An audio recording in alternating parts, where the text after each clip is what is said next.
Oh, friends, you've got the speed of playback set to 0.75. No, you don't. I was just fooling you, like an answering machine message of old. In reality, you're going at the regular speed, or whatever other speed you may be going at. Which brings me to today's Family Feud topic: things that often change size. Hmm. Well, I've been thinking about this for a while now, and I come up with a few different answers, such as bodies of water.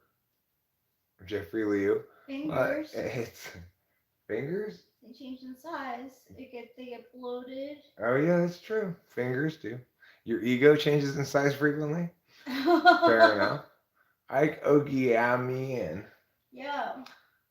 Ike Ogiamian. Ogiamian. Ike Ogiamian. A person's name can change in size. Right? Rachel's name changed in size, but Mm-hmm. it's not the case that it often changes in size. No, it doesn't often. Um, you could talk about, say, for example, digital audio files, MP3 files being saved at different compression rates and thereby being different sizes, but they're not actually the same object. How am I doing? I think we're doing quite well. I think we're having a pleasant time of life in general. We got back from Oakhurst. We needed to go down there to pick up one of Rachel's prescriptions, and while we were there, I went ahead and got two new bottles of cleaner because I realized something just the other day. I keep buying cleaner bottles and various other things like I used to in my old life. Here, what I need to do is make sure I have one bottle of cleaner in each bathroom and in the kitchen and probably in the laundry room. So I bought a couple bottles of cleaner stuff, like bleach plus general purpose cleaner stuff. And then I was like, a bottle of allergy pills called chlorotrimazole. It's not really called chlorotrimazole. That's the old brand name of this stuff that used to exist. It doesn't exist anymore. Now you can only find this generic chlorotrimazole. It's the reason it's not. I think it wasn't that popular. Is it only lasts like 4 hours, so you make your nose and stuff you for like 4 hours, and it does make you sleepy. That's why I like them. Is because I'll take them before I got to go to bed. Help me breathe better when I'm sleeping, and also make me sleepy just because they're antihistamines. How are you doing, Jeffrey? How are you doing? Are you kicking ass and taking names in your college admissions essays, or are you bowing to the intense pressure to be mediocre that needs to be a continual force in your life? I don't know if you heard, but I did get this new chair. It's a musician's chair. You can talk on it, don't know how, and it arms. It's a good chair for sitting and playing the bass or whatever guitar. I was playing the bass a lot earlier. I got a very nice bass the other day. I went to the music store. I got a few different things. I got a bass guitar, got this chair, I got a bass amp head thing, and a bass cabinet, and a bass effects emulator, effects module slash amp emulator, and a couple chords. Were all relatively cheap. Well, the bass wasn't super cheap, but for such an excellent bass, it was very affordable. You know, Yeah. like same with my guitar. It's not super expensive or fancy one. Wow! Ike Ogiamian, you are the best. Hashtag take that Kaczynski. I am glad that you are with me on that one, Ike. I'm with you 100% capitalism, baby. That's why we're able to have these wonderful conversations. It's thanks to the free and civil capitalistic society called America. Inventor of the internet. 100. That's fantastic. Way to make a splash. That's like unavoidably gonna get my attention. uh, anyway, things that often change size. So, Rachel pointed out fingers. I indicated bodies of water like lakes. Lakes are continually getting smaller and getting larger. Tips change size? Okay, tips. I agree. It implies that you're putting a tip on something, that there are different possible tips and there are different sizes. Yeah, yeah, yeah. Uh, but I think we all know that the number one answer on the Family Feud board for things that often change size is penis. Just penis. Nothing changes sizes quite as often as penis. It's true. Sometimes it gets very small. Sometimes it gets very large. And it changes all the time. Actually, probably scrotum is a better answer than penis. I think scrotum changes size even more than penis does. I was thinking today, wouldn't it be great if all of my skin on my body were like scrotum skin? So that when it was warm out, I'd be all droopy, like all my skin would be all droopy. But then it was chilly out, I'd be all like puckered up into all these little wrinkles, like a Shih Tzu, all over my whole body though. I like that idea. I think it'll be fun for a day, right? For Yeah, one for a day. day. You wouldn't want to obviously scrotum on the bottom of your feet. You don't want to walk on scrotum skin. So let's leave it off of there. Um, See, the thing is, humans don't often change size. They have a developmental arc, then they reach their mature size, and then to the extent that they change size after that, it's a very small amount. And it often implies really. Now I know body of water doesn't qualify this, but often change size implies that there are periods of equilibrium where they don't change size as well.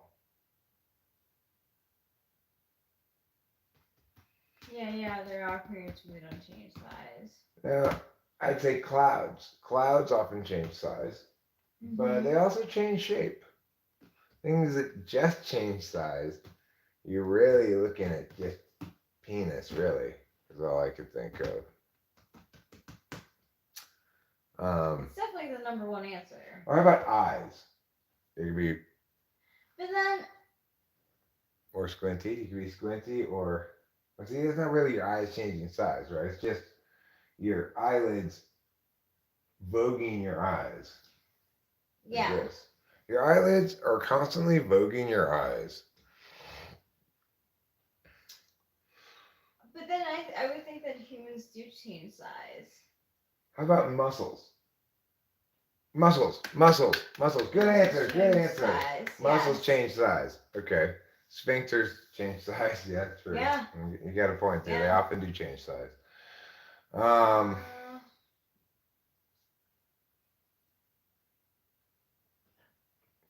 mean, obviously, people on a yo-yo diet, quote unquote, often change size. Yeah, they do.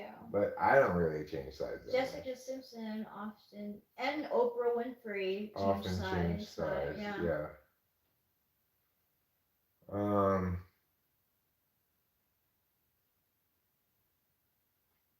But okay, well, like this will require a lot of specificity, but the baseball bat that a baseball player uses during the game often change size. If he feels like first bat he's a little slow on, maybe he'll switch up to a lighter bat, and maybe go back to a heavier bat. Okay, that counts. That counts. It's changing sizes. It is. You do have to be very specific about what you're talking about, but I think it works. Wrestlers? No, they have to maintain weight. What about Ted Kaczynski? Does he often change size? He changes my exasperation into size. Is what he does. Like that. One thing that all commies have in common, they're dumb. It's true. And yes, you could very easily call Ted Kaczynski a commie. After all, he has that same sort of broad, stupid, you know, bourgeoisie is a platypus.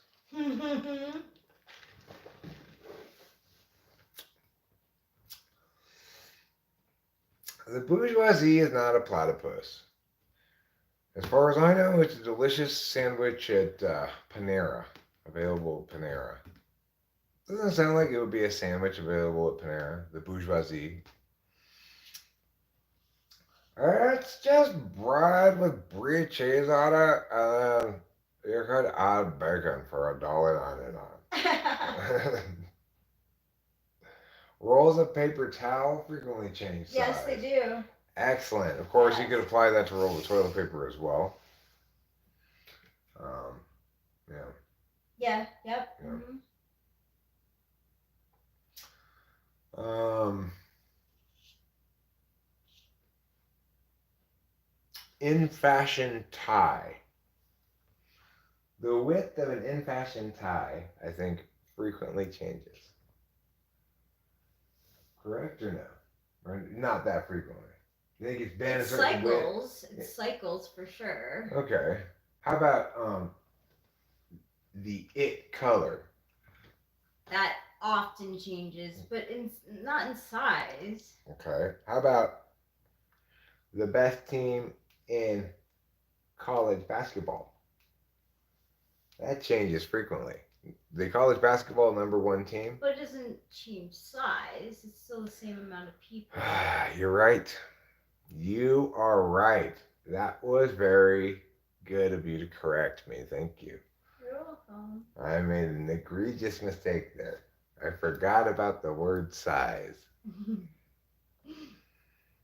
Hey, Mr. Bobby. Huh.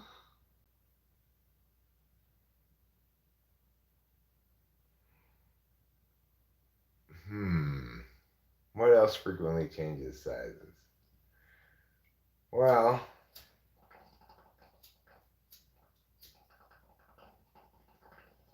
Okay.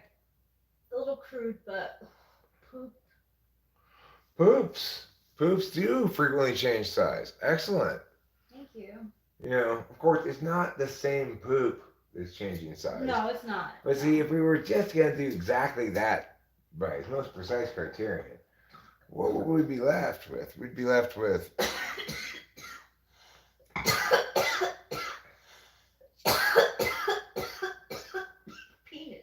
penis, right?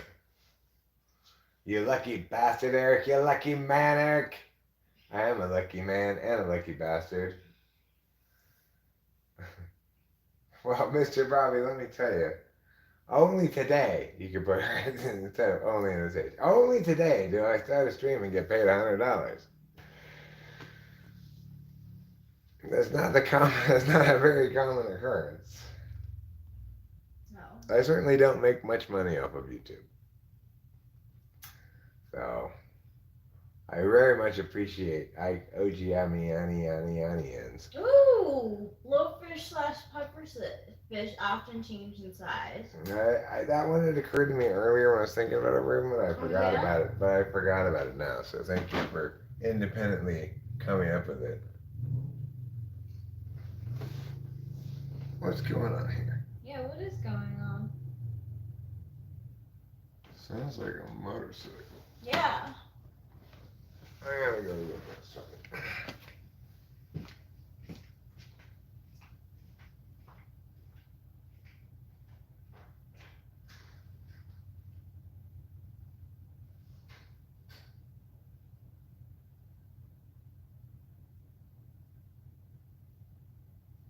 If it's a Sasquatch on a motorcycle, that would be like magical.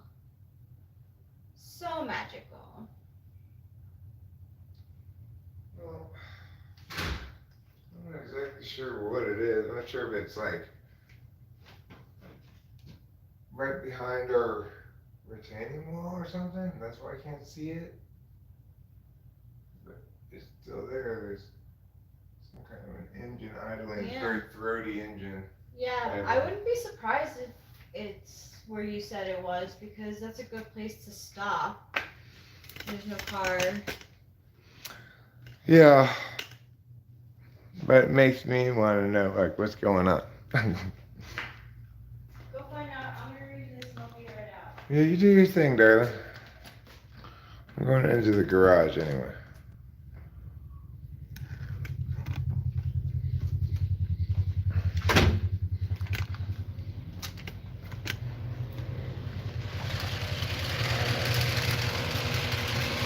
Well, I got my Mariposa Symphony Orchestra shirt on, which, as you may or may not already know, makes me extra fancy.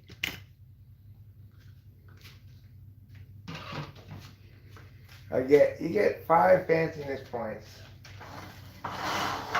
for wearing a symphony orchestra shirt. You actually get an extra point because it's such an ugly shirt. And then another extra point because it's not even a very good symphony orchestra. So you must really be fancy if you go to a bad symphony, right? If you go to a good symphony orchestra, you might just like good music, but if you go to a bad symphony orchestra, well, you just like being around fancy people, I guess. You must be fancy.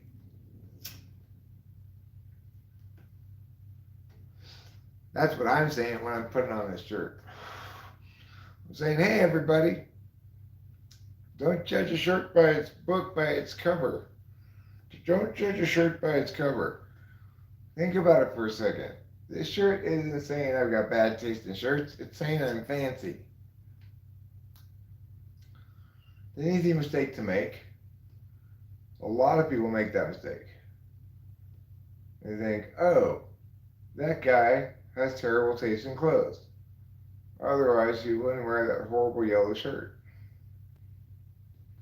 But they'd be wrong. I tell you that motorcycle, or whatever it is, I don't know what it is, but I'm about to walk up to the street and find out.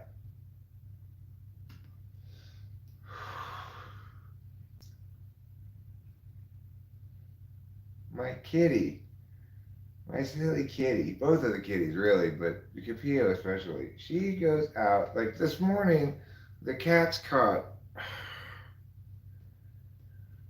a baby quail. They caught a baby quail and they brought it in the house and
some people are going up the hill across the street in their little wilderness car. And I don't think they know. I don't think those are the. See, normally, anytime I've ever seen anybody driving on that hill, they've been driving on the road across the hill up higher, having gone in the right way. I think these are just random people trying to drive up the side of this hill. See? Oh,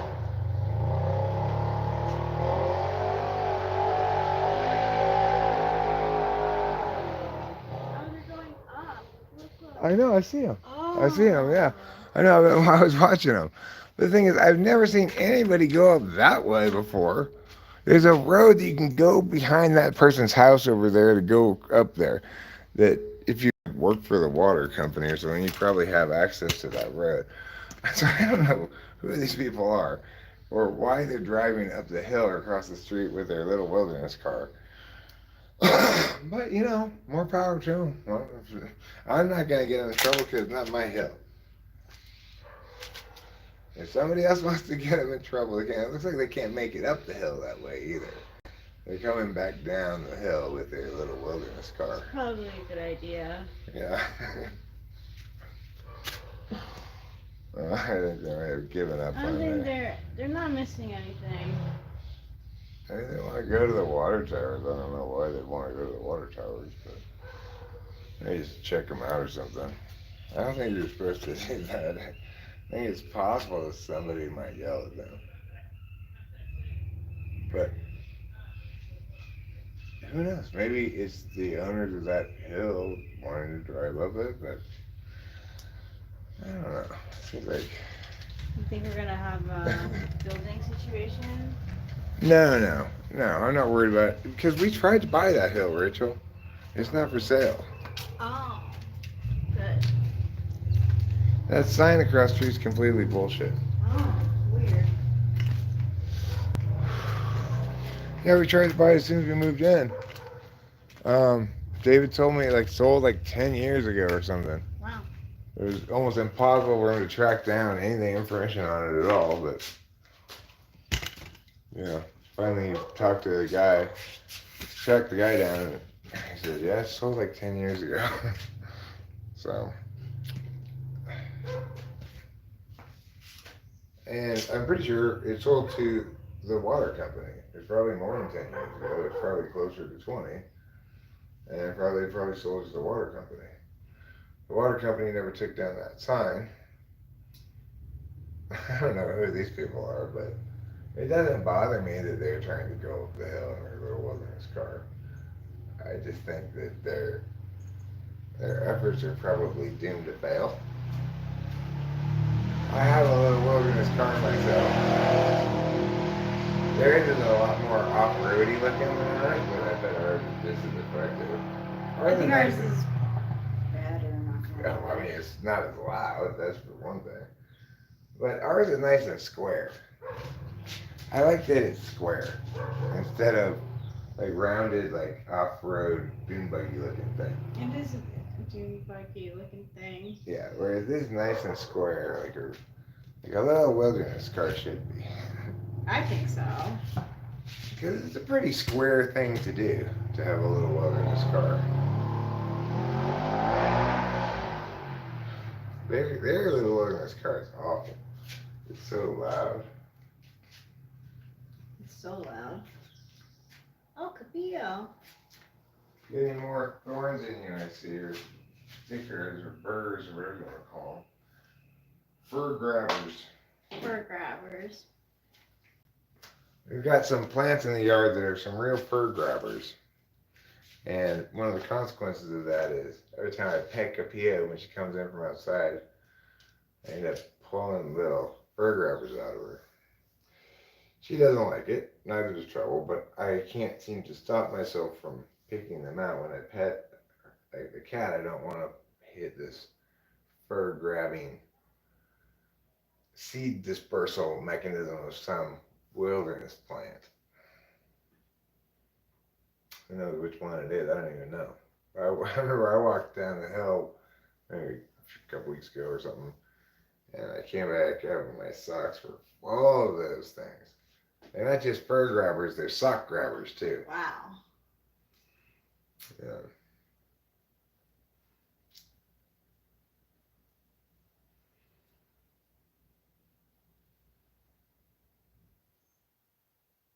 I think Family Feud topics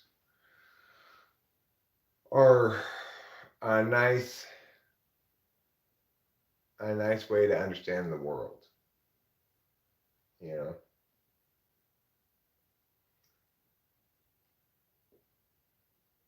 things that are liquid. Water, Mm-hmm. urine. Yeah. Mercury. That would be on there. Yeah. Crystal displays. Liquid crystal displays. Hmm. Possibly, yes, says Rachel, but for not so much. That's what her facial expression says. Oh, I wanted to clarify something, Lucifer. I want to point out that what I was posing in that conversation yesterday, or whenever it was being compelled to use somebody's preferred pronouns. Obviously, somebody, and they asked me nicely if I wouldn't mind cooperating with this. I'm sure I wouldn't have any problem with it. But in the original case we were talking about, that Jordan Peterson case, that was not the case because they were in crazy Canada.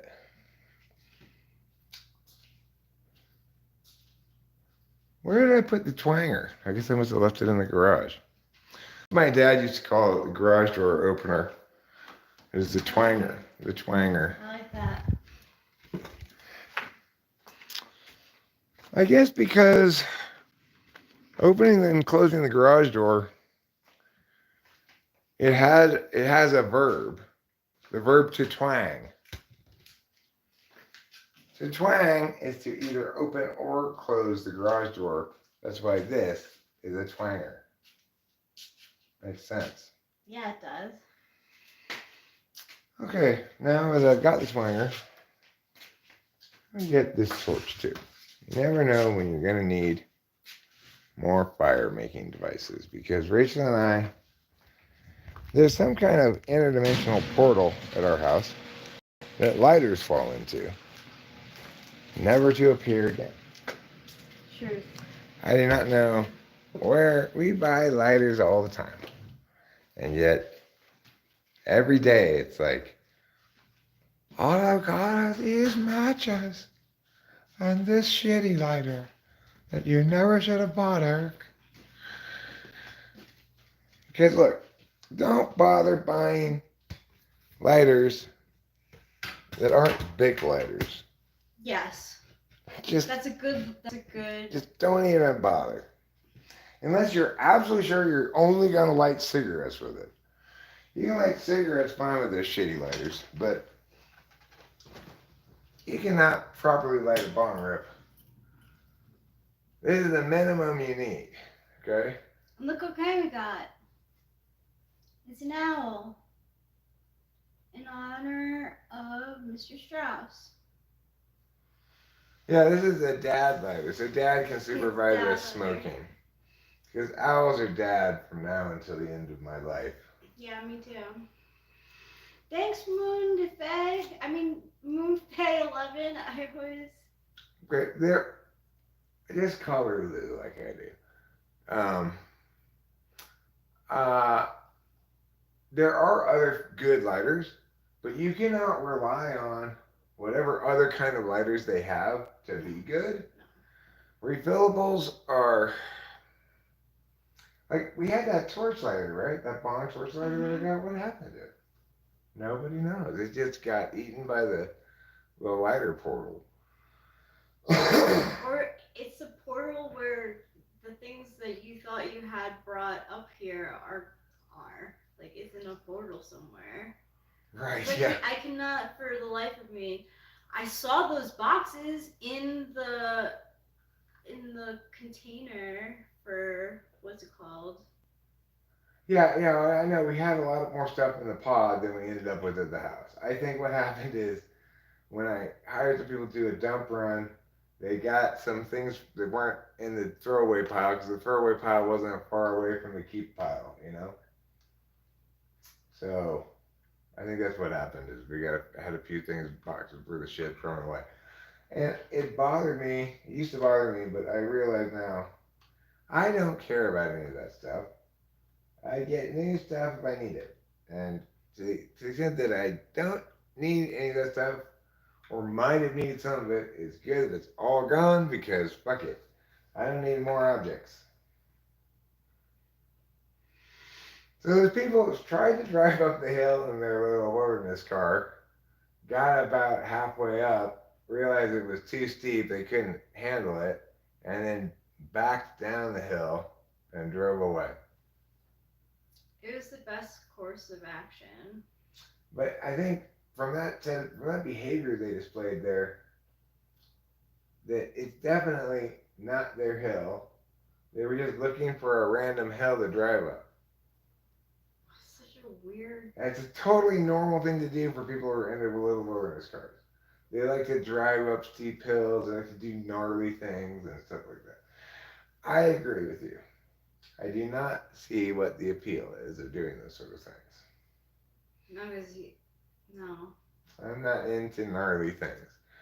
I like to go on not so steep things. Yeah. Nothing sketchy. Nothing's get sketchy at all. I don't like that. I don't like that either. Can I have a later? Yes, you may, my darling poo. Thank you. You're so much my darling that even your poo is my darling.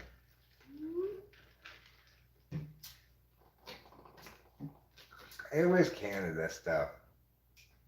That's who was compelling. The university and or Canada.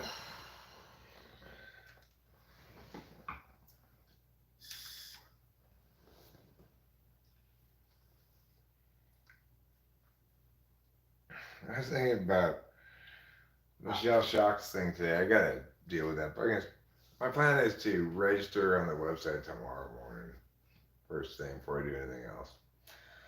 But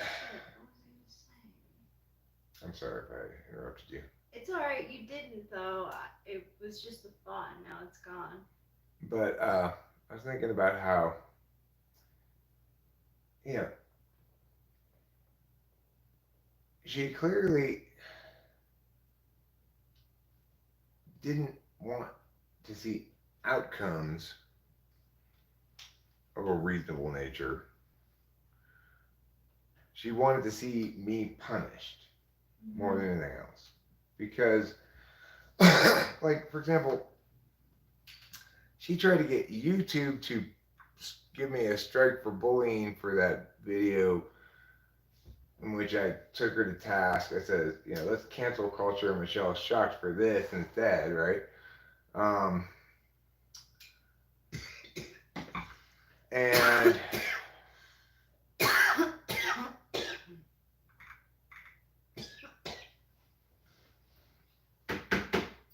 well, I mean, the thing is, it's not a matter of whether or not anybody gets in trouble. It's a matter of whether the autonomy of the individual, freedom of conscience, and freedom of speech are respected. In that environment, they definitely were not being respected.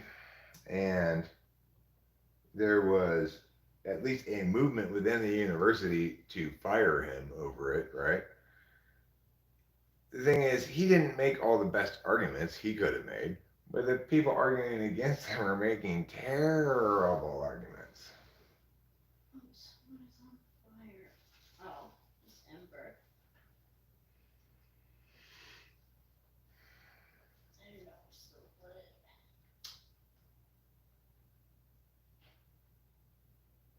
The thing about pronouns also is that they generally occur when you're talking about a person in the third person when they're not there, you know? It's like if I'm talking to you, I'm going to say you. If I'm talking about you with you present with a third party there, I'm going to probably say your name to be clear which you I'm talking about or point to you and say you, you know? Hey, Keisha. It's probably not the most politest thing to do to point and say you. And that's when you came over and said, meh, meh, meh, meh, meh, meh, right? Because I'm telling the story. And I'm telling the story like, so let me tell you about when I first met Bob, okay? I was at the airport and I looked over and, you know, at the time, remember, you actually had texted me when I was at the airport, Julie. Anyway, I saw Bob and he was getting what? You were getting what, Bob? That's right, a granola bar. So you see, there's not going to be any he or she there. I think it's also interesting and odd and inconsistent that somehow it's acceptable to use they for anybody.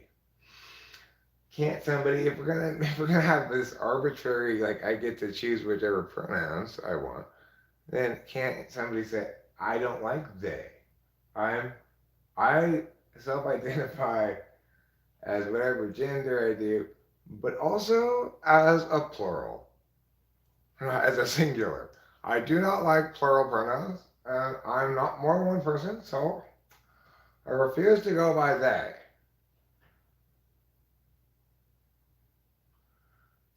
No, no. I mean, the thing is, everyone's autonomy is equal in the proper parsing of things, which is to say, I'm in charge of my speech and language. You don't get to control it, and if and the arguments in favor of me respecting you authentically asking me rather than trying to compel me to change the way I naturally would speak about you otherwise is well, I mean, look, I'm not saying it's not a good solution. I'm saying it's inconsistent with the notion that we should always respect other people's pronouns.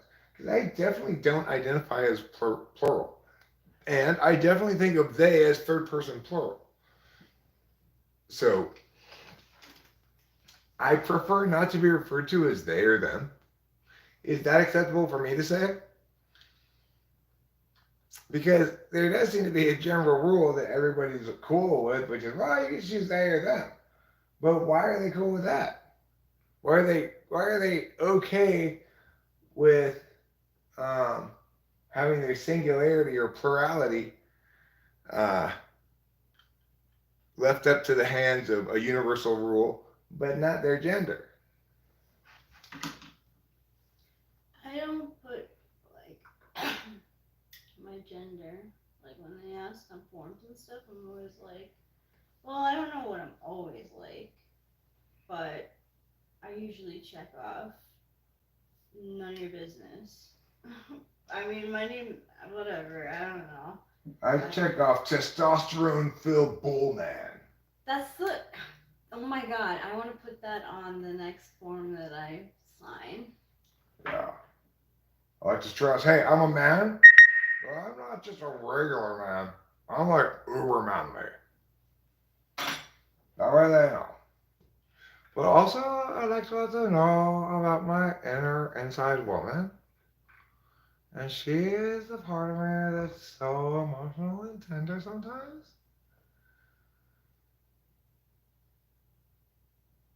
This is my emotional woman.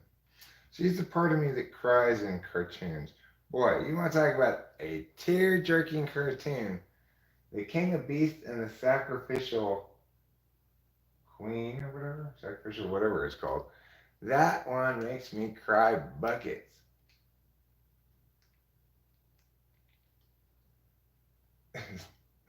No, the thing is, I'm not making a rule about what I prefer. I'm making a rule about what I don't like. I don't want to refer to as they or them. I'm okay with you referring to me as either he or she, actually. I don't really care. You can call me he, him, she, her. You can call me it. That's fine. You's fine. I'll refer to myself with the normal first person pronouns. I just don't want to ever be referred to as we.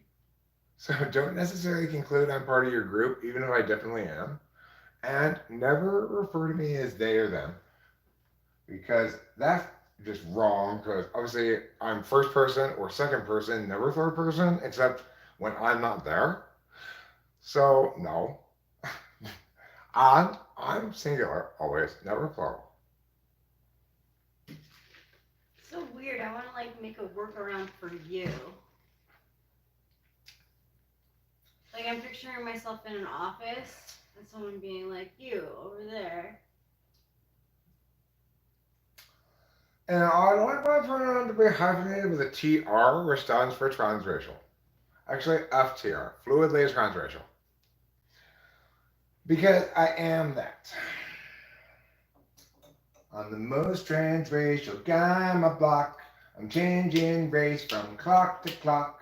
End to end every morning and night. I'm going Inuit, then I'm running tight into Polynesia category. Maybe Filipina next.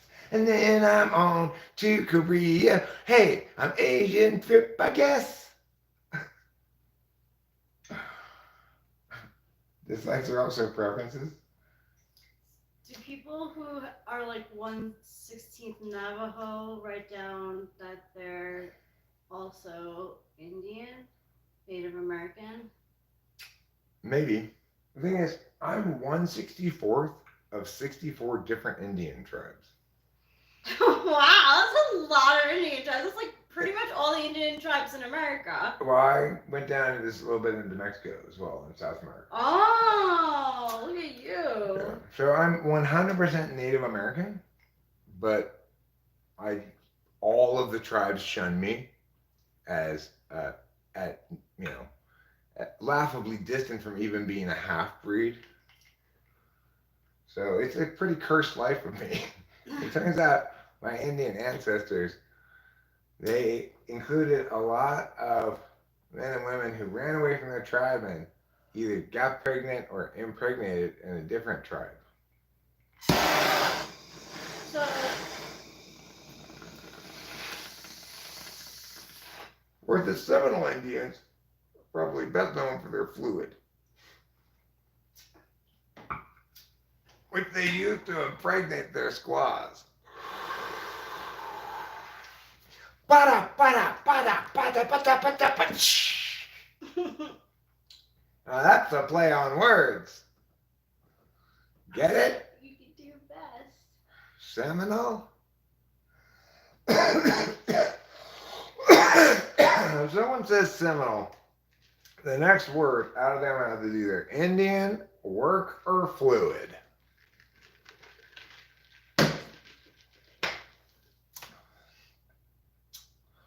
Can we just finally get over it and admit that?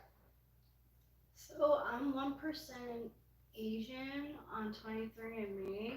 I should probably start checking off Asian. You might be Japanese.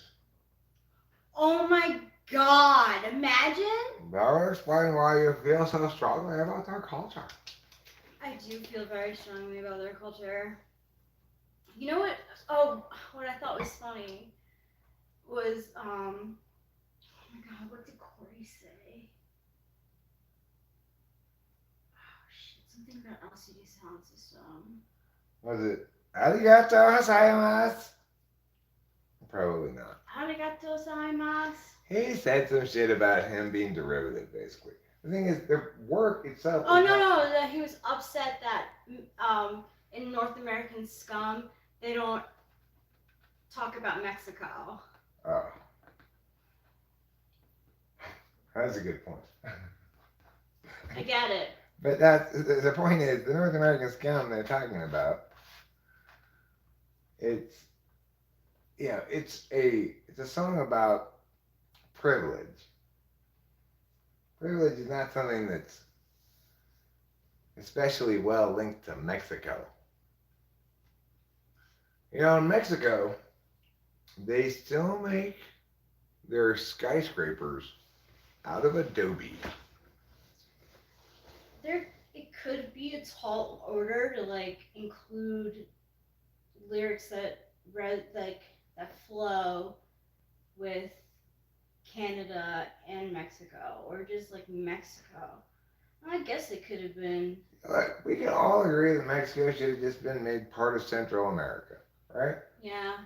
Why is Mexico North America? North America should begin where the big part starts, north, which is U.S. and Canada, right?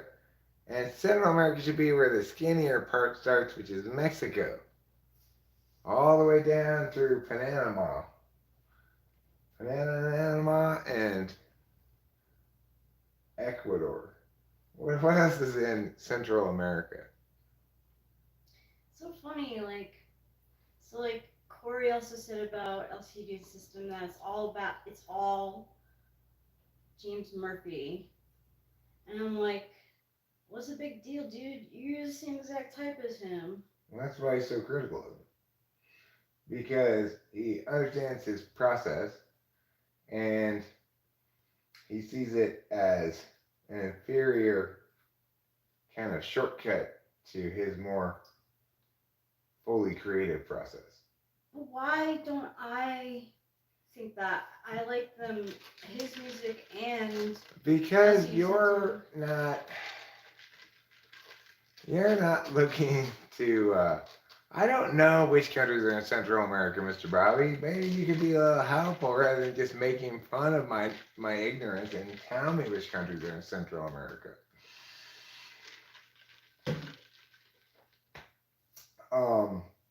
But I get it. You want to taunt me until I cry. Okay.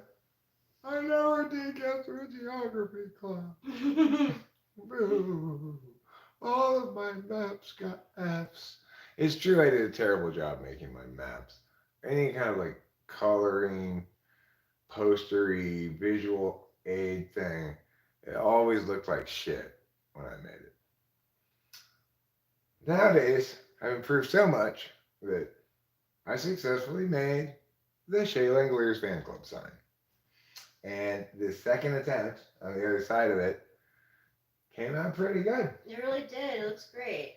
Yeah, and it was on the screen. That's true. It was on the screen, on the big screen of the Oakland Coliseum, in front of literally hundreds of people. And Shea Langoliers. And Shea Langoliers, right. And then I followed it up by shouting at the A's dugout that, what's his name? I forget his name now. Perez. Perez needs rest. We want Shea Langoliers. Yeah. And the A's player heard me and was laughing about it. That's a pretty big moment for me in my baseball history. That's a big baseball moment for me. Like, you know, I have my soccer moments my IRL soccer moments, which will always remain my biggest IRL soccer moments. Namely, when I worked as an usher at the Rose Bowl during the World Cup and got to see all the games they played at the Rose Bowl, including the final between Brazil and Italy. And that I left after regulation time, or maybe after the first half of the extra period. I'm not sure. You could go home if you're an usher. You don't have to stand there anymore. So, or you could stay and watch the game and sit on the steps of the Rose Bowl. I just went home. I was like, I wasn't into soccer yet. I just got this job because it happened to be like a seasonal employment thing that was available. I was that age when you do that kind of thing. And it wasn't until after. So no Ecuador, huh? Thank you, Lou. I appreciate the contribution of wisdom and information to our chat so that we can be wise with knowledge. So Ecuador's in North America? No, Ecuador is in South America. Okay. Mexico is the only south of the border country that's part of North America. Part of North America, Mexico. Yeah. Belize, Costa Rica, El Salvador, Guatemala, Honduras, Nicaragua, and Panama. 2 of those countries, Costa Rica and Panama, are in the Women's World Cup right now. Let's see if I can name all 32 of the Women's World Cup teams. I'm going to have to keep track of them in order to do this. Okay. Let's see if I can. Can I get all 32 World Cup teams? Number 1. Wait, so like why is it that Corey's critical and I'm not of LCD sound system? Because you're not trying to Define yourself in contrast against other artists. Interesting. No, I'm not.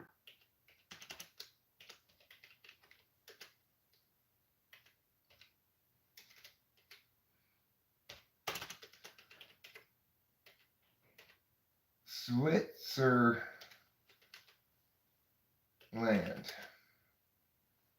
Number 4.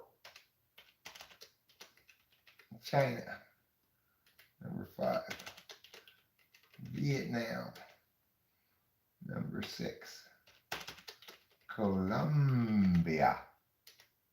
Number 7. Panama. Number 8. Argentina. Number 9. Costa Rica. Number 10. Morocco. Number 11. Zambia. Number 12. South Africa. Number 13. Germany. Number 14. Japan. Number 15. Haiti. Number 16.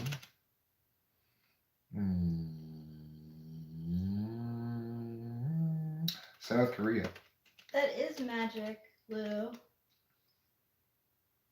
Number 17. Let's see. I'm trying to go in a certain kind of order here. So, Sweden. Number 18. Spain. Number 19. Italy. Number 20. The Netherlands. Number 21. I'm going to have to scroll up a bit to see my earlier one so I can read them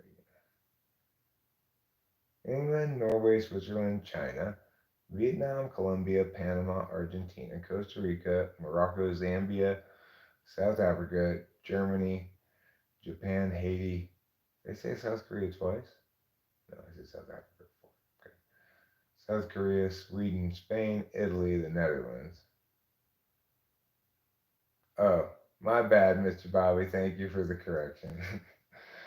All right, so now we've got Colombia. all right, so well, let's go ahead and put the U.S. now. I've been saving them for when I draw a blank at some point, USA. USA, number 1 country in the world. Oh, Canada. Canada made it at 22. And, okay, so now. I think in my past life I was like a Colombian drug person, and I liked cocaine because I don't like it now. I don't like it at all, actually. It like stung my nostrils when I tried it. New Zealand. I've been wondering, where's Old Zealand? Good question.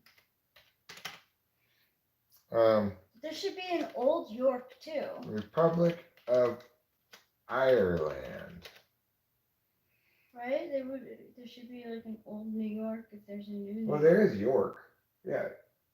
York in England, right? Ah, so but they want is there a to Zealand in England? I don't think so. There wouldn't be another land inside of a land, would there? Maybe there would. Who knows? Okay. I don't know. So, let's see. Canada. Yeah. Canada they won Olympic gold. Okay. Now who am I forgetting about? I've only got 7 of them left. Oh, I know one of them. Jamaica. And who else? Hmm. What about Jersey? Is there a Jersey in England? Yes, there is. Oh, wow. Wow. I'm learning so much about America. England, Norway, Switzerland, China, Vietnam, Colombia, Panama, Argentina, Costa Rica, Morocco, Zambia, South Africa, Germany, Japan, Haiti, South Korea, Sweden, Spain, Italy, the Netherlands, Canada, Australia, New Zealand, Republic of Ireland, Jamaica. No, Cuba didn't make it. Cuba Blue, didn't that's make it. interesting. Bahamas didn't make it. Island They is didn't in make it either. Denmark. That's fascinating. You're gonna kill me if I can't get all 32 of them. Let me think. Don't look it up and help me anymore. Don't let anybody make any suggestions. I gotta figure it out myself with my brilliant remembering skills. Yes. Okay, who did Japan beat 5-0? They beat Zambia. Germany beat Morocco. The U.S. beat Vietnam. China lost to another team that was approximately as good as they were, but scored the goal. I think it was maybe France is in this. France. Who did France beat? France beat somebody. I know, but if you guess one right, then you will have helped me get one that I shouldn't get any help on. Let's see. We're talking about the Female World Cup. The FIFA Women's World Cup 23, also called the FWWC 23. All right. Let me think. So, England, Italy, France, Germany, Denmark, Switzerland, the Netherlands. I got all of those ones. Those are all European squads. Oh,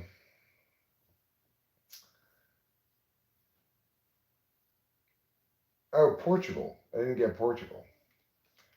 Portugal. They lost to France, I think. Now 29.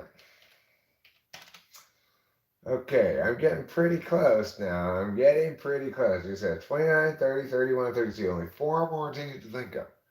Brazil. I can't believe I didn't think about Brazil already. They don't think they're 7th favorite to win the World Cup. 30.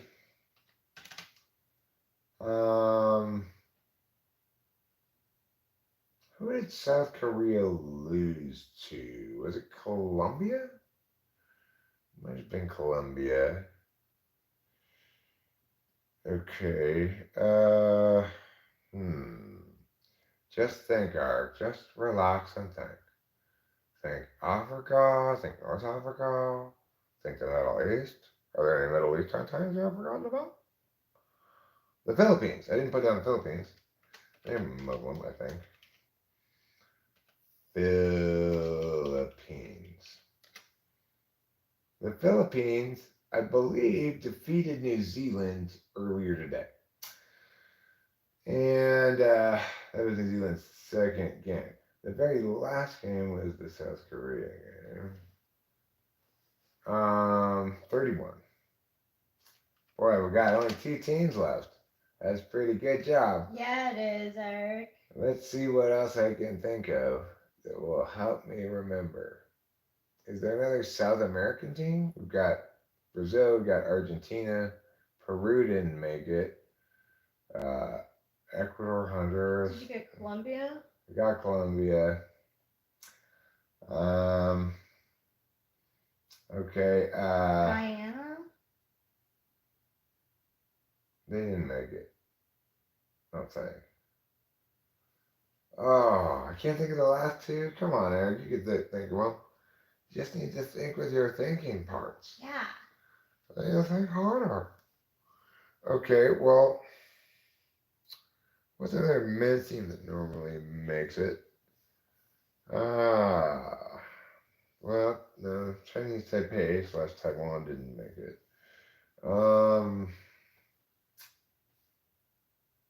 Iceland didn't make it. Is it one of those island Denmark? countries? Like, I think I got Denmark right. Like Trinidad and Tobago, maybe? Okay, I'm gonna have to, yeah, throw one in. Go ahead, Mr. Bobby. Throw one in. I'm gonna have to give up at this point. I only got 30 of 32. I need help. I'm phoning a friend, and my friend that I'm phoning is Mr. Bobby. Greece is not among the teams, no. They're not. I'm gonna Google it and see. I'll wait until you get it. Okay. Well, if people want to start guessing now, go for it. Because, you know, 32? I need 31 and 32, and I can't quite think of them at the moment, but they're going to come to me, I bet.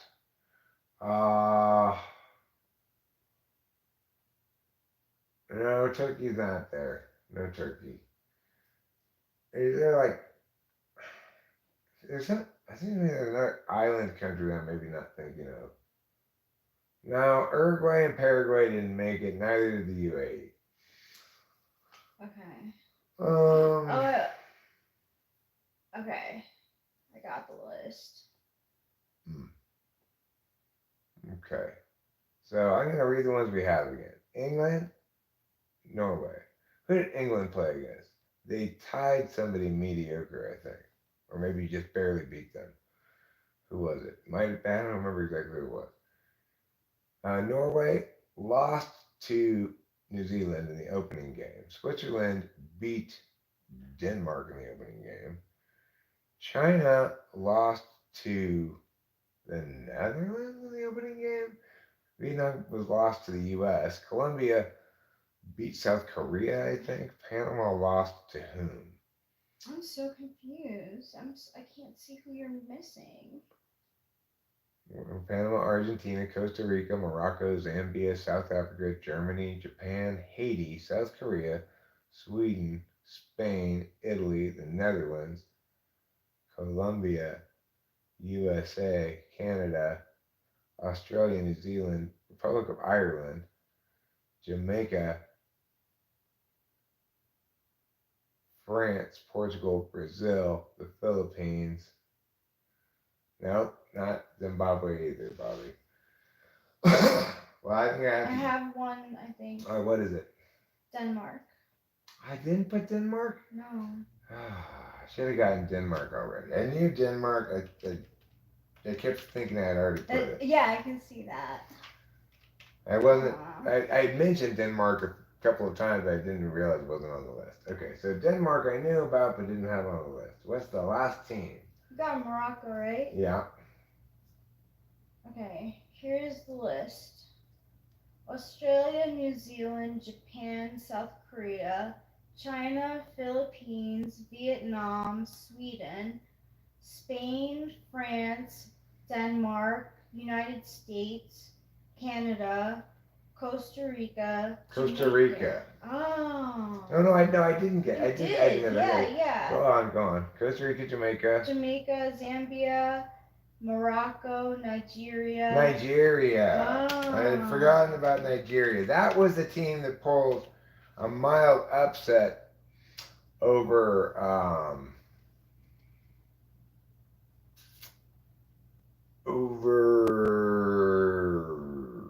Denmark in the first game, I think. Wow. Nigeria.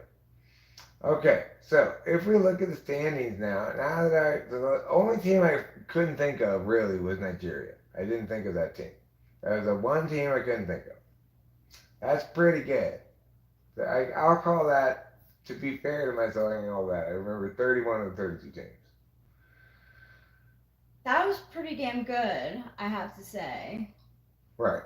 So if we look after today, before going into today's games, we've got Group A, which is each played 2 games. Switzerland is in the lead with 4 points. They have 1 win and 1 draw. They beat the Switzerland beat the Philippines and tied Norway. New Zealand tied. No, New Zealand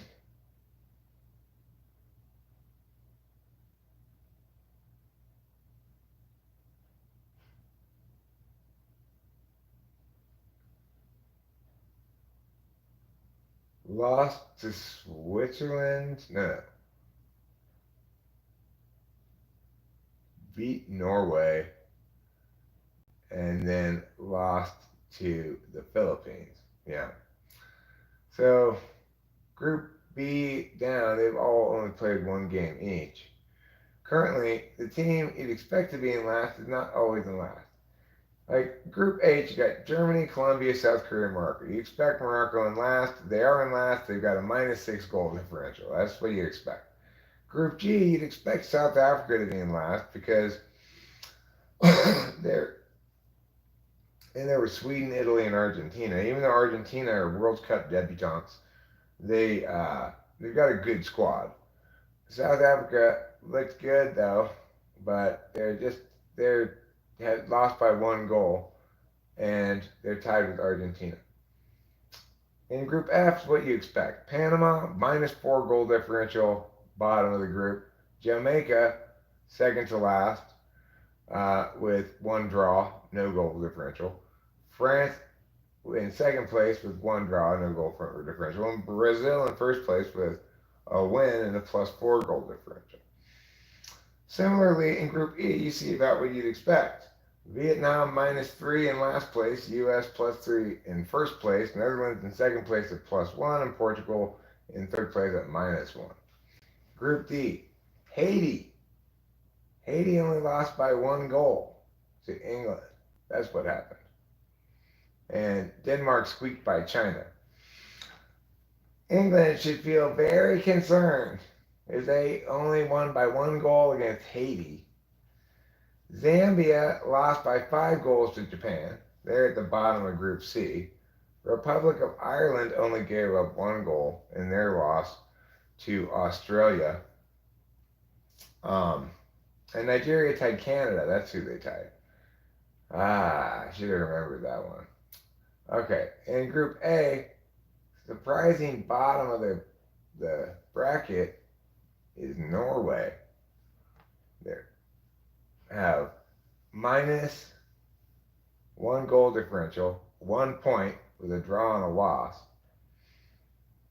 The Philippines, meanwhile, have a win and a loss, so they got 3 points with the same goal differential, -1. Norway probably didn't expect to be at the bottom of that group. They probably thought, hey, we're in an easy group here. We got New Zealand and the Philippines on our group. Even if we lose to Switzerland, we should be able to advance. First, what happened was New Zealand put a hurt on them and beat them. New Zealand looks like a bit of a tiger team. They have a lot of run towards the ball in them, you know. Meanwhile, then after surprising Norway, New Zealand themselves got the rough end of the luck bug in their battle against the Philippines. A game in which New Zealand thoroughly dominated possession and had like 95% of the corner kicks, but still managed to lose 1-0. I watched that game. It was very disappointing. Right to the very end, New Zealand, I kept thinking, they gotta score one of these tries. They gotta get it in there. No. Just a non-stop parade of failure. But, so, you know, and then, of course, it's like, in contrast, the Philippines had 1 shot on goal. Like, basically. Maybe they had more, but basically had like 1 shot on goal, and it went in. Thanks to an error by the New Zealand goalkeeper. Oh, brutal. If they could have just tied that game, they would have almost surely advanced. Now, Tough. Tough. Well, it may have been interesting to you, Mr. Bobby. Clearly wasn't interesting to anybody else when I started talking about women's soccer. We're down to 3 people watching. But for me, women's soccer is very interesting. Honestly, it's fun. I like watching with you. Just sometimes it's on at a weird time and I don't feel like waking up. Right. Well, it's like the first game comes out tonight at meow o'clock. What time is meow o'clock, Eric? Well, and what's right beyond me? It says 10 p.m. Japan versus Costa Rica. Hopefully, Japan kicks Costa Rica's ass just as much as he kicked. Japan's in an easy group. They've got Costa Rica and Zambia in their group. Costa Rica's got a -5 goal differential, having lost to Japan. Costa Rica's got a -3 goal differential, having lost to Spain. A game in which Costa Rica scored 2 own goals, in my opinion, although I think only one of them was scored as such, but they both should have been scored as own goals. It was clearly off of the Costa Rican player. So, now granted, it was due to Spanish pressure, and Spain definitely dominated possession in that game. Clearly, Japan and Spain are the 2 teams that are going to advance out of this group. And I like the Japanese squad. You know, it's interesting watching them in part because you know right off the bat, what are they not going to do well?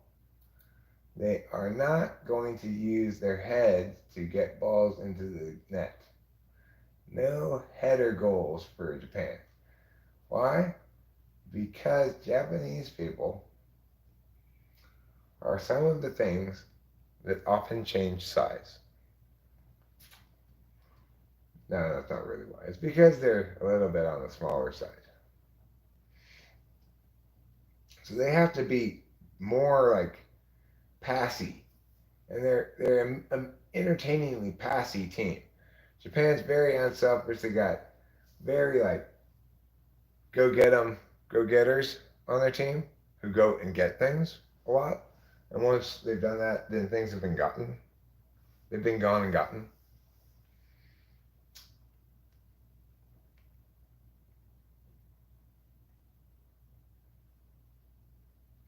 Now, the team that has scored the most goals in the Women's World Cup this year is Germany. They won their game by the impressive score of 6-0. Meanwhile, the U.S. only scored a 3-0 victory over Vietnam. The thing is, Vietnam is actually rather highly ranked compared to the teams that Germany played against. Morocco, which is in the 70s, and Japan played against Zambia, also like in the 70s, whereas Vietnam is actually in the 20s. So that we only beat them by 3 goals, it's about as impressive as Germany beating whatever ranked Morocco, you know. Yeah.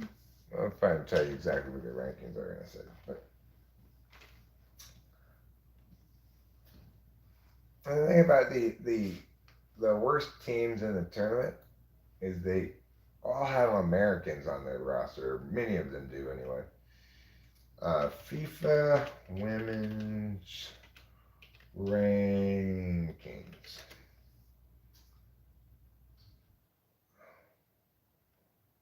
All right. So, the Vietnam, I'm looking for Vietnam now.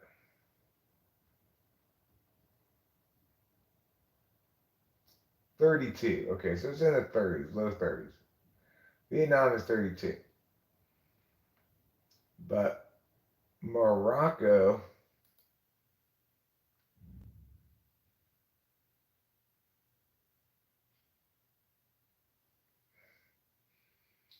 Panama's 52, Haiti's 53, South Africa's 54. Looks good for 54. I think they're underranked.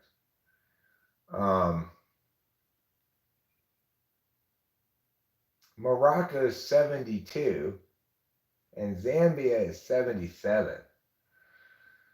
So the teams that Germany and Japan played respectively are like um like 40 points and 44 points, 40 ranks and 44 ranks lower respectively than the team the US beat 3-0.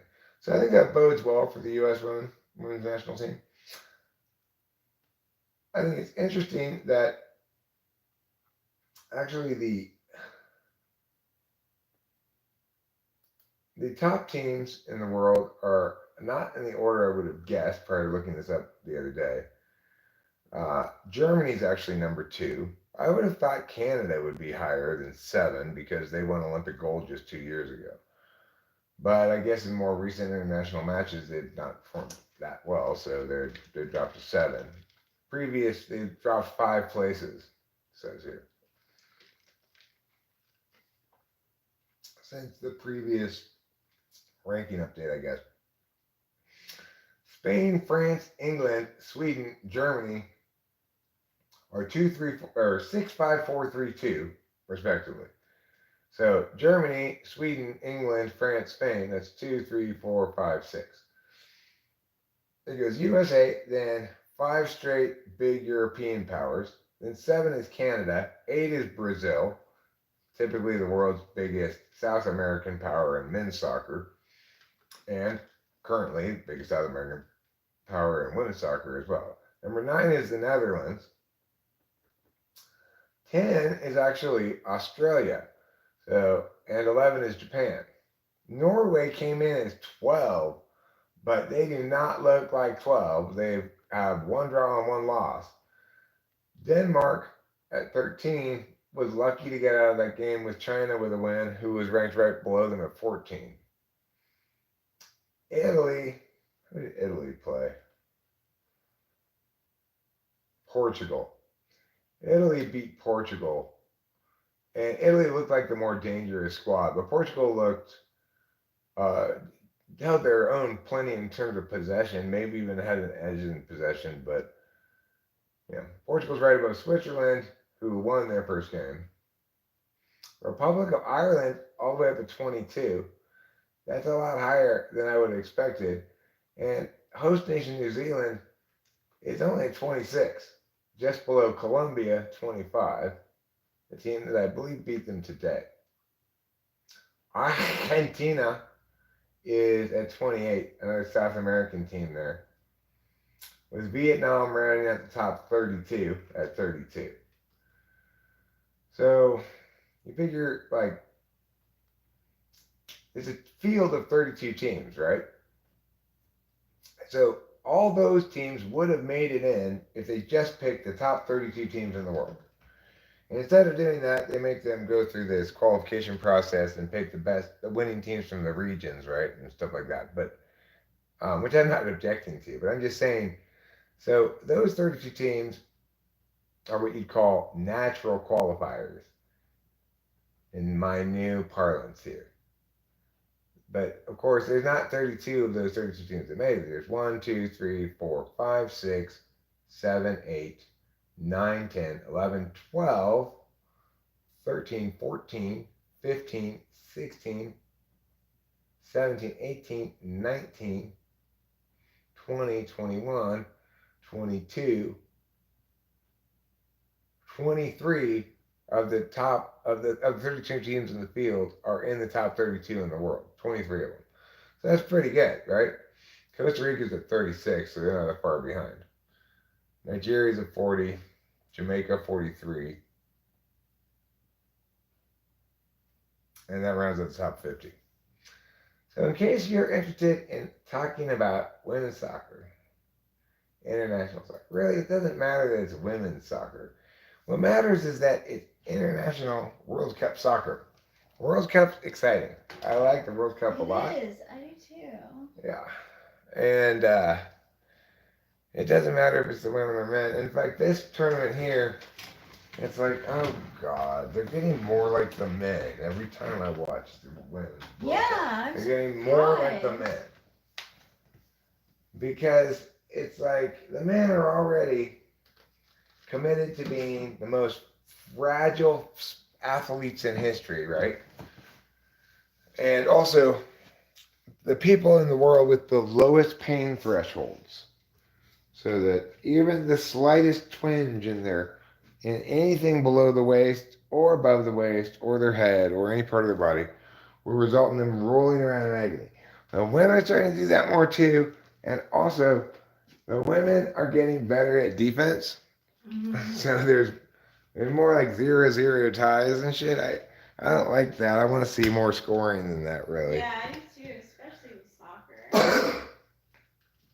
Well, it seems like the better women's teams all are good on defense, and that as with the men's game, it's rare to get a really dynamic scoring offense that you can reliably expect to score in international soccer because I guess formations have so much to do with it. You know, it's like they have the 4-3-4 or whatever the various formations they call, and some of them make it very difficult for the offense to score on you, and some of them are more interested in scoring on the other team, right?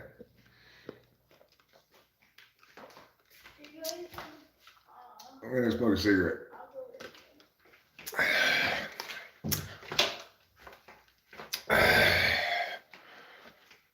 Well, I can see that despite its rising popularity, there's not much of a market around here for women's soccer talk. That's why I got it. It's not an American sport, and therefore it's an inferior sport.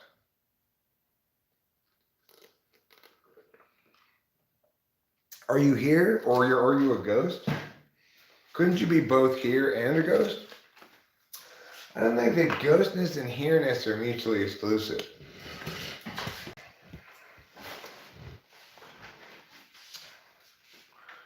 Ghostness and here-ness.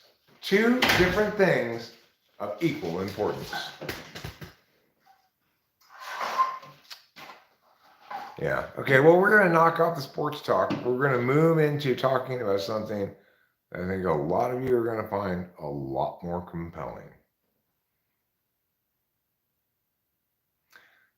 I mean, you keep saying you keep being hidden, but I don't experience that at all. I don't see something pop up that says Karma's Pen's been hidden. And I do when I see when somebody's been hidden, right? So I don't know what to make of that.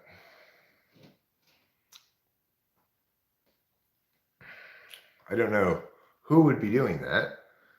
I'm not discounting your experience, but I don't know enough of your specifics of what you're experiencing to either validate or falsify what you're saying. I know I can assure you I'm not hiding you, and then I'm not seeing anything that's on mine that would normally pop up that would suggest somebody's been hidden, right? Beyond that, I don't know what to tell you. Also, if you have been being hidden, hiding doesn't like wear off, right? So you'd still be hidden until I went and found your name on the list and took you off of it. And I definitely haven't done that. So I don't know. Unless somebody with a wrench has been hiding and unhiding you. Crouching Karma Hidden Pimp.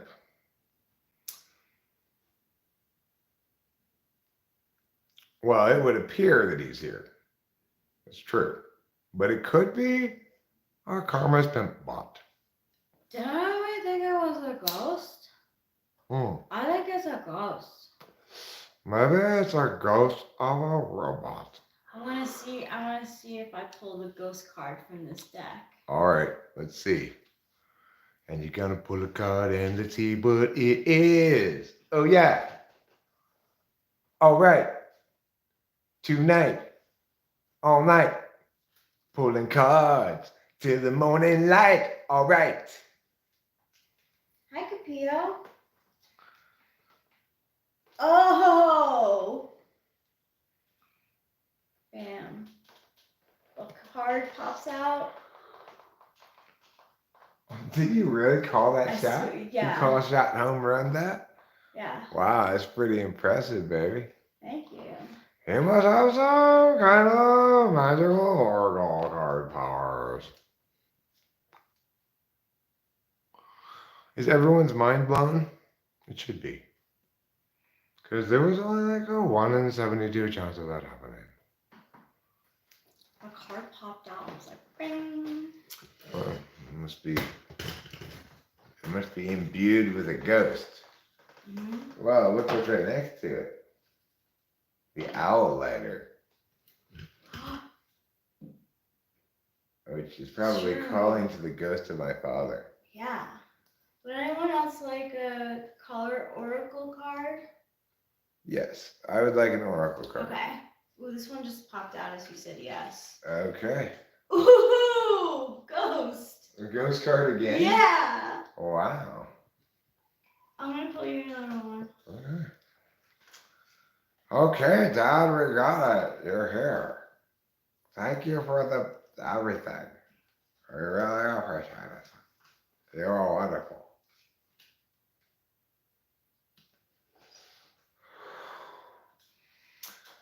And you know, Dad's Ghost, you are welcome to take the ghost version of the little wilderness car anytime you want. Yes. I'm sure it has a ghost as well that you could drive as a ghost. Ghosts are able to drive ghost cars, I think. I'm pretty sure. Yeah, I'm pretty sure too. A ghost may float through things like walls, right? But they don't float through other ghost things. Other ghost things they treat as each ghost thing will interpret or experience the other ghost thing as solid. Little known facts about ghosts. That's good information. You've done a lot of studying on this sort of thing. If you want to make a ghost look fatter than it actually is, you can get some cloud and pump it into it, and it'll make it just look like a bigger ghost. They're inflatable to some extent with clouds. You have to siphon clouds directly from the sky or else they don't retain their white puffiness. Ooh.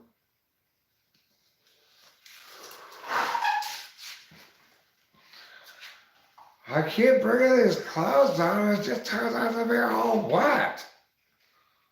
Oh, you gotta siphon those clouds directly from the sky. Otherwise they turn into water.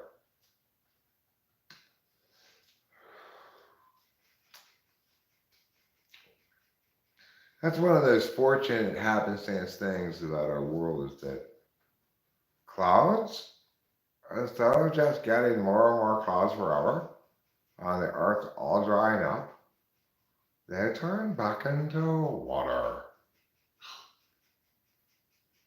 Wow. Well, Okay. Next card for Eric is creativity. yeah. I'm feeling very creatively virile right now. Lou wants card. Yep. Next is blue. The virility of my creation rod. Well, let's just say it's like a two-peckered billy goat in mating season. As that guy said on Naked and Afraid one time. Oh, that one fell out. You got the color red, passion.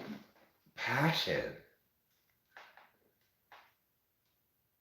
You know what, Lou? I think you may be about to develop a passion for fashion. You're going to change your look abruptly and start only wearing runway couture stuff from France. That's what I think this card is trying to tell you. Either that, or it could be telling you very strongly, go on Naked and Afraid. I think that's probably what it's telling you.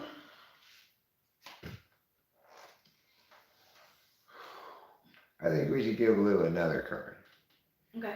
We need to find out what her passion is all about. What's the frame for her passion? Let's frame Lou's passion right there. Well, it popped out. All But right, I don't know. give it to me. Yeah? Give it to me. Give it to me. Okay. Stop! Lou is passionate about boundaries. That's good. It's important to be passionate about boundaries. You know, it's growth for an INFJ, a lot of growth. Oh my god, a lot of growth. For anybody who has trouble attentionally with subjective functions, you're gonna have some trouble with boundaries sometimes. You know. Okay, Ruben's next. Ruben Bobubin, who's smoking a Cuban and eating his curds and whey. Well, Rachel pulled cards. He sat in his bar, and Rachel said, "Hey, hey, hey! It's a Success. success! Oh my gosh, Ruben! You win success!" And I closed one very iconographic style sun and an even more representative icon of a rainbow that's all orange.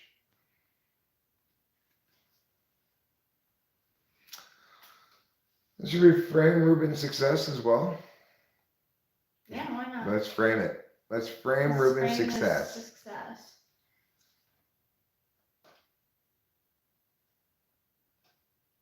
Yeah, well, being passionate about boundaries is like, I'm sorry, as soon as you're done with this poop, you need to stop pooping on your pillow. My pillow. All right, let's frame Ruben's success. Yes, queen. Yes, queen. This is the third time you pooped on my pillow.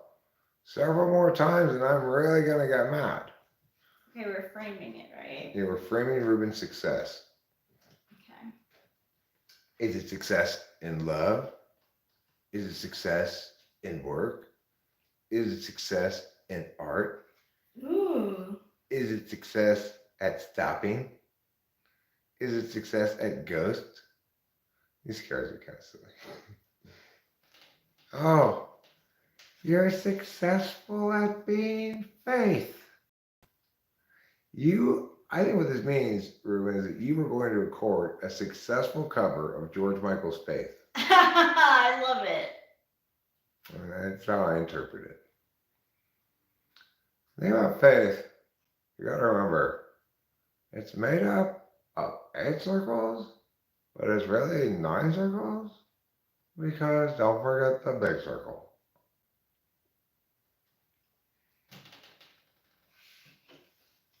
Karma's Pimp, would you like a card? Oh yeah, he wants one. Okay. We're gonna find out all about what's going on with your being hidden and stuff. Yeah. Let's find out. Karma's Pimp, the Oracle cards, know all and tell all. Even the embarrassing details, that time you went out on that first date and you spilled a whole plate of spaghetti down your shirt, inside your shirt. And then you were trying to pull off like you hadn't done it, and she was trying to kind of fake like she hadn't seen it, but you both kind of knew the other person knew, you know? And you said you had to go to the bathroom, you were in there for like 30 minutes. You came out, your shirt was wet, you tried washing in the sink, and she was actually gone. That was pretty embarrassing. But the Oracle cards told me all about it. That's how I know. So, Karma's Pimp, are you a Star Wars or Star Trek fan? Thanks, Ruben. Oh my gosh, thank you so much. He gave $1.99. It says, and then he wrote $100. Oh, $1.99 is nice too. Thank you. Thank you, Ruben. I like that. It's very tricky. That Space. was clever. Karma's Pimp, you're not being hidden. You're just enjoying your space. Let's frame it for him. Let's frame space for him. All right. The natural frame for space, of course, is time. But instead, you get abundance. So you have an abundant amount of space. You're not being hidden. You just have more space. The Oracle cards are probably being a little cheeky with you, I think. I don't blame you, Ruben. It just goes to show you the power of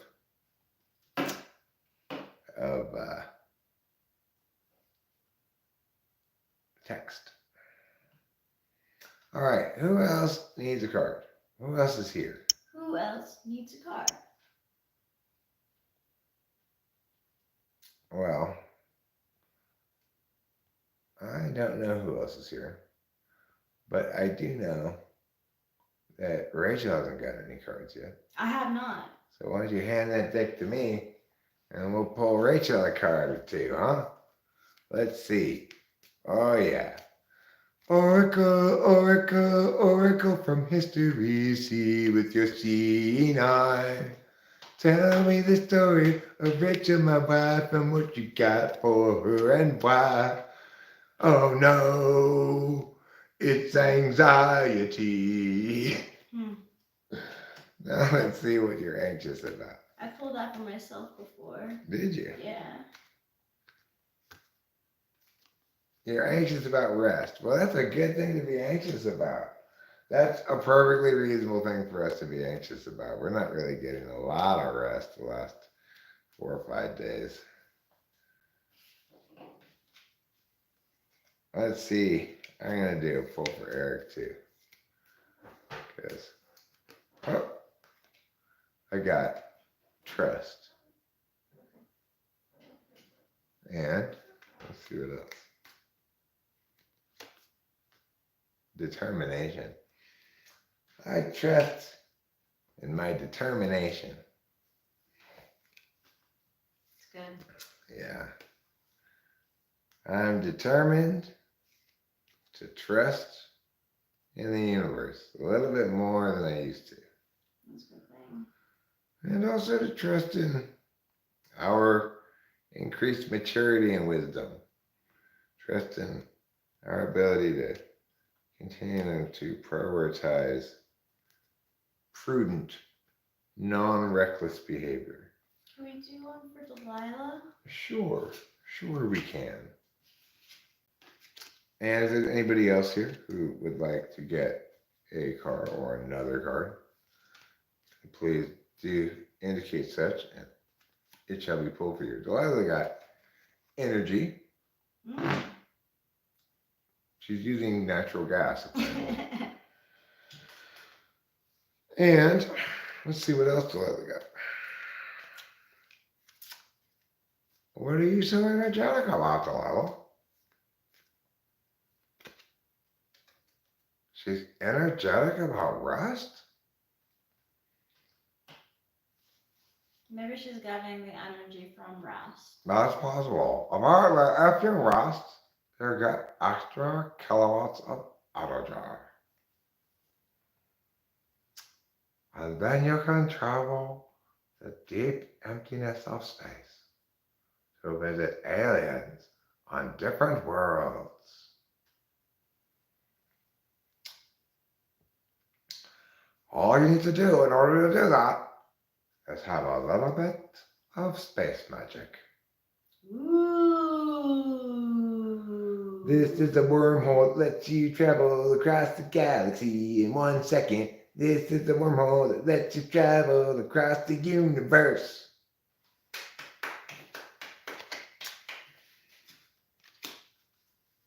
We all need a little magic in our life. That's why I'm going to saw this lady in half. Space magic?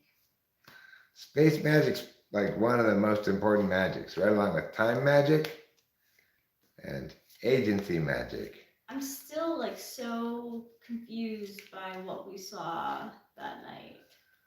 Well, I know what we did see is an unidentified aerial phenomenon. Yeah.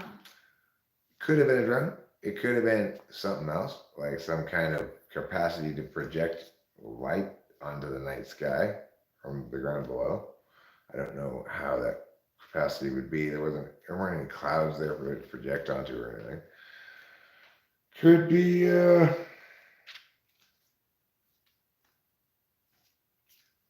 I don't know what else it could be. I just don't know.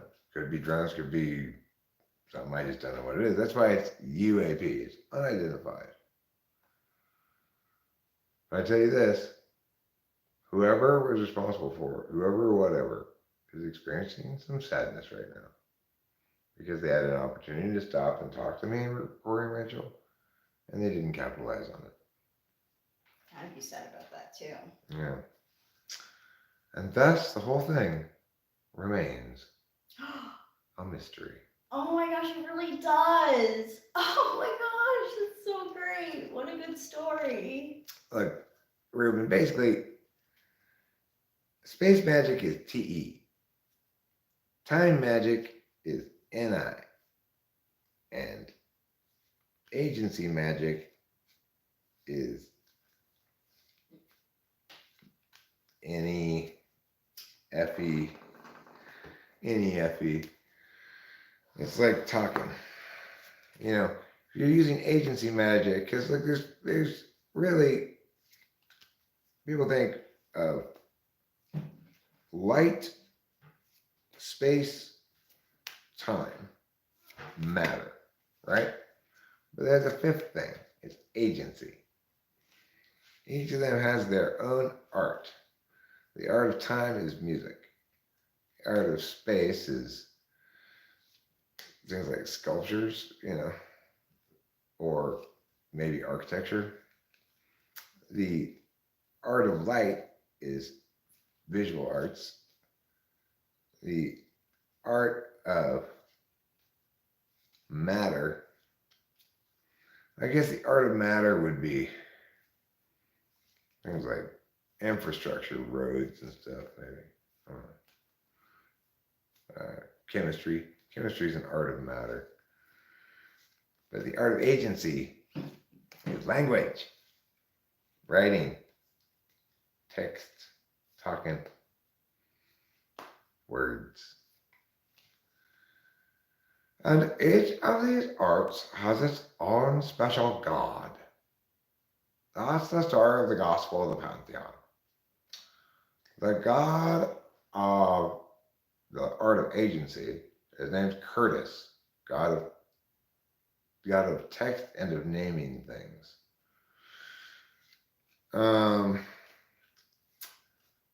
The god of music is pre-creator.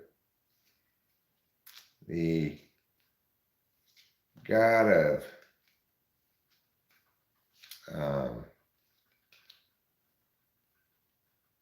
visual arts cannot be seen because and never experienced by anybody because they move at the speed of light.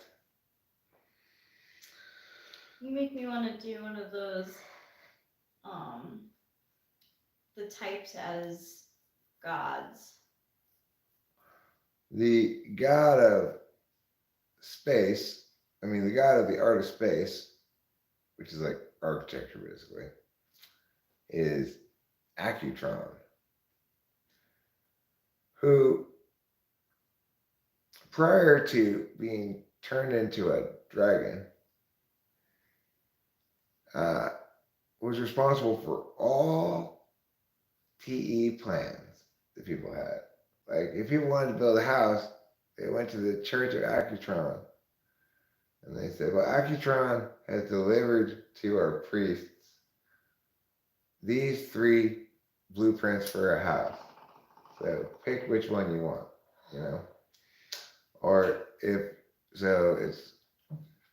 like you wanted to be, you're like a nobleman, you wanted to build a fort someplace, you had to find level ground because you couldn't adjust the plans at all. Nobody knew how to do that. But once Accutron changed into a dragon, then one of the rulers came up with the notion that he could adjust a plan because Accutron's grip on everybody's understanding of that was loosening. And thereafter, people started to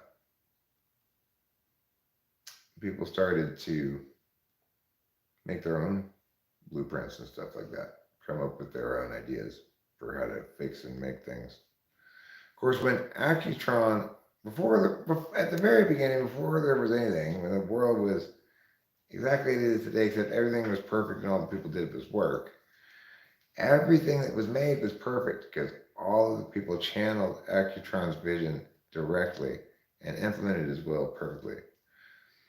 But at the very end of the very beginning, just as Accutron was finishing with his work crew of perfect working humans, the estate of the gods, the manor of the gods. Well, the last minute, that's when the perfect length, the state of perfect robotic mind became disrupted and people became fully human. And that's why that part of the railing around the manor of the gods is the part that broke.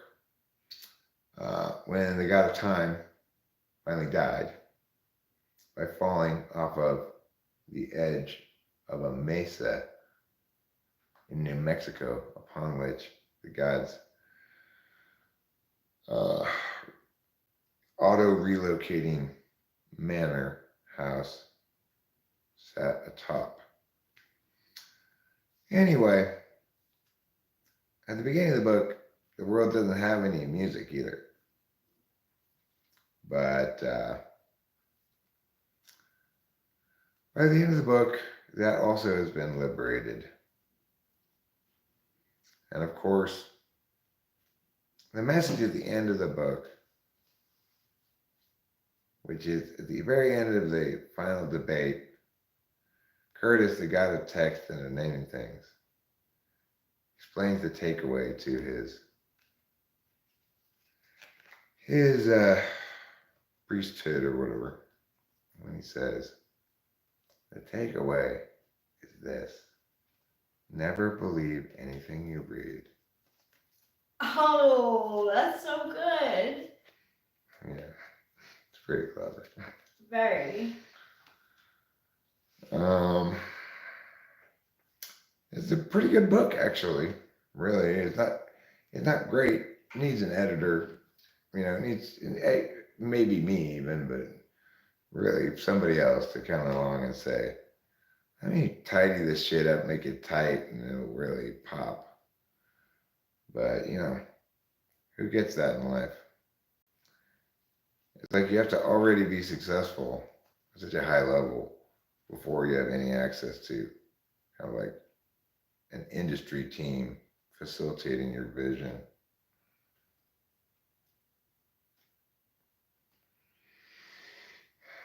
Facilitate my vision more. Can you please facilitate my vision? Thank you, Ruben. You're facilitating my vision. I appreciate that. But remember to exercise caution, because once you start reading it, you may just love it.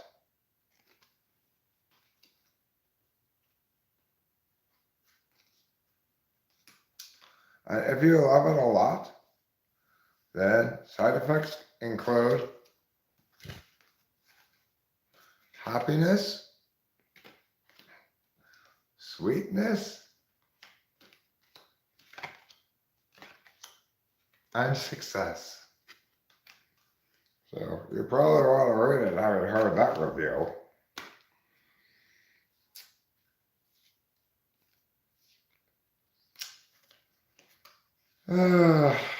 That poor gentleman, Horsey. What was his name? What was his name? Is it? I forget what his name is. I guess it's one of the Relighettis. Story of the Relighetti family. There's Rigoberto. I don't remember the other two's names. It's like a 3-generation thing, That's so good. I mean, I don't actually like those kind of stories myself usually. If you get attached to one of the characters, you don't want them to go away and be replaced by this different character, I wasn't thinking about that when I wrote it. And, not sure how much writing can ever really be informed by knowledge.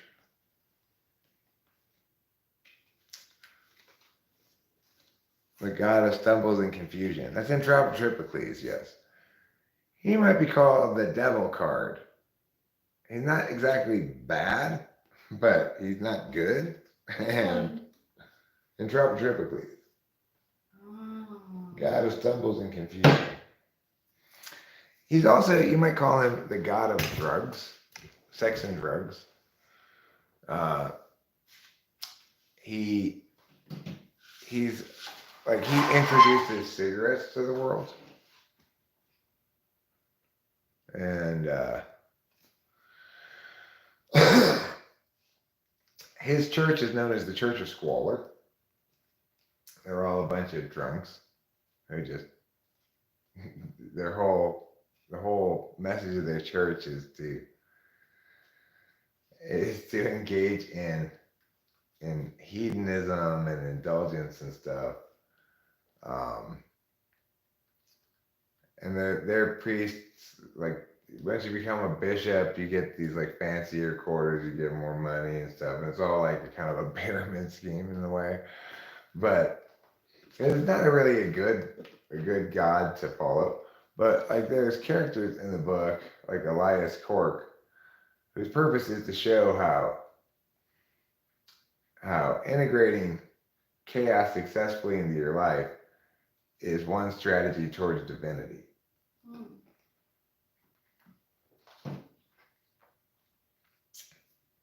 Elias Cork ultimately turns out to be the son of Entropic. Sorry for all the spoilers here, but he's son of Entropic, a son he fathered with the Duchess.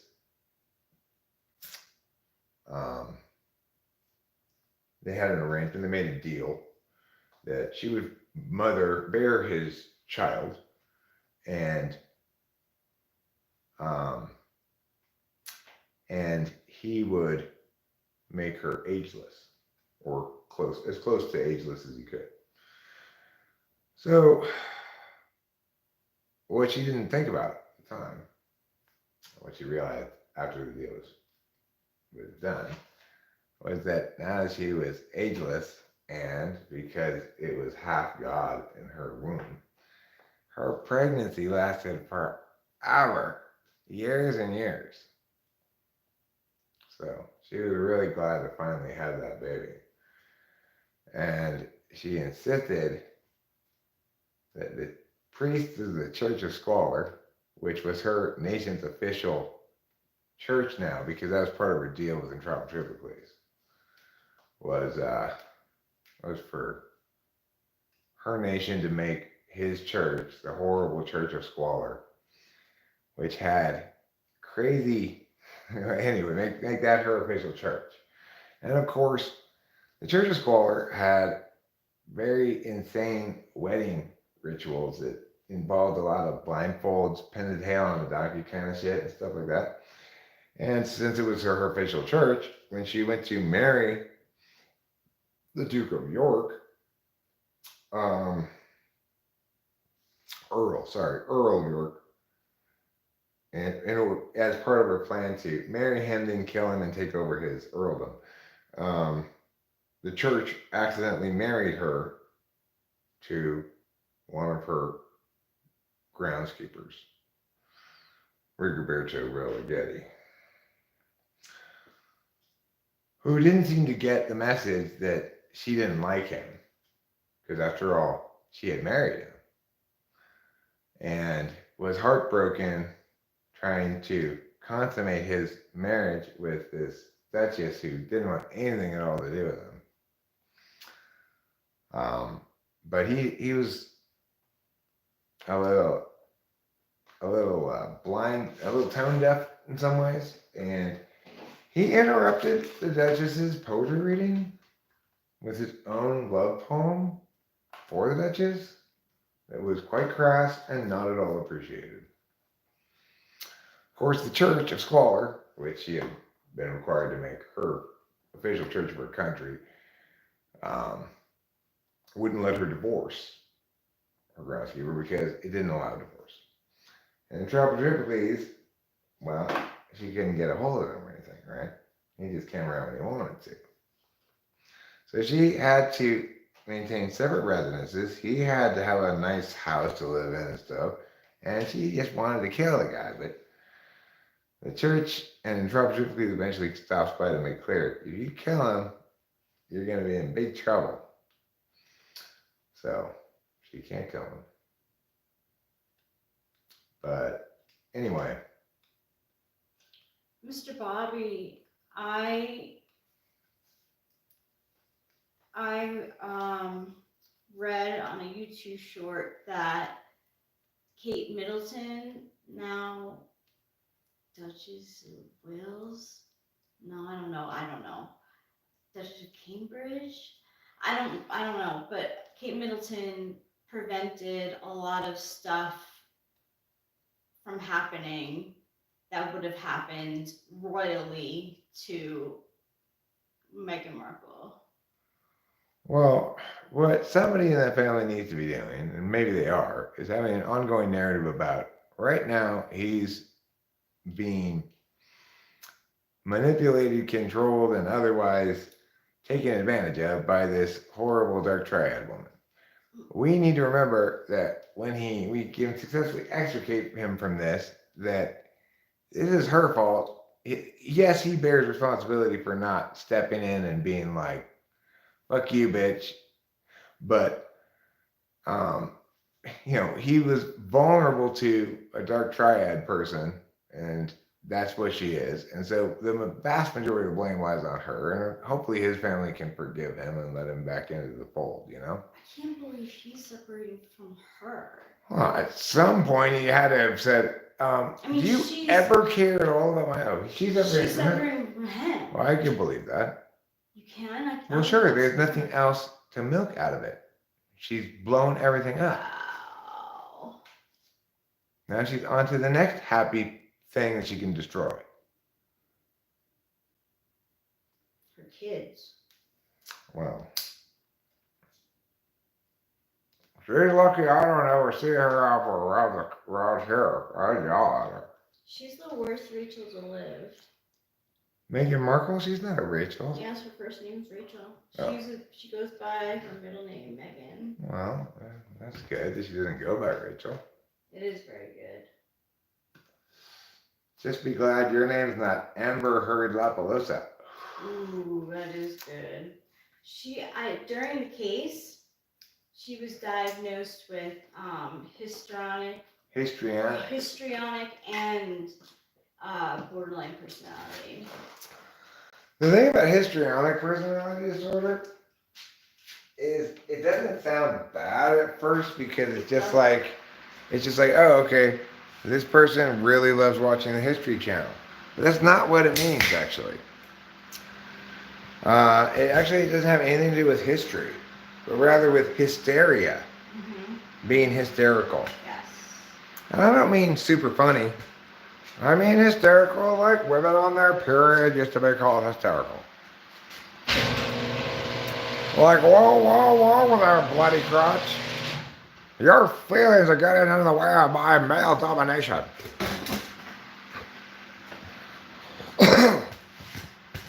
Times have changed, though. Nowadays, we understand that being a woman doesn't make you subject to a special disease called hysteria that usually needs to be treated with stirrups and some other ridiculous medical equipment designed by pervy doctors.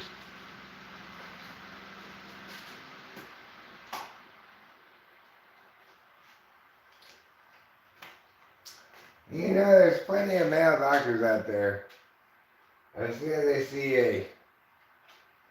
an attractive chick walking into their office, they say, "All right, let's get you into those stirrups."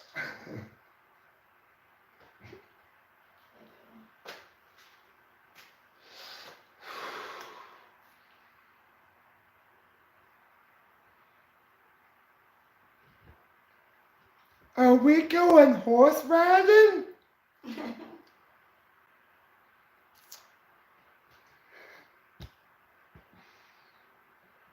There's a skit I like to call Bimbo Visits the Doctor's Office.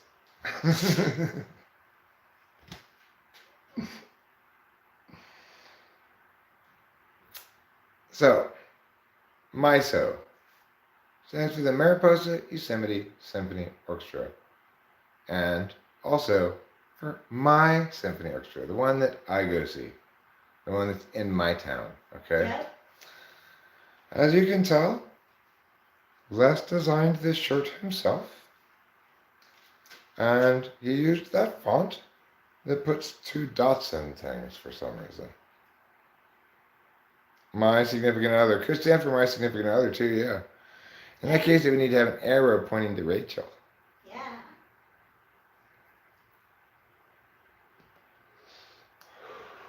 I should get a bumper sticker that says, "My other significant other is a little wilderness car." That would confuse people. That would confuse people. Normally Or people. they'd be like, hell yeah. Well, normally people put my other car is a Porsche on a shitty car somewhere. That's the conventional, traditional bumper sticker joke. You have a shitty old car and you put on it, "My other car is a Rolls Royce." Well, I want to take the spirit of that meme, but subvert it and change it around to make it confusing. By putting a bumper sticker on my car that says, "My other significant other is my little wilderness car." It's not. I'd say at the moment, like either the cats or the bass guitar could qualify as my other significant other more than the little wilderness car. But I have a lasting fondness for this little wilderness car because we originally weren't going to get it, and then we did, and I'm so glad we did. Me too. It's like I don't even want to go drive it around, really. Just sometimes I just want, just doing this is probably good enough. Just going like this.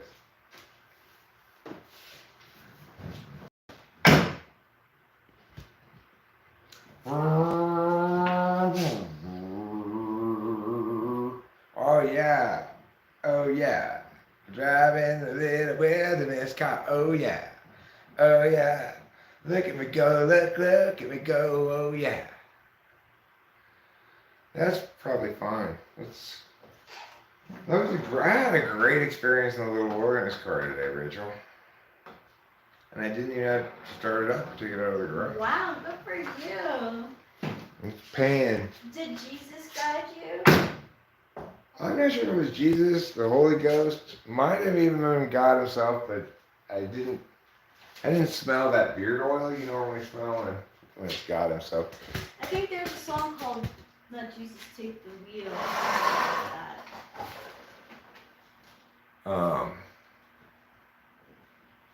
Well, there's that great song, "I can smell that it's you, God, because Jesus don't use beard oil." Mm-hmm. It was one of Helen Keller's lesser known folk songs, actually. That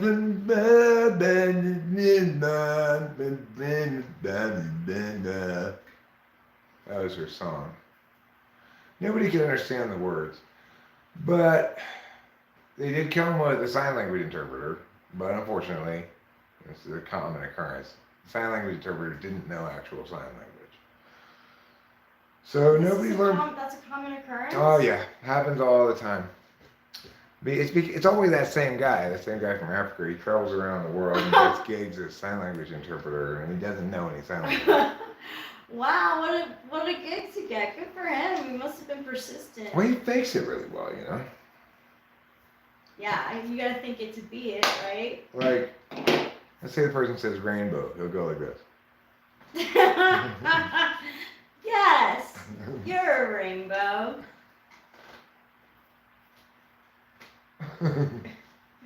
He just treats it like charades. But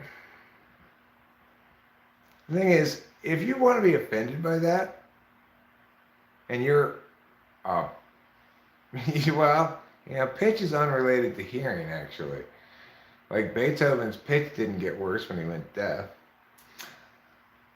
Granted, if you start out deaf, I'm not sure where the pitches are coming from, but you might still hear pitches in your head. Okay, anyway, for those of you who think it's offensive to hire a fake sign language interpreter to interpret someone's speech, why do you think you're qualified to have an opinion on that? Shouldn't you ask a fake deaf person? Yeah. Yeah. And I can tell you, as a bad person, that does not offend me.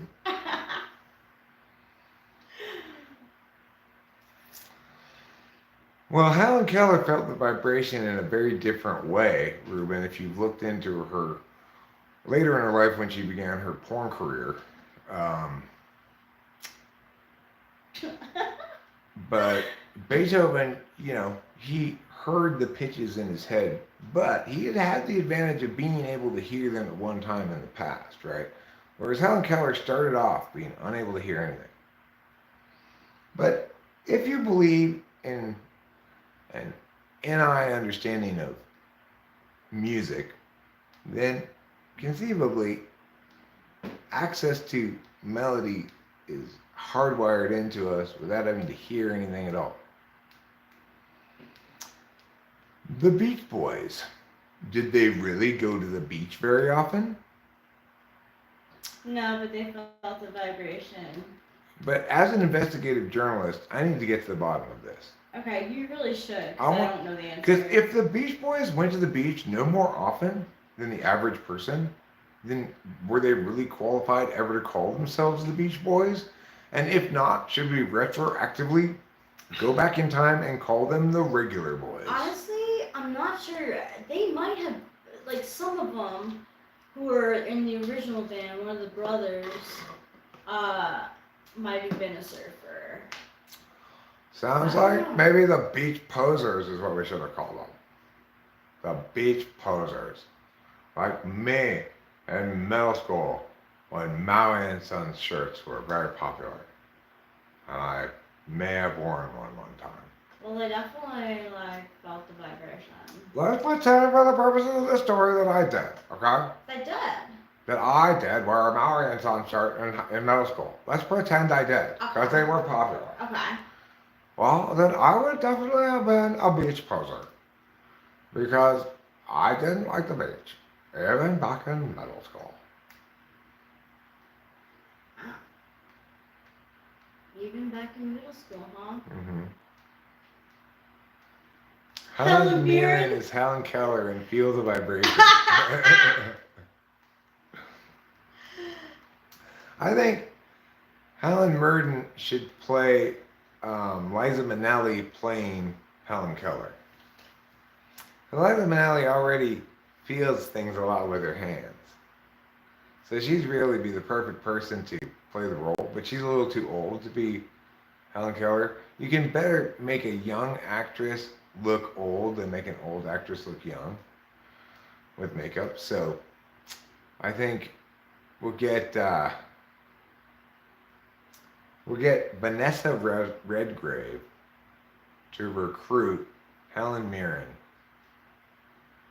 to entice Shel Silverstein's poems to prompt Tom Cruise to take on the role of Helen Keller. You grew up in Saugus? My dad used to work in Saugus a long time ago.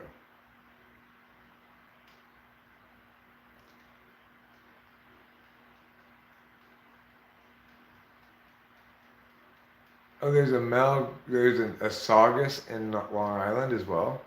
There's a Saugus in LA County somewhere. I think that's what it's called. Oh. Long Island, Long Island, Long Island, Long Island. The island's as long as my lashes. I've got really long eyelashes because I had eyelash extension surgery because I was deeply ashamed of my too short eyelashes.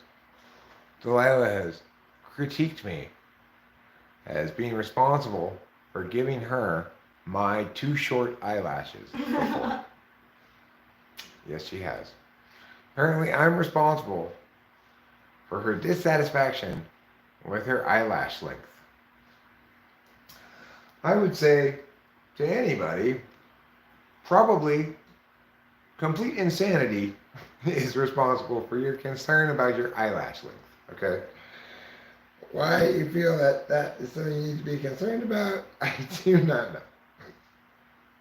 But if if I am the parent with the shorter eyelashes, I guess it makes more sense to blame me than the other parent. So Well, she doesn't have her. She has her own eyes. She doesn't have her mom's eyes. I can't think of whether her mom's eyelashes are long or not. I don't know. I don't know if they're long or not. But she But doesn't Delilah have. seems to think that mine are extra short, Yeah. and that's why she has insufficiently long eyelashes. Well, you know what, Delilah? Your eyelash length, I mean, if that occupies more than, occasional moment of your attention, I think you're probably overweighting it in the grand scheme of things. How important is it to have long eyelashes? What is it going to accomplish? You can you can like swat butterflies that fly close to your face with your long lashes. I mean, maybe it will protect you from dust better getting into your eyes. That's what eyelashes are supposed to do, right? They're not supposed to whip your eyes, despite their name. Um, they're not lashing your eyes so much as they are lashing out at things that come near your eyes with their fluttery defenses. I can hardly think of a more fluttery defense than eyelashes. Just flirty. Very coquettish. Yeah, the most coquettish of defense mechanisms. You can bat the eyelashes. You can bat them, it's true. But the problem with trying to bat your eyelashes is it's almost indistinguishable from blinking. It also casts a larger shadow. So you've got these lines of eyelash shadow coming down your face at the noonday sun. They make like a miniature of the sun in shadow form around your head, around your face. Yeah, thanks for the trip down memory lane, Karma's pen.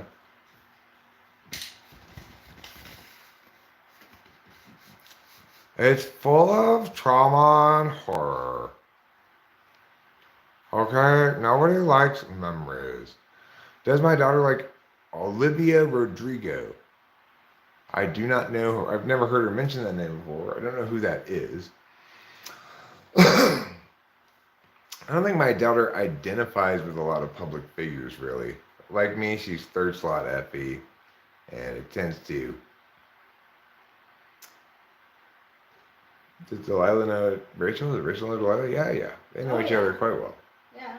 Quite I well. met her the second day of being in Los Angeles. I think Delilah liked you right away. That's so nice. Didn't I she? liked her right away. Olivia Rodrigo is totally in right now? Well, I'll have to check it out and see what does she do? Does she just like be a lady, or does she sing music, or does she what? Is she an actress? Sings music. She sings music, huh? Yeah. What kind of music? Is it good music, or is it bad music?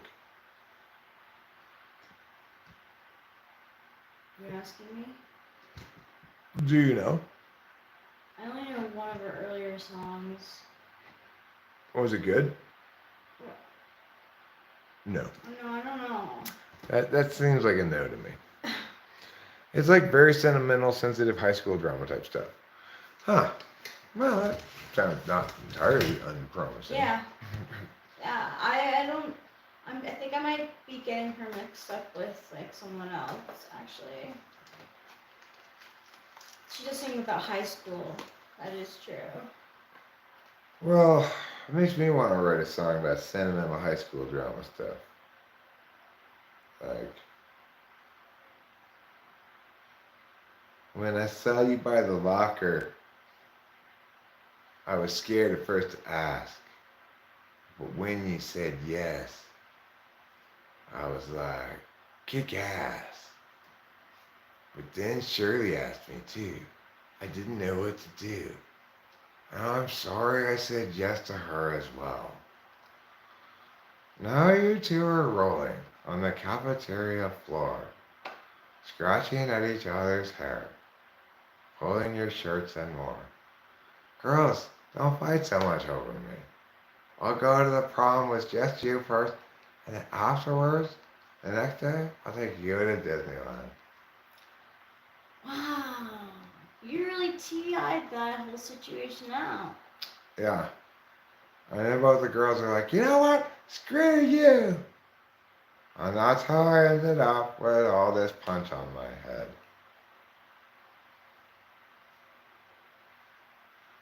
There, I just wrote a high school sentimentality drama thing for you. I could write another one right away if you wanted. There's these two girls, and they're really, really, really into, like, you know, writing, like journaling, diaries, you know? And they get the nicknames the Diary Sisters. And it's like the other kids are kind of making fun of them, but they're also kind of curious. And the Diary Sisters open up a new club at their school. And it's called Diary Club. Anyway, they're writing their diary after school in their club about Jody, who is the sister of Steve, the hottest, most popular guy at school.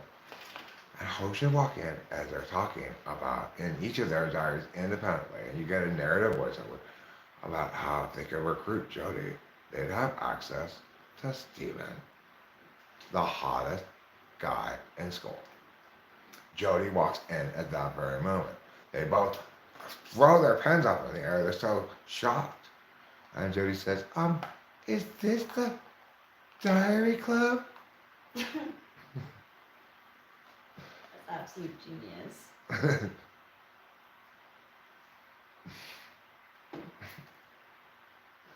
There, I just wrote an anime for you. They have Could it anime. be a young adult novel? Sure. They totally have animes that are just like that shit, Yeah. though. Those ones I cannot watch for very much. The slice of life ones, the school club thing. Some of them, like, um, when you start reading the descriptions, like, Hikori was the last member of the Paranormal Studies Club. It was about to shut it down when a new transfer student came in. That's so many different descriptions of so many animes.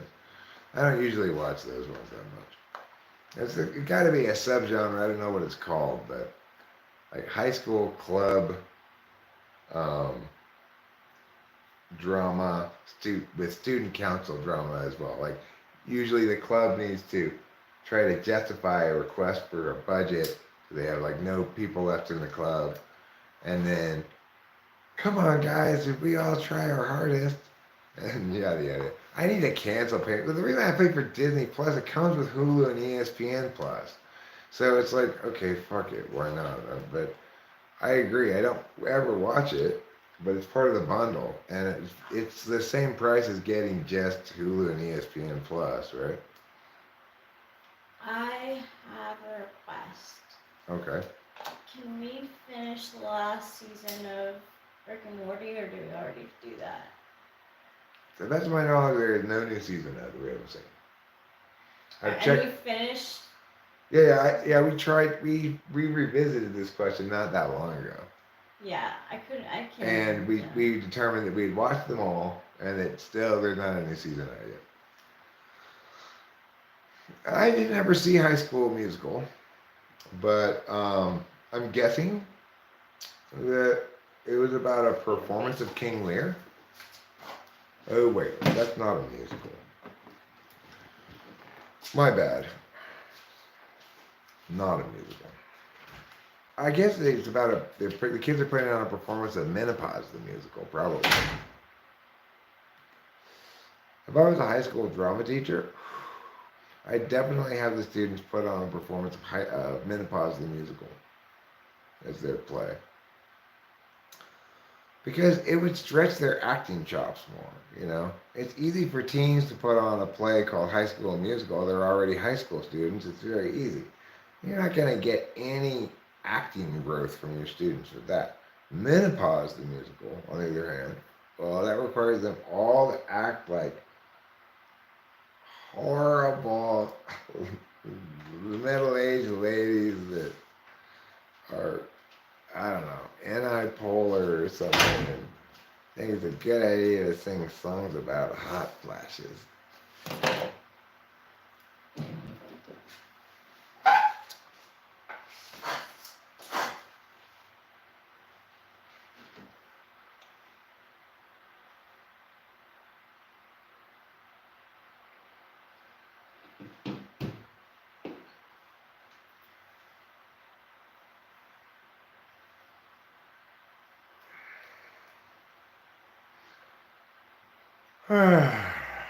We had a fairly pleasant drive down into and back out of Oakhurst today to pick up Rachel's medication. Yeah.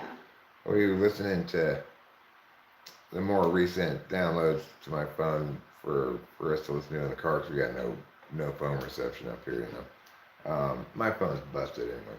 We got to go to the phone store soon. We got a number of things on our to-do list. We're being kind of procrastinating right now. I'm feeling a little procrastinating, but we'll get a couple of things off our list tomorrow maybe and hammer through a couple of main things we've got to do, and then we'll take a little bit of a sleepy week. Smacking one. Hot flashes are wild. Talk about SI smacking one upside the head. I can only imagine because I wake up sweaty. My question is, can anybody imagine writing a good play of any sort about menopause? No. There should be education on it, sure, but like not in the form of it can't be Equivalently, musical. there should never be a play about growing prostate. Yeah, It's like, exactly. okay, I get it. It's part of people's life experience. That doesn't mean you need to make a play about it. Too much SI, too little NI. I'm going through menopause. And that means that blood will come out of my vagina after this. Let's make a play about it. Let's not make a play about it. Certainly not a musical.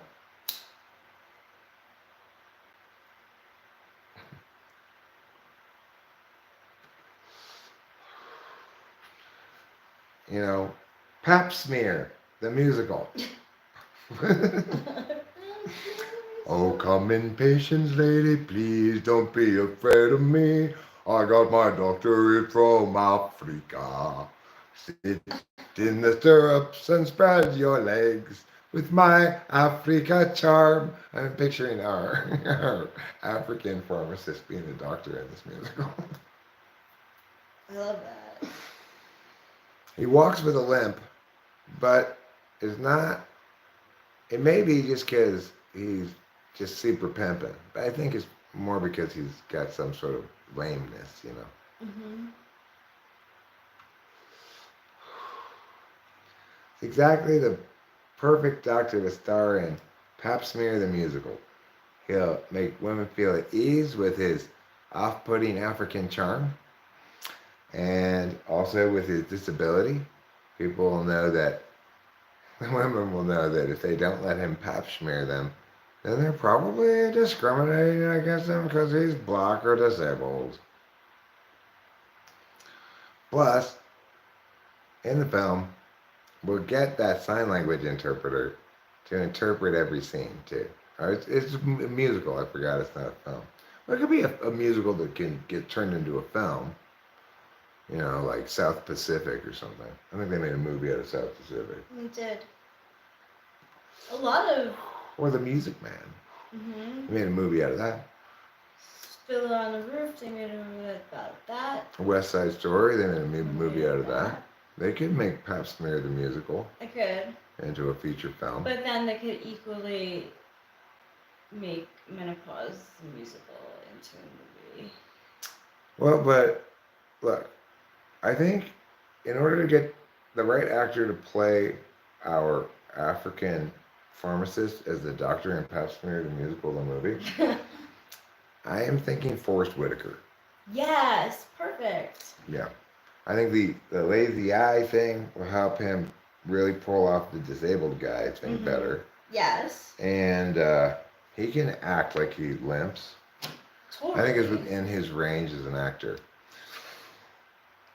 So Joe Rogan, I believe he's probably an ESTP as well. He seems to be TI in his general approach to things, but very susceptible to NI shit that he embraces today and tosses away tomorrow. You know, that or it doesn't seem to inform him exactly across instances. So that's very fourth slot in I.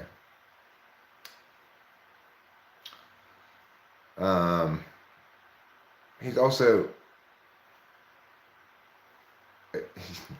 yeah, he was fantastic. Well, I mean, I want to hire him, to have him in a little box down here doing sign language interpretation for me while I'm talking on the live streams.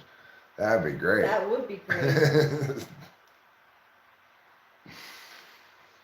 You know, he and he'd also need to do sign language interpretation for my fake deaf guy sign language, which is fake sign language.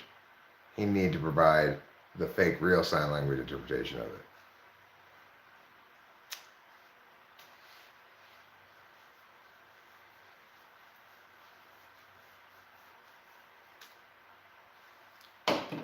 Nelson Mandela is dead.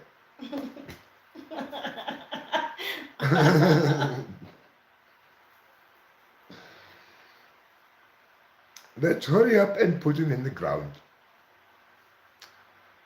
Well, Nelson Mandela, you know what?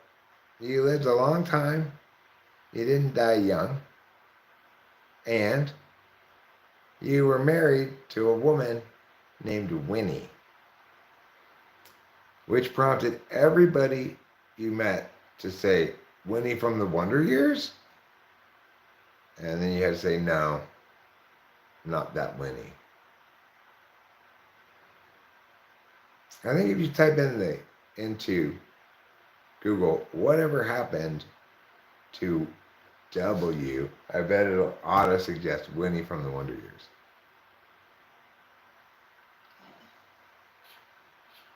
That was just her name, the name of her character. I have no idea what the actress's name is. But I bet you that whatever happened to W. I'm trying it right now.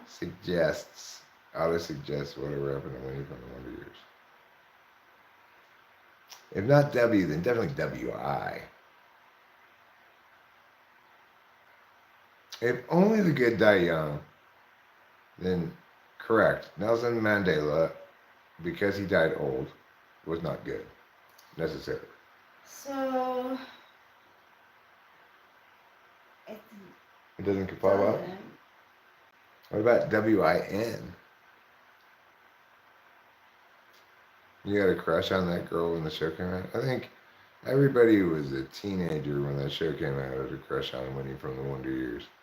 I had odd taste in TV girls. I had a crush on Tracy Golds. But before she got all anorexic and she was thick, I always thought that girl was cute.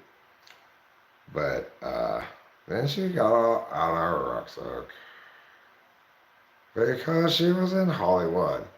And Hollywood was abusing her with body image issues. okay, so whatever happened to Winnie from the Wonder Years comes 1, 2, 3, number 4. Number 4 of which prompt? WIN. WIN. Okay, well, not as common a search as I would have thought. So what did ever happen to Winnie from the Wonder Years? She went on to star in a series of Winnie the Pooh movies, surprisingly as Piglet.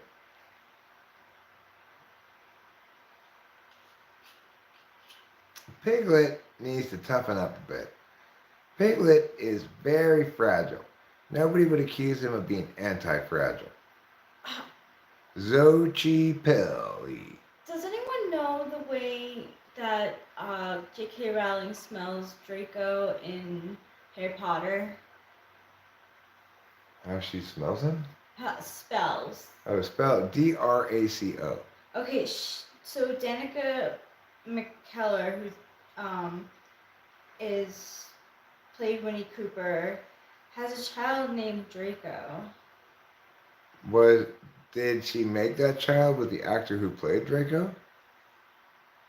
That would be impressive. That would be impressive. That'd be an impressive commitment to Harry Potter.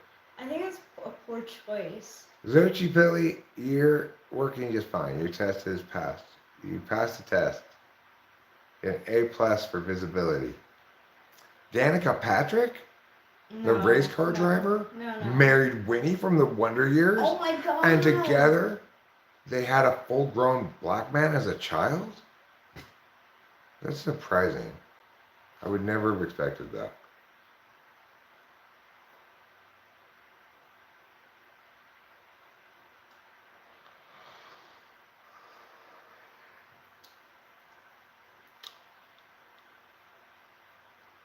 Danica Patrick should have been named Patricia Patrick.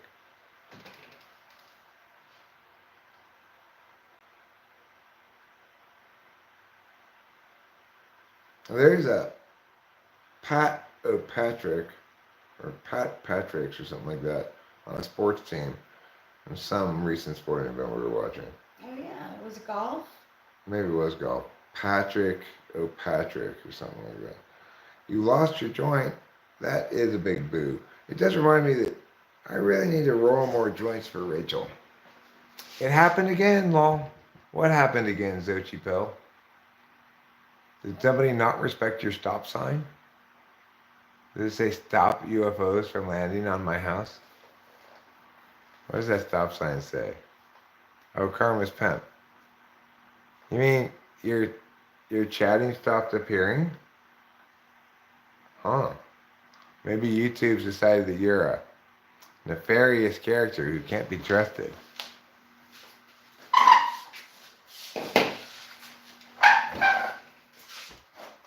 An old alt.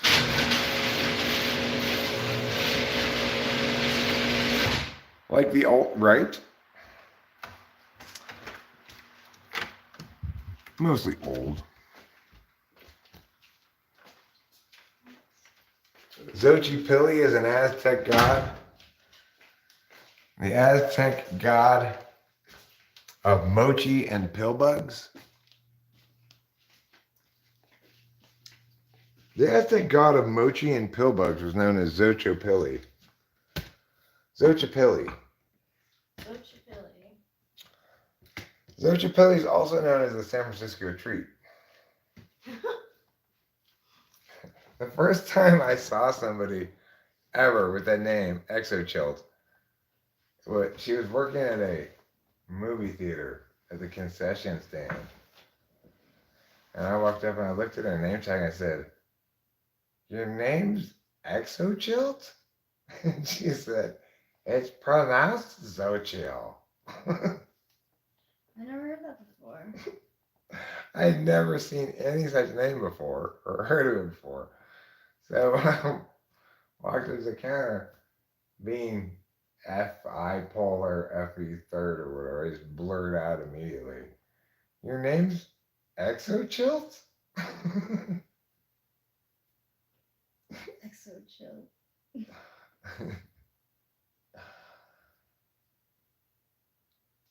Exochilt's a fine name, but I think I'd like to submit a petition that we change the pronunciation from Xochitl to Exochilt, which is a better name. It literally translates as flower child. So must be exo, must be flower, and chill must be child. It's funny how they have the same word for child as we do almost. Oh no, actually Eric is backwards. Exo is child and child is flower. Well then that is not so surprising. Yeah, it's not pronounced Zochi yet, okay?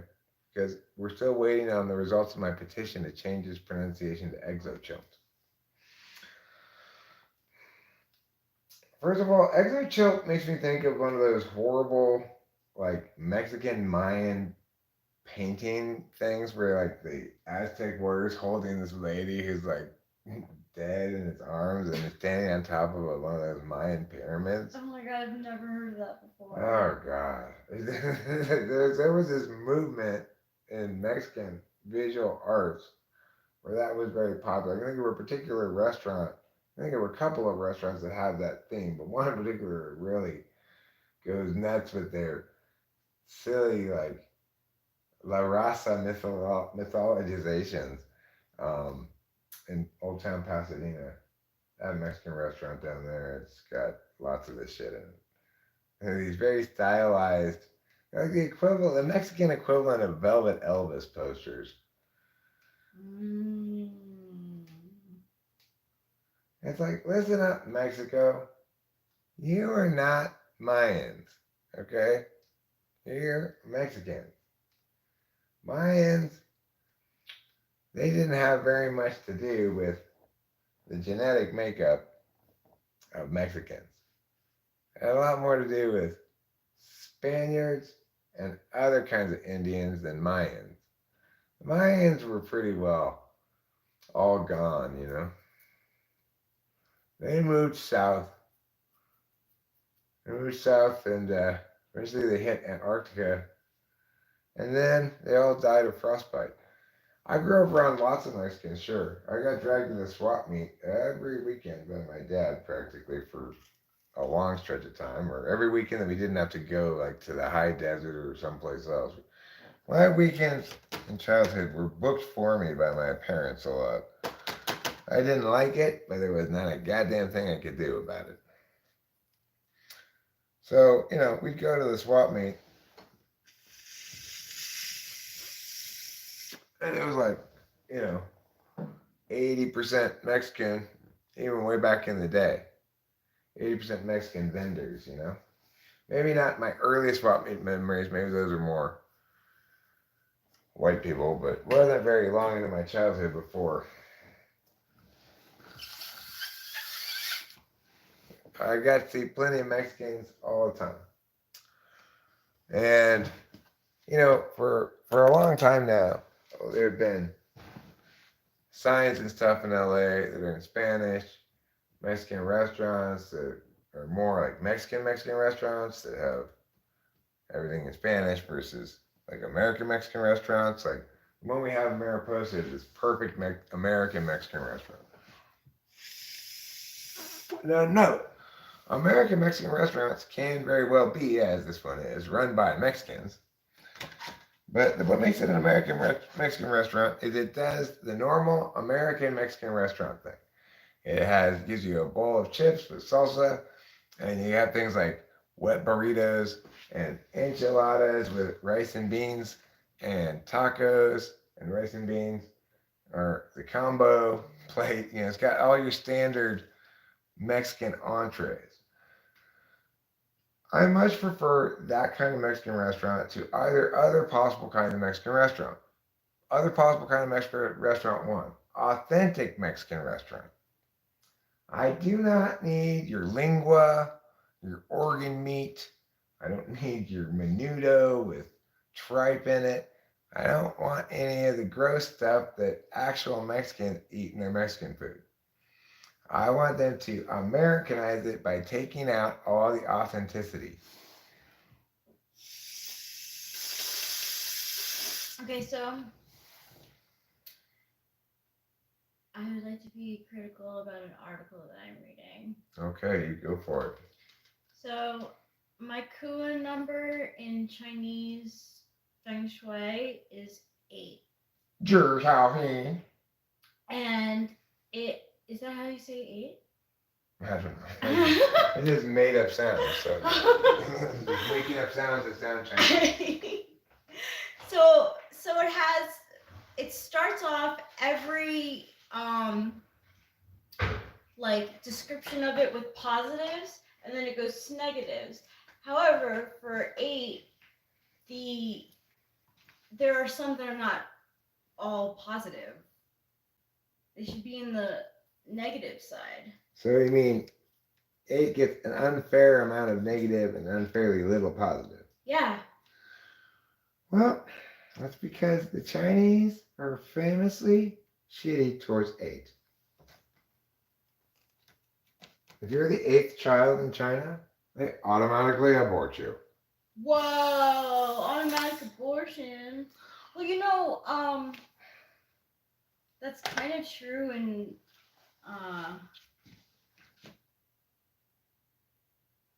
China. Yeah, in China, like Yeah. year of the. If Well, they're they have their one child policy. So, that means that you can't have more than one child. They also plan their births around the astrological Chinese zodiac. So there are too many dragons. Yep, there are too many dragons. And too few pigs and rats. Yes. Well, listen, don't listen to China about anything. Politically, astrologically, or whatever.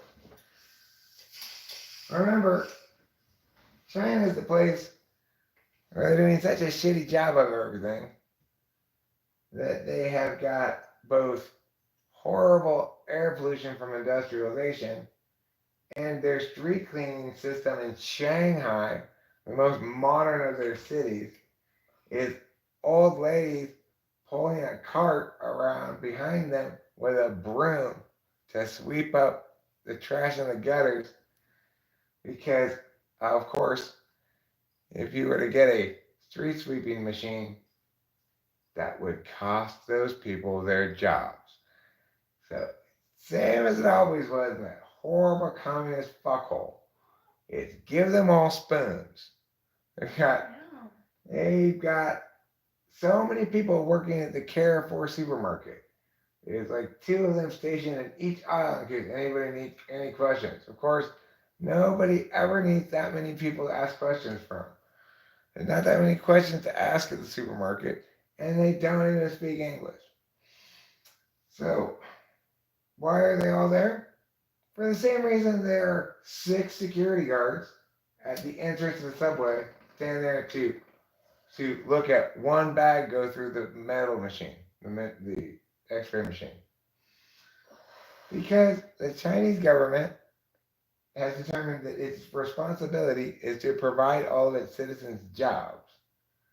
So, just like Milton Friedman said, when he went and watched them building this big project with hand tools, and why don't you give them a bulldozer or something?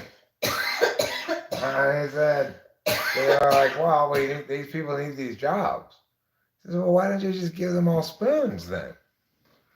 They don't take forever for them to accomplish anything. You can continue to employ them pointlessly and feel like you're doing something.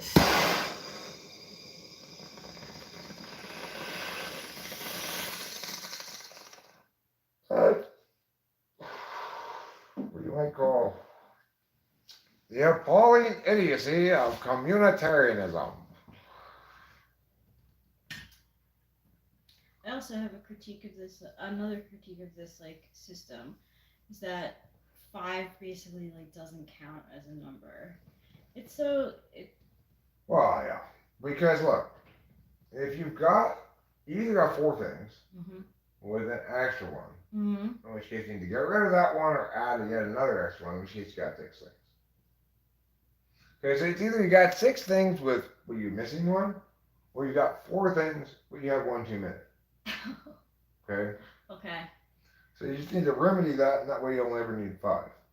Oh, that's great. I mean, I think there's something to being 5. I think that people who add it up and then it comes out to be 5 would enjoy having something written about them exclusively. But I definitely see where you're coming from. Right. Because look, people who want to be 5s, they could be 4.8s, they could be 6.2s. 6.0 even. Yeah. It just I see. they could even, if they really wanted to stretch the rules, be like a 5.2. It's not a 5 technically, but Technically not, in huh? Chinese astrology, you always round up not to the next number, but to the one after that. So all fives are sevens, and all sixes are pronounced Chinese Taipei, despite the fact that that's not their name. These are some of the strange I really rules of China. understand. But you help me understand it. Remember, China is a horrible country, and they're so dumb about their astrology that it actually influences their population to delay getting pregnant to the year of the dragon. No, the year of the tiger. Oh, year of the tiger? That's the Mhm. popular one? Okay. I would have Or said the sheep and the sheep. They just like won't plan it so that it won't. I want my child to be a sheep. Why do you want your child to be a sheep? Because then we can get wool from him. That's the main reason why Chinese people want their child to be born in the year of the sheep, because they mistakenly believe that it's going to allow them to harvest wool from their children. So it's interesting, Fly Guy, because there's uh so many people who are Year of the Dragon that it almost canceled out their like specialness. So now it's like, oh, you're just a boring old year of the dragon. So what people really want is to be one of the rare types. Look, Chinese people, being rare isn't God. It's not evil either. It's just whatever. My local grocery store just beefed up their security, checking receipts and a gate to leave the store. Not a fan. Well, I'm sure the local store was not a fan of all those shoplifters stealing their merchandise. That's probably why they implemented that. Yeah. Nothing like that happens here in Raposa because there's not any crime here. Cities, cities, to the extent that they continue to, on their current path, are getting more rather than less crime riddled for the first time in a long time. You know, heretofore, our increased crime stats mirrored perfectly the amount of lead in the atmosphere. You can see as the amount of lead in the atmosphere went up as leaded gas was used in cars and cars became more and more common. You can see that graph of the amount of lead in the atmosphere, and it matches perfectly with the amount of increased violence and criminality in the world during the same time period. It matches so perfectly that it's almost inconceivable that they've not successfully identified the cause. But crime's going back up now on the West Coast anyway. That's not a good sign because we don't have a good excuse like, well, this generation we kind of lead poisoned them all, and that made them kind of not healthy people. So I think dragons are cool. I'm a rat, and like I'm in the try thing of the rat, dragon, and monkey. But the point that the woman was trying to make in this TED talk was that there's so many people Year of the Dragon that it makes it really difficult, like in the job market, because there's so many people competing against each other. I thought it was interesting, and I think it's wrong. Like I don't know, it's wrong to discriminate against people from the year of whatever. Yeah, well, for sure, because that doesn't actually link to anything concrete in any meaningful way.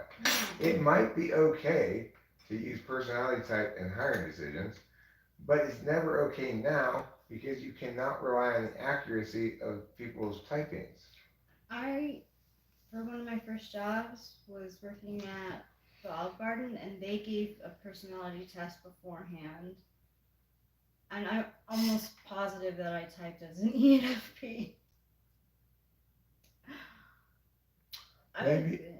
Maybe you were hearing me be annoyed with the new doc's office, which set me up wrong and made dealing with the stupid portal such a pain in the ass. Bah ha ha ha. They left an X. They left an X, huh? That's not very informative. Kind of like this. Same.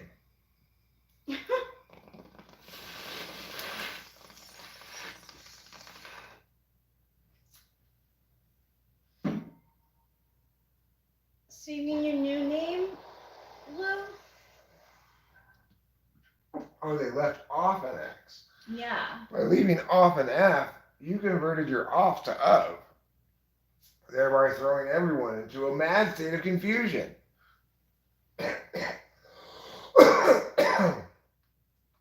And, ironically, proving just how easy it is to leave off a letter.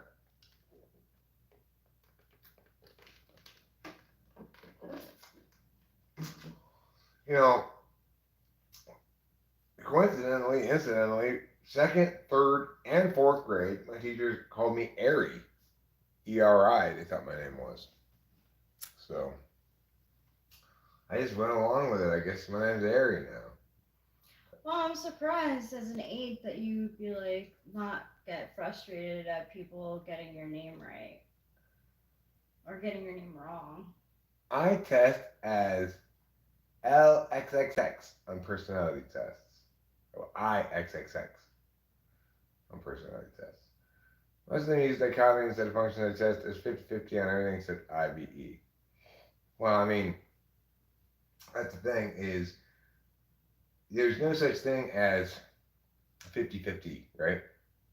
Like, you can't test introversion and extroversion directly. You can't test thinking, feeling directly. You can't test intuition, sensing directly. The label follows from the attentional manner, not the other way around. Yeah, Fly Guy is right. Personality type isn't that hard to figure out. C.S. Joseph figured it out so well that he can type people in 5 seconds and charge them like $500 for it. So, it just goes to show you the power of cognitive function. Goes to show you the power of TE, right? If you don't give a fuck, and you're just trying to maximize revenue. That's weird. Moon Bay 11.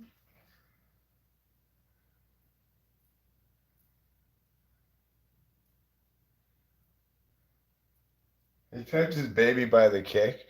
Yeah. Talk about, like, mistaking your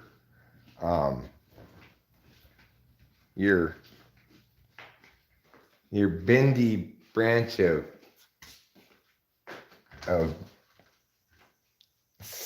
soft bamboo for a sword.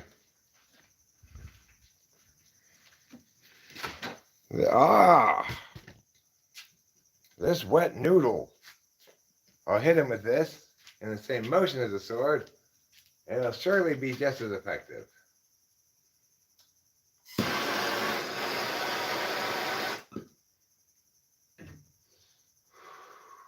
You know, Jordan Peterson does the same kind of shit too, though. Like, he gives some NI answer that makes no sense, right? He just thinks like, well, it doesn't matter if that NI thing is bullshit. It's still, you get the general idea. No. Is that because he's an...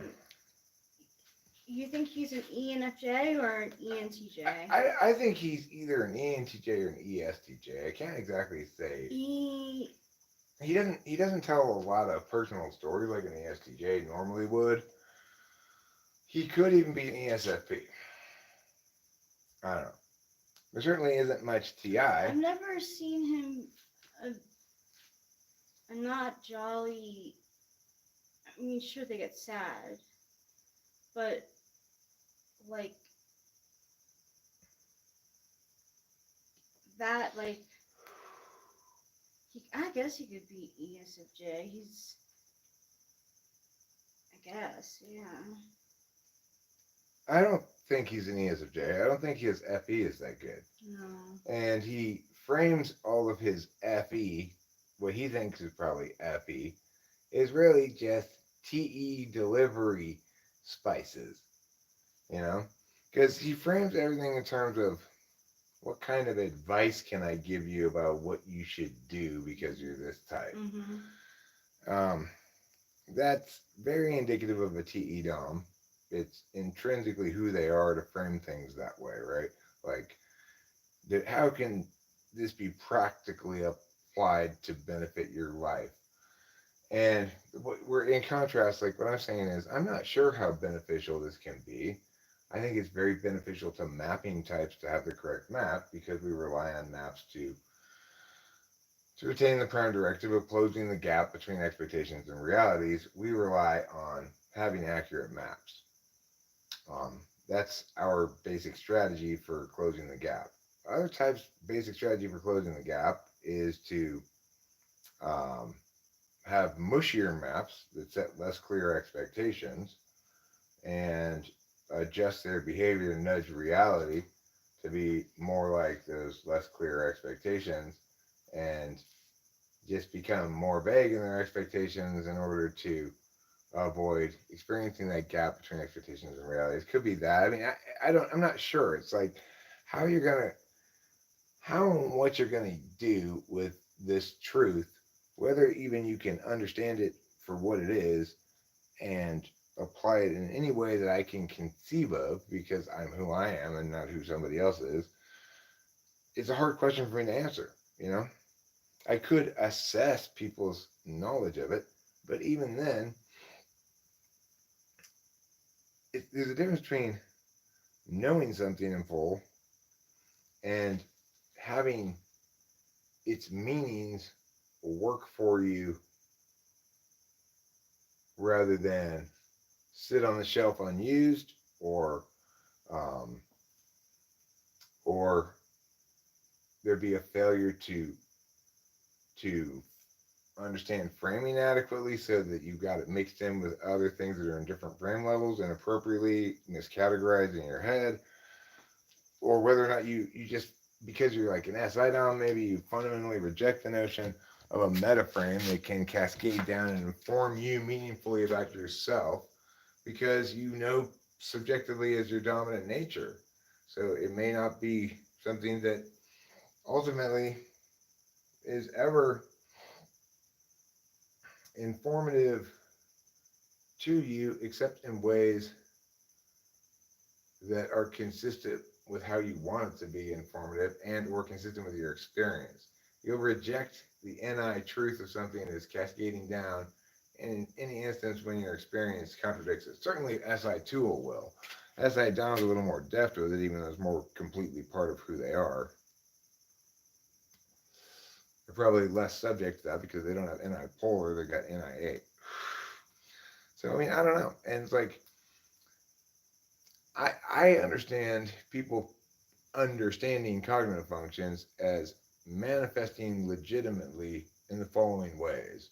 Well, once you understand this frame of reference, then you won't be wrong about this like this because your new information will inform you and that will be generalized over to here. Well, do people actually do that? How many people do that? The actual generalization. Some people can't. Depends on your stack, etc. So it's a tricky question to answer. Like, well, how are cognitive functions useful? Well, they're potentially useful in lots of conceivable ways, but you can't really answer the question without factoring in the individuals using them. Like it's possible for NTPs like me to embrace this as the default explanation for human consciousness, or the best model we have, the best model for reality itself that we have. And remember its precepts, that there's observation precedes everything else. You can't communicate about anything that hasn't first been observed by some individual, that all realities that we can conceptualize or communicate about are perspectives from one or another party. and or observations of one or another party, that language renders those fluid experiences, to the extent that they're communicable, into static objects so that we can communicate about them. Those static objects are called words. These basic precepts of understanding things help us get the right angle here, so we're not forgetting, first and foremost, whatever we're talking about, there's always a human agent behind it. Always. If we're talking about something that's a lot of distance away from authorship, like let's say we're talking about um, how different balls of different weights, but the same amount of air drag, will fall at the same speed. That weight doesn't matter. You'd think heavier things would fall faster, but that's not actually true. We know this. I might even be able to think of the guy who did that experiment, like off the Leaning Tower of Pisa or something, where he dropped balls down and timed them and such. I can't remember his name right now, but he's somebody you learn about in elementary school, right? But the thing is, when we reference that piece of knowledge now, we reference it simply as an object that we can utilize in making other calculations. In other words, something known, accepted, proved. We don't have to consider it any further, and we don't need to know who came up with that or proved that initially in order to know that that's the case. Um, but regardless, that process that he used to test and prove his notion that things of different weight, even though intuitively heavier things should fall faster, that in fact, assuming they have the same amount of air resistance, fall at the same speed. Now, obviously, if we're talking about solid objects, if you have a beach ball and a big metal ball and you drop them, well, the beach ball will fall much slower because it has buoyancy because I don't see him as a sensor at all, though. Definitely NI over SI in the top stage between those. Well, if you want to say that C.S. Joseph's an ENTJ, I won't dispute that. I firmly believe that Jordan Peterson is an ENTJ. Jordan Peterson, ENTP. Tigger, please, that is my pot of honey.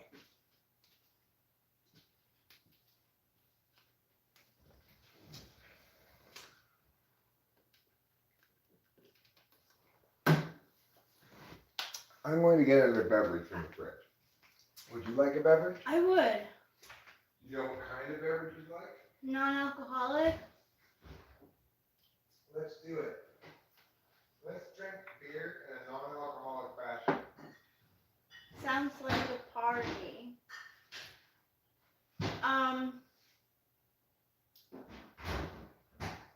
If science were really that great, they'd invent a filter you can put in your mouth, and when you can drink regular beer, it would filter all the alcohol out of it. Oh.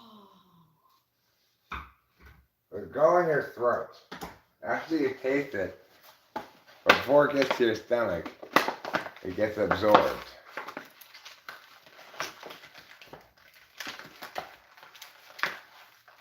Well, that's what I'm saying, Winston, Mom. If it's filled in with regular air, that doesn't count. It has to be two solid objects,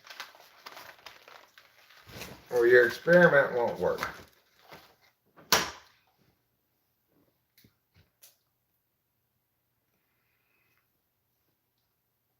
Ideally, they should be the same density, really. Just change the weight. So a perfect sphere of equal density, one of them smaller, weighing half a pound, one of them larger, weighing a pound, twice as big. Those would be two things to be getting tested on. If If anything, the bigger one might go slightly slower because it might have a little more wind resistance.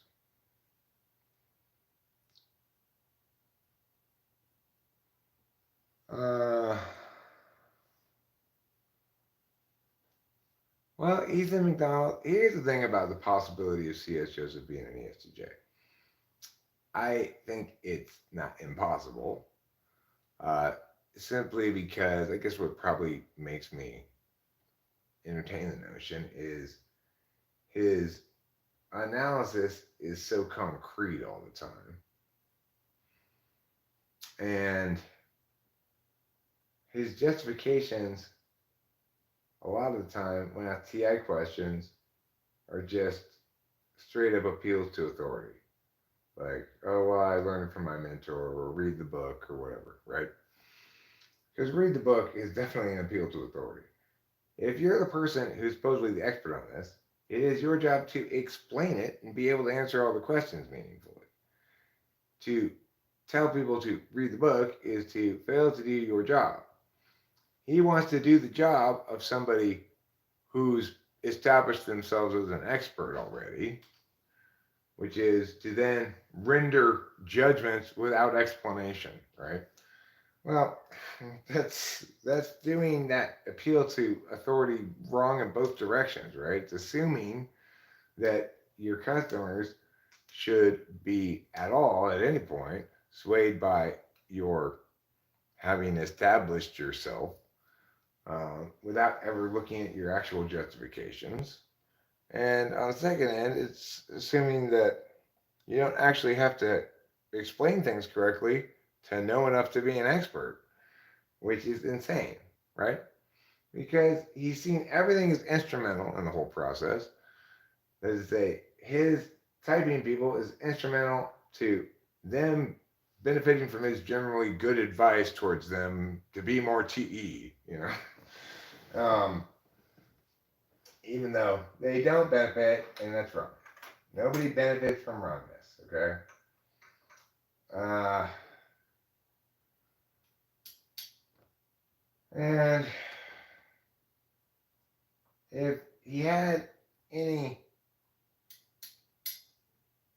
conscious understanding of TI or willingness to listen to any criticism that I levy against him and his approaches, then he'd pause some and say, okay, hold on. Why am I being bothered by these questions that critique implicitly or make me? Why am I being bothered so much by these questions that I can't answer?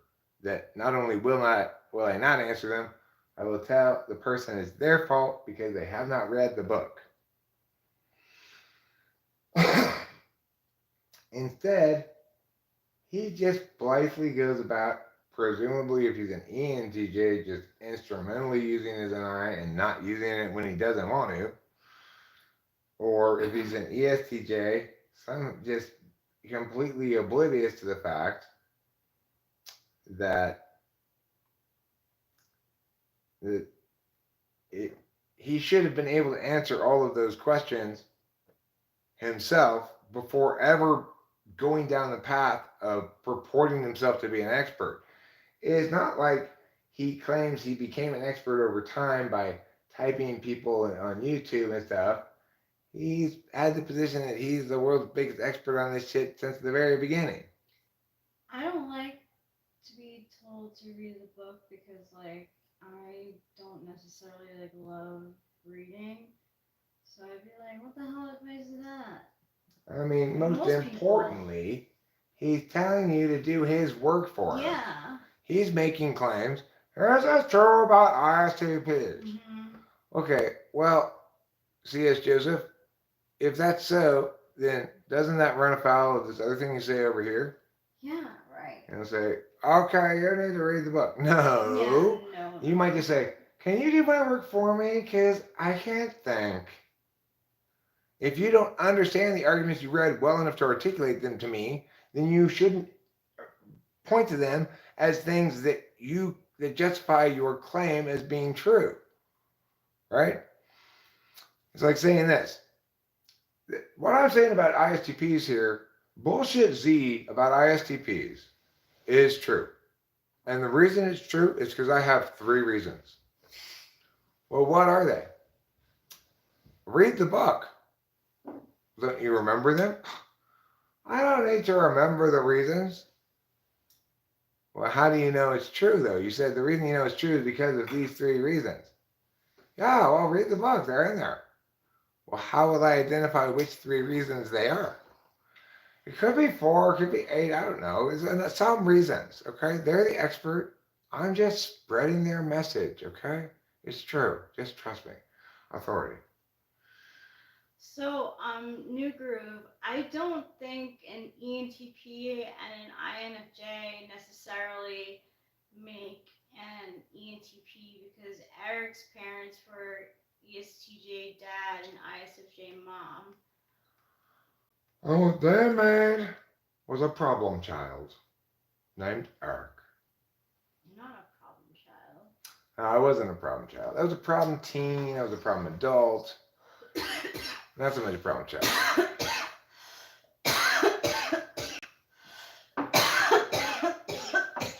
I was a problem toddler, a problem tween, a problem infant, a problem teen, and a problem young adult, a problem middle-aged adult, a problem aging adult, but not a problem child. My childhood, I was good as gold. My mom said that. She told me, like, you were so good until you hit 13 or so.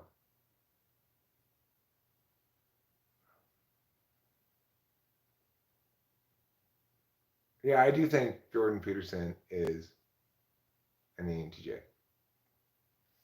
doesn't matter what Eric thinks. Is Boba Fett.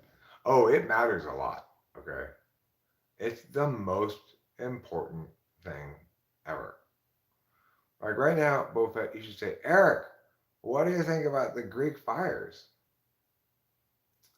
I'll say, well, when you're not very financially responsible as a country, you probably haven't put together a lot of plans and infrastructure and firemen and stuff like that.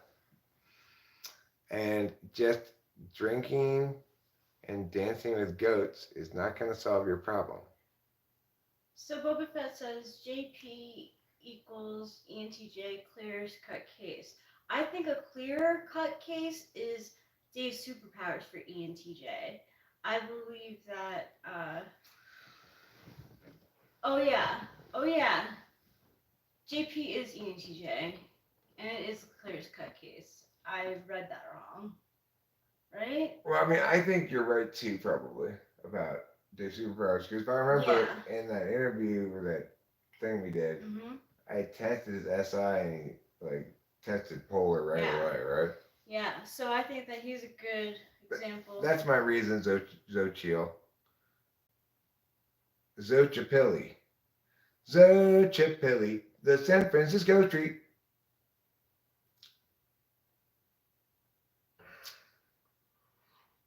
But, yeah, oxymoron, Moonfei. Oxymoron, Lou. Cute possum. An oxymoron. There are no such thing as cute possums. Now, you want to talk about a tragic encounter with cuteness. That baby quail. Oh, God. Cat that brought it in is squeaking, and then it got away from it, ran across here, and got behind some shit. I just was like, I'm sorry, baby quail. I can't save you because you're hidden too well. I can't find you. I just walked away. And then, like an hour or 2 later, I saw what appeared to be a field breast, quail breast. Like, I mean, seriously, right? Like they had plucked all the feathers. There was just this quail breast with a bone sticking out. You saw it. Oh God, I mean, I saw it, but like it's a blurry memory. Yeah, and the feathers around it. I was like, God damn it. I felt so bad, and it happened because it's like, oh my God, what am I gonna do? Even if I do rescue this bird, I do not want to go outside and discover its mother plaintively crying for it and give it back to its mother and it'd be dead. I just want nothing to do with this FI horror show that's happening in front of me. So I didn't do it. I got that, I killed it, and I threw it away. Hours later. That's how it happened. And that's how it happened. Opossums eat Lyme disease? So it's like, are you saying if you have Lyme disease that you should use an opossum like they used leeches in the Middle Ages to suck out your Lyme disease? Dr. Possum will see you now. Oh, yeah. That's some good smelling Lyme disease. All right, now you got my teeth, my little sharp, awful little teeth in you.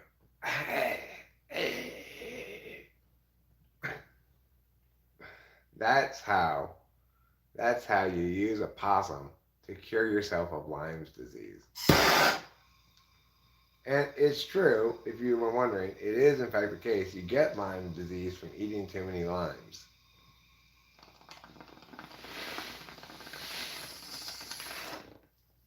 At first, scientists thought Corona beer caused Lyme disease.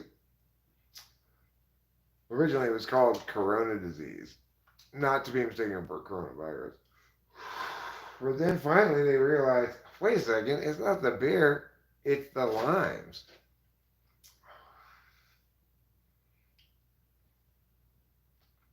Oh well, yeah, that's another common cause of it. Well, after people realized that Sprite reduced the amount of actual lime juice in their drink to negative 5%.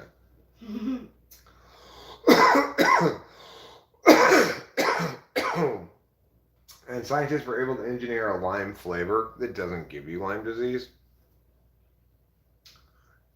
I mean, they'd already had it. They just had to figure out that it worked. It was key lime.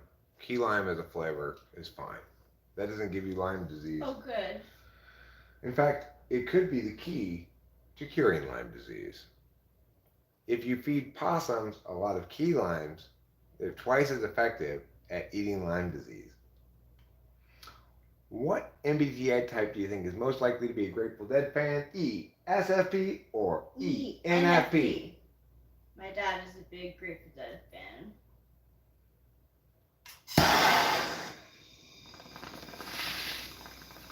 So is my Uncle Paul. So if you're one of the many people who a rational thinker, a good thinker, you say to yourself, hold on a second. I've had key lime pie many times. Why didn't I get Lyme disease? Yeah. Well, that's because key limes don't give you Lyme disease. That's wonderful to hear because I like key lime pie. Yeah. Otherwise, you'd have a whole generation of key lime pie aficionados suffering from the symptoms and effects of Lyme disease. I would have been so sad. Lyme disease makes your skin become waxier and greener. One of the first symptoms of Lyme disease. A second symptom of Lyme disease, when you have it, people try to shove you into their corona. You'll have all these little circles on your face where people try to shove your face into their corona.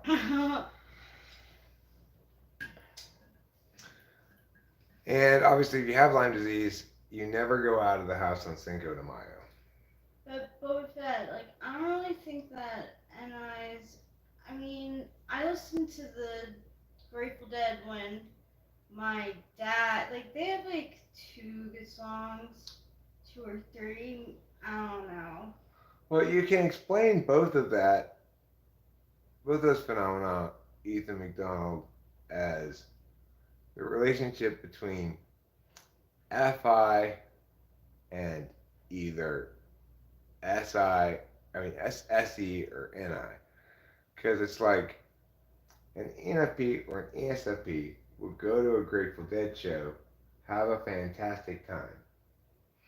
The ENFP will remember this fantastic time consciously. The ESFP will NI from the experience a bunch of conclusions like the Grateful Dead are great because I had a great experience while watching the Grateful Dead. Really, they had a great experience because of all those drugs they were on. Mm-hmm. But they aren't good with their NI, so they just conclude what they want to conclude. Now, ENFPs potentially are a little stronger in the NI than ESFPs, but this is where FI comes into the mix. Because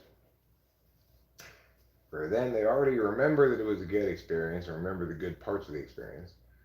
And they know that they authentically value that good experience a lot because that's their tool function.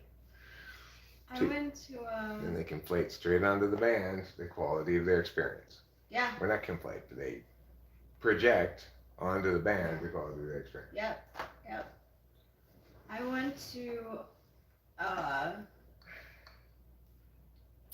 Grateful Dead cover band show like 3 times, and I was drunk for the first 2 and sober for the third, and the third show I was like, what the fuck am I doing here? This fucking sucks.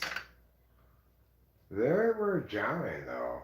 They were jamming out endlessly and pointlessly. For so fucking long. For so long.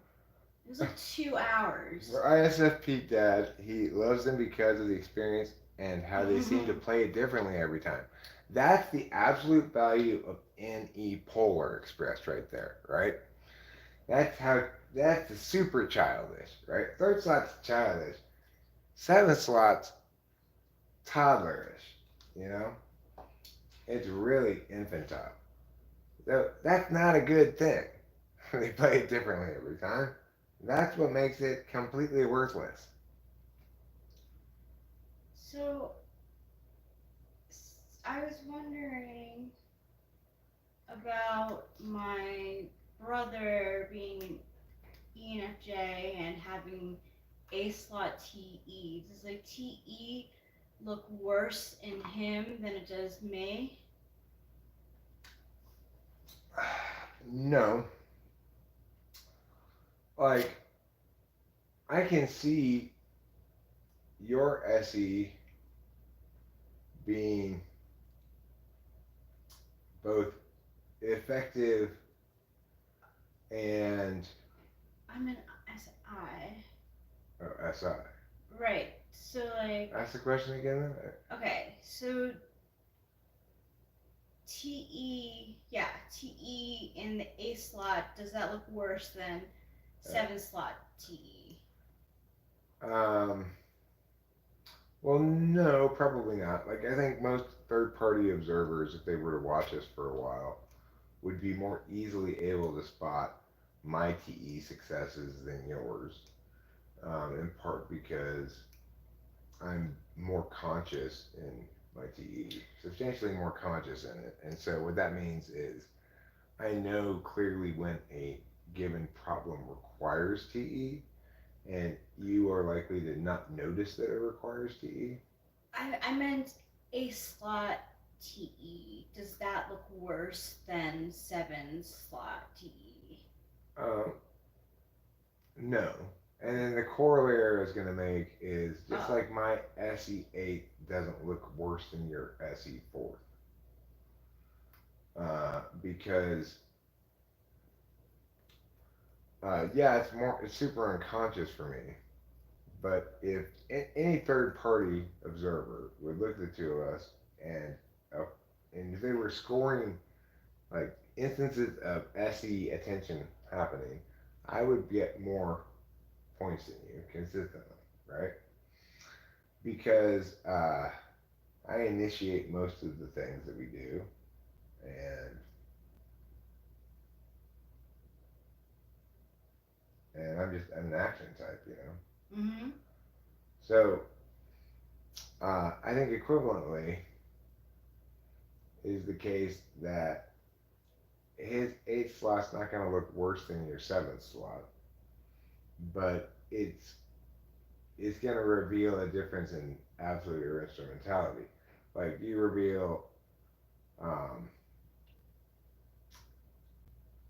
oh no, somebody in the chat reveals the absolute value seventh slot of NE, which means liking something for being different when it's exactly the sort of thing that you should only like if it's not, right? That's a very toddlerish relationship with NE.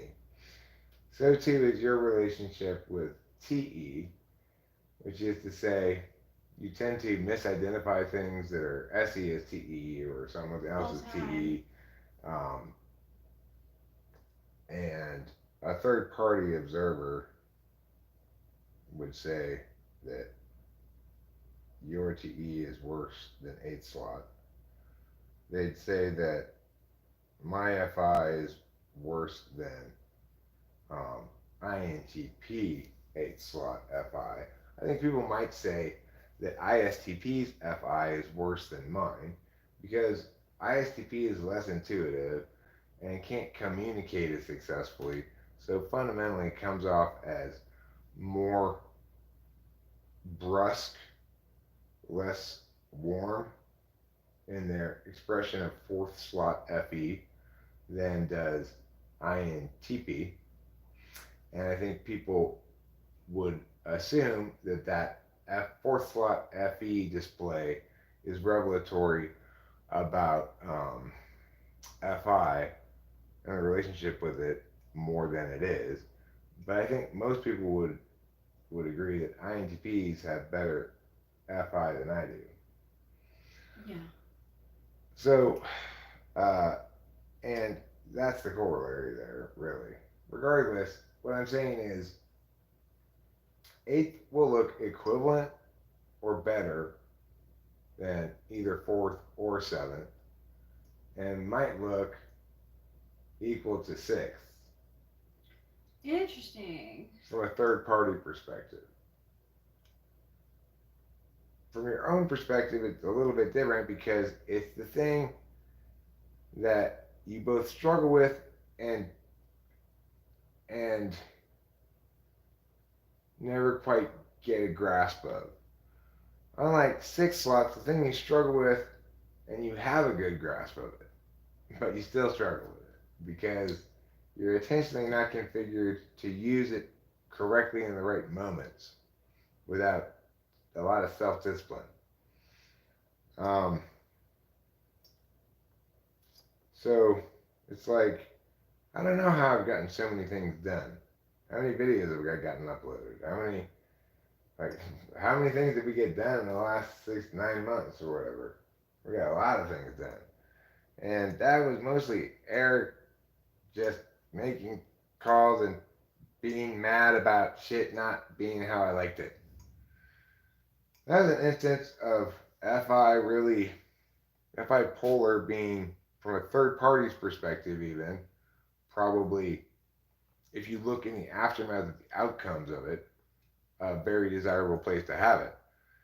In other words, I'm definitely ready to throw a tantrum if my FI polar has to endure things it doesn't like very long. And in certain circumstances, throwing a tantrum is exactly what needs to happen for everything to get into motion. I don't care about how meow it is. I don't care about how meow it is. I just want to get the fuck out of here. Right? So, and then also when my dumbass ESTJ realtor thought that she was going to use that tantrum to scoundrelly extract like hundreds of thousands of dollars from us with lies, well, my feelings came in handy then too. I decided I didn't like it at all after I thought about it a little bit. And she was excised from the contract. Didn't get even one penny.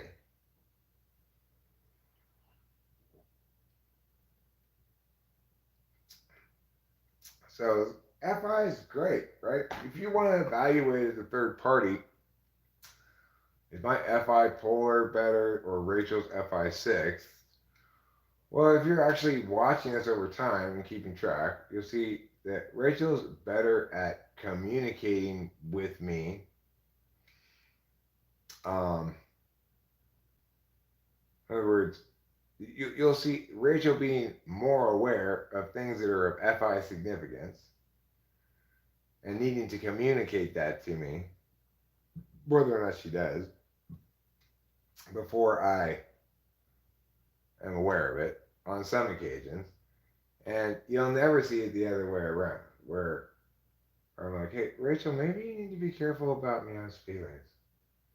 Or you'll never hear that at all. On some occasions, Rachel will think that that I'm being maybe too rough and tumble with somebody's feelings. If I'm looking at her, I might catch that a little bit of that in her facial expression. But usually, I'm not looking at her when I'm being rough and tumble with somebody's feelings. I'm just meow meow meow meow meow meow meow meow meow meow meow meow. Last time Rachel was here, she had a shaved head. Well, for the record, because I didn't know this for a long time, but the reason she had a shaved head was because she made a screw up on her haircut. It left like a bald patch, and then she had to make it all uniform. Yep. But I liked that period of time. Yeah, I did think your too, hair looked good, honestly. you know. It was so like carefree. That is not as nearly as much of a tuft of hair. It's not really even a tuft of hair. It looks like it on the camera. Look at Pee on the screen there, Rachel. Oh yeah, I can see that. You can see the tuft of hair. But Yeah. look at her actually in real life now. No tuft. No, that's odd. There ain't no tuft. It's a ghost tuft. It is ghost tough. Not only people leave ghosts behind, but people who were notable for their tuft, they can leave a tuft ghost behind. I think that's what we've got here. Ghost tuft. Oh, there's more ghost tuft getting stuck in the vacuum. The regular vacuum? No, the ghost vacuum. Go ahead, sorry. That's okay. Do you think that I was a Japanese person in my past life, or do you think I'm going to reincarnate as a Hold Japanese on. person?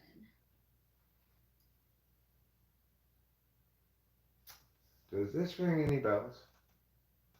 Imagine, if this rings any bells as a past life event.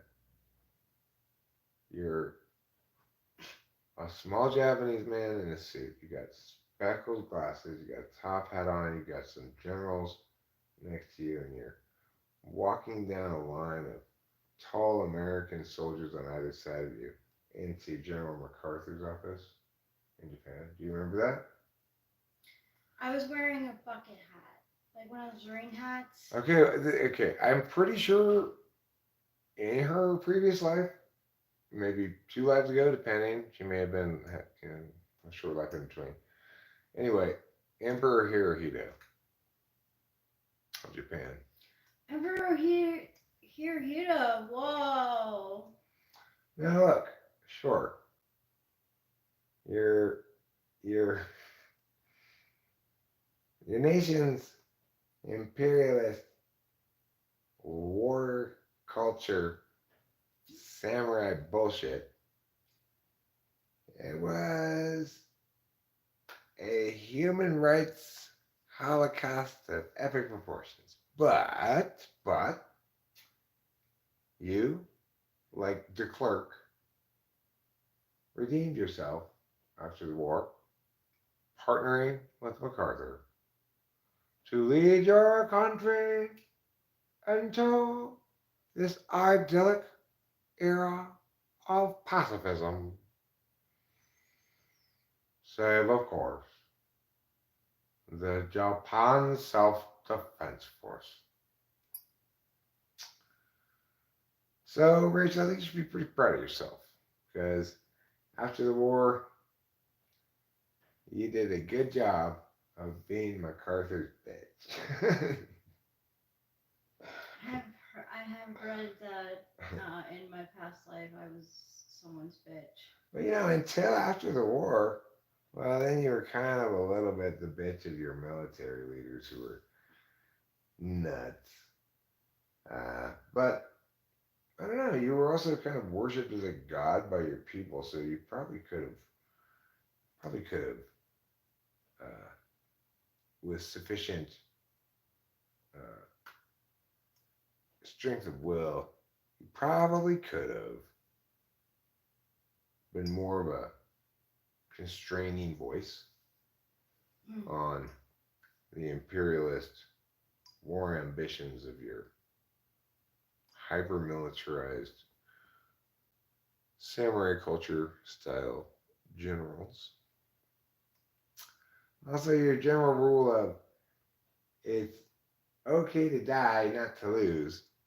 Well, it's a quick way of burning through both soldiers, equipment, and morale. Somehow, with your insane, warped, violent, oppressive expression of communitarianism, somehow morale never seemed to be an issue with the Japanese. Right? No, what ain't never gonna be no quitting them Japanese folk during World War II. That's why one of them kept fighting all the way until like 1970 or something. Well, I don't remember exactly. It was like 14 years after the war ended. He was 60. I mean 60, I guess. That he was still fighting. He was still in these caves, like in the Philippines, and refused to believe that Japan had surrendered and was waiting for his commanding officer to come back and relieve him from duty. And of course, when they did get him and rescue him from the island and he went back to Japan, he was not pleased at all with Japan because he had left this hyper intense, honor poisoned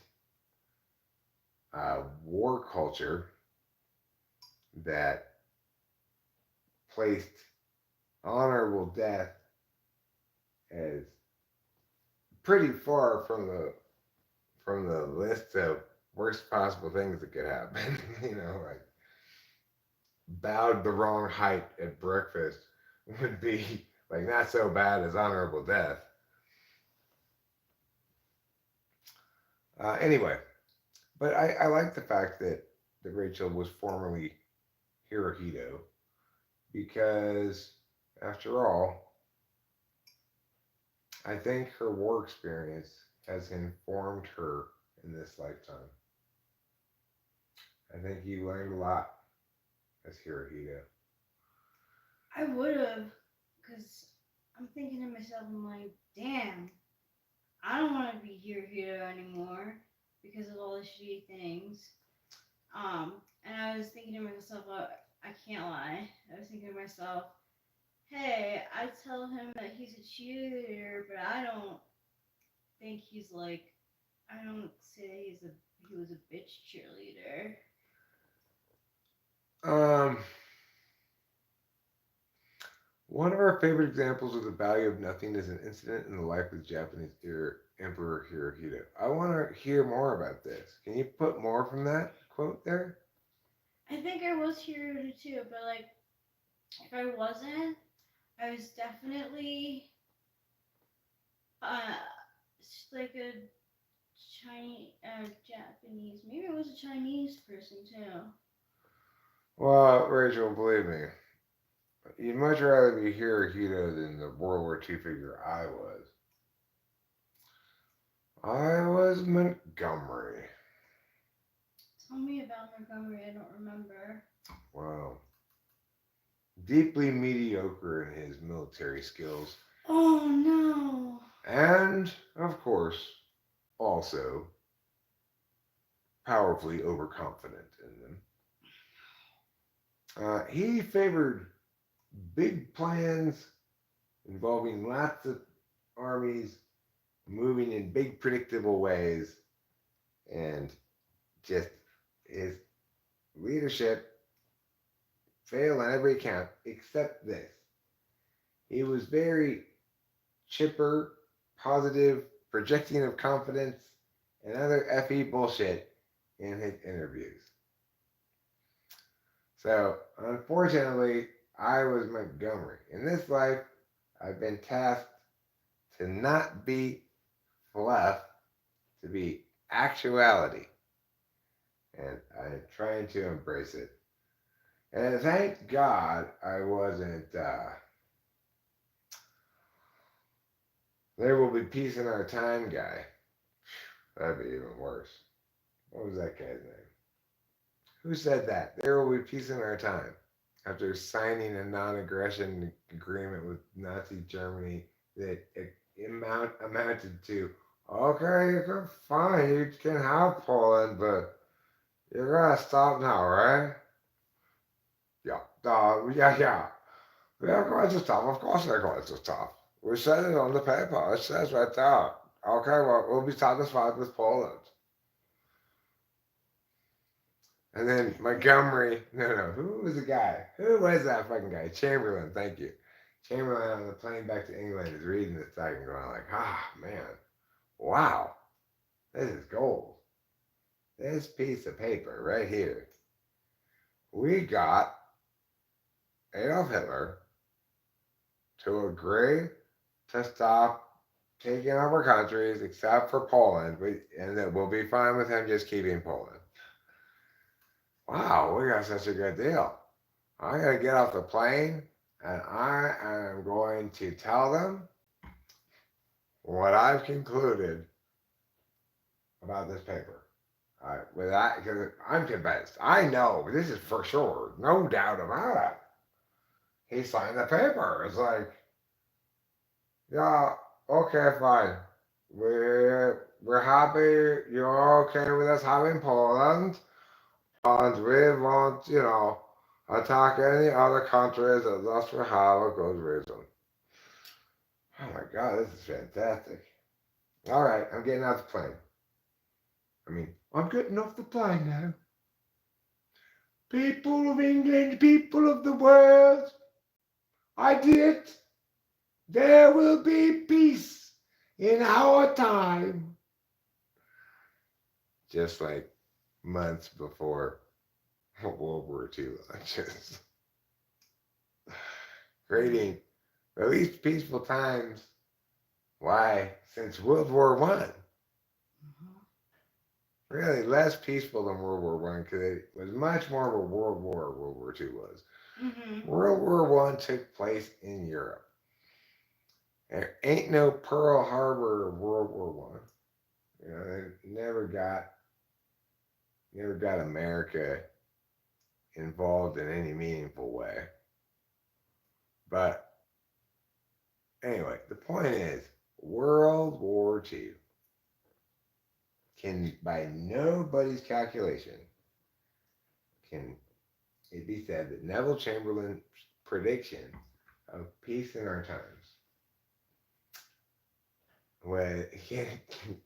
was proved true by the ensuing reality. It is fantastic that it happened because it's the most epic soundbite blunder in history. It's like you could not have. It is the Bill Buckner of soundbite blunders. Who's Bill Buckner? He's that guy who famously, in a World Series game, if ground ball came to him at first base and he let it go right between his legs, it just went under his glove right between his legs, and he was I think he was playing for the Red Sox, Mhm. and the Red Sox fans didn't like him very much for that. And then he kind of became famous for like, okay, enough. This guy's career should not be defined by this one play. And a lot of people like voicing support for him and stuff. But anyway, equivalent level blunder. Yeah, that really is. I mean, I think that's even maybe takes number one. Like that's so bad. You know, Einstein caught wind of what was happening, and he was like, "Peace, I'm going to America." Well, apparently, some people think he was a pretty smart guy. Some people think that. It's good that some people think that. You know, he seemed to have a pretty good life, being the eccentric genius guy, riding around on his bicycle, making black and white posters with quotes he said on them. That's great. That was one of his most genius inventions. He said, "You know, I think there's a market in college dorm rooms for this. I gotta get the black and white poster of me on the bicycle. I got to put something pithy that I said." I did it all for the posters. Me too. We both are coming forward last. Rachel and I were both independently sexually abused by Albert Einstein in exchange for posters.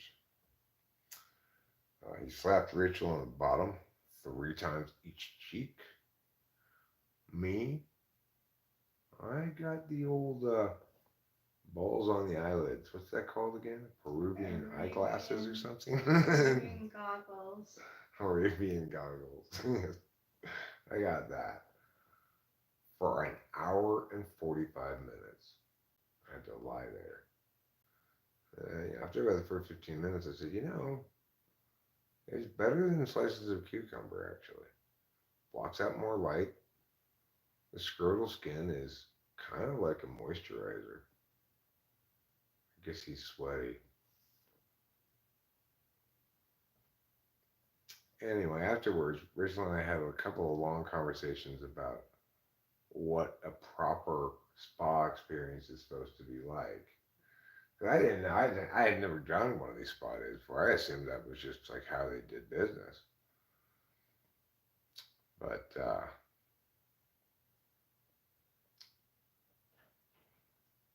um, naturally, we learned our lesson that day.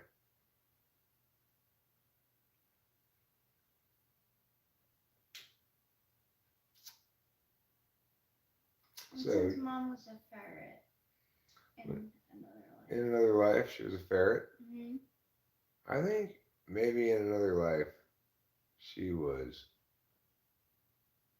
like a field biologist studying ferrets. Okay, I get that. So I don't think you'd make the leap immediately from ferret to human. There needs to be some intermediary species there. Okay. We can bypass that TE problem by just saying, well, she was a ferret biologist in a previous life. She's retained some of that enthusiasm. Yeah. Now she's a ferret owner. Yeah, that's totally it. Scrotal skin. No, the new band in town is not a band, it's just a dude, and his name is Johnny. Well, he does play in a band. He is in a band, yeah. But Playing in a band. I would call him, like, to the extent that you were going to call it a band, you have to call it Johnny and his band. Yeah, Johnny and the band. Not Johnny and his band. Not the Johnny band. And his band. Right. Yeah. Because I think they're like friends. Actually, I have no clue. You collected a lot of data about frequency of ticks on an average sized ferret, Mhm. discovering that wild ferrets in any given moment average between 60 and 150 ticks over the course of their entire body. You were surprised. You said, God, why don't these ferrets have more Lyme disease? That was before you observed them engaging in what can only be called an odd synergy between themselves and a pack of possums.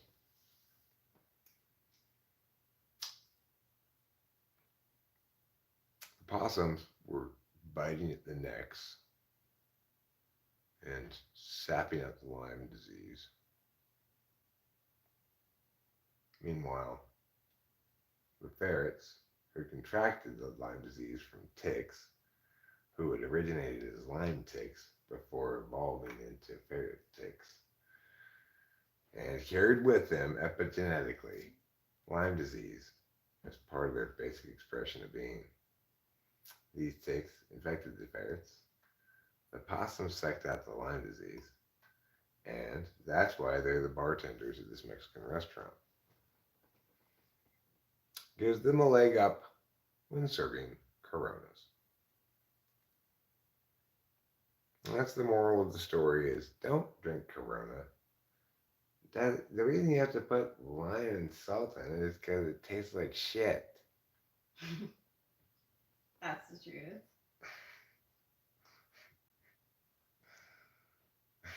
There's a good ad for all of Corona's competitors. If I were if I were a Mexican beer like Modelo or something, or what's another Pacifico? What's another Mexican beer? Those are only Dos Equis. Dos Equis, yeah. Um,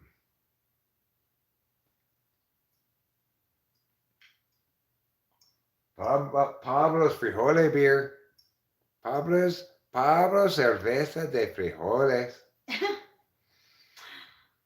The newest craze in border town Tijuana, all the way down to tourist Mecca Rosarito. The new rage. Bean beer. Tastes like beans, liquid like beer, alcoholic like beer, makes you fart like beans.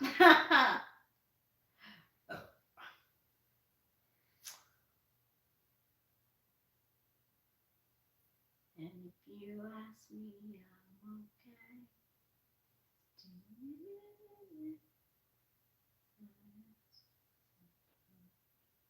The thing that's surprising is a lot of times they make this bean beer or cerveza de frijoles, as they say in Mexico, with enough viscosity that they can simply roll it up in a tortilla and serve it as a bean burrito. So what started happening, of course, in Mexico is that everybody would just be eating their burritos and, you know, starting their siestas at work early. And I was supposed to wait until I think like, 1 p.m. before they start the siesta. But they'd be drunk on breakfast burritos by 9:30. So eventually they said, look, you can only serve cerveza de frijoles in adobe cups because that's the only kind of disposable cups they have in old Mexico. They're still working towards plastic and styrofoam Ooh, technologies. it's 11:11. Make a wish. I wish that Mexico develops all the advanced post Adobe technologies that they want. Every last one of them. I hope so too. Like the thing that keeps happening is like American businessmen will come in there and say, okay, hey, Mexico, look, would you guys like to say contract us to help you build these buildings? We've got these materials called steel, concrete, and a couple other things like that. And what we want to suggest to you is that your current approach of using Adobe to build a skyscraper is both dangerous, ill advised, and additionally, going to produce a lot less stability in your building than using more modern materials. But then, when the American businessmen pull out the pieces of steel and concrete to show what they are, the Mexican businessmen look at it and go, they talk to themselves in Spanish, you know, and then they say, yeah, we have this Adobe. Apparently, they're unable to distinguish, it's a kind of color blindness potentially, between Adobe and other building materials. So, if in fact you ask them what buildings are made of, they don't even say they're made out of Adobe. They say this is made out of steel and glass. But people who aren't native to the country can recognize the telltale orange hue of Adobe. And of course, the problem with building with Adobe, one of the temporary problems, it goes away on its own after a little while, is that initially your Adobe building still smells a lot of the cattle poo that you've used in hand mixing your Adobe bricks there on the sidewalk next to the construction site. Also, in Mexico, they still use burros to carry Adobe bricks up skyscrapers, even though it's very difficult for the donkeys to walk up those girders. They're straight up, you know. Oh my gosh. So the Mexican donkey herders need to be extremely encouraging and, you know, really boost up their donkeys' confidence because they're basically asking them to do what even a mountain goat couldn't even do. A donkey's no mountain goat, you know. But Mexican burros have a can-do attitude. They have no quit in them. They climb up there somehow, using their teeth, wrapping their little arms around the poles. It's hard for a donkey to climb, to shimmy up a pole, you know, but Mexican donkeys can do it. And that's Mexico City Tower, the tallest building in Mexico, at nearly 80 feet tall. Stands proudly atop the Mexico City skyline in its shining orange Adobe glory. Good evening to you too, Acacia. Adobe's usually bicolor. Okay, orange and orangish brown. Fine. People don't make bicolor Adobe. If it does have a little bit of two different shades, that just means they didn't do a good job of mixing it. If you mix your Adobe well, it'll all be a uniform orange clay color with bits of hay sticking out of it and bits of cow feces mushed up in it, which is mostly like consumed hay, right? It's like it's still hay, but it's just been pooped out already. And then what else you need to make a good Adobe? You need cow poop, you need clay, and maybe some sand or something. I don't know. There's something else like that. Just something you can find around the ground. So stuff on the ground.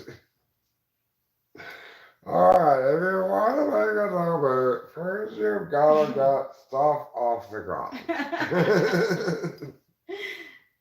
Walk around the grounds. Do you see any orange dirt that looks like clay? If so, got it. Next, look around the grounds for cow shit. That's all, got it. Now you have everything you need to make Adobe.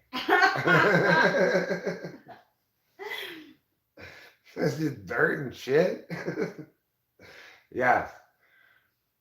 This is the pinnacle of Mexican technology. Oh my gosh, I can't. We have figured out how to make a perfect building material. Remember earlier, Julie, when you were just trying to pile up sand to make our Pueblo and it just kept falling over? I got me thinking, what kind of ground doesn't just fall over like that? And I thought, how about that orange dirt by the river? Gets all over your shoes. I got some of that. I tried making it not into a building, but you know what? It's still just like broken to pieces and fell on the ground. So I thought, what can I do to fix that? Naturally, I'm like, well, maybe if there was some shit in the dirt, that would work better. So I found some shit, I put it in there. And then I just said, okay, this time I gotta let it dry out. It's gonna work. And I let it dry, and it didn't break into pieces. I made a bunch of them, 'cause I was like, oh, this is great. I just get dirt and shit. It's like, wow. And naturally, my family was complaining because I had so much shit on me. But, and I said, look, most of it's actually dirt. It's just that orange dirt. I was mushing together the dirt and the shit and making it into rectangles for days. And then that's how I built this adobe wall.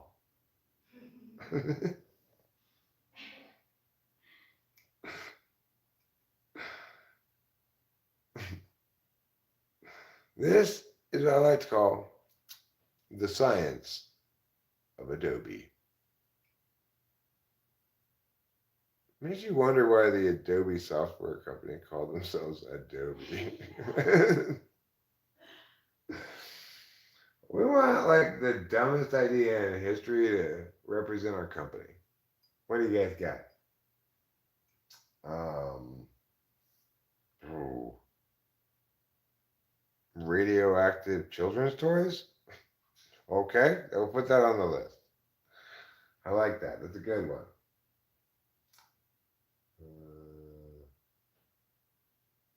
COVID-19 lockdowns? Excellent, excellent. Anybody else? I think we know where we're going here.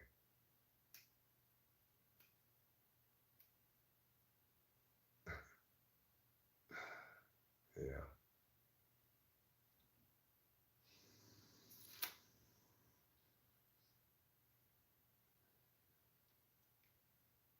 Let's see.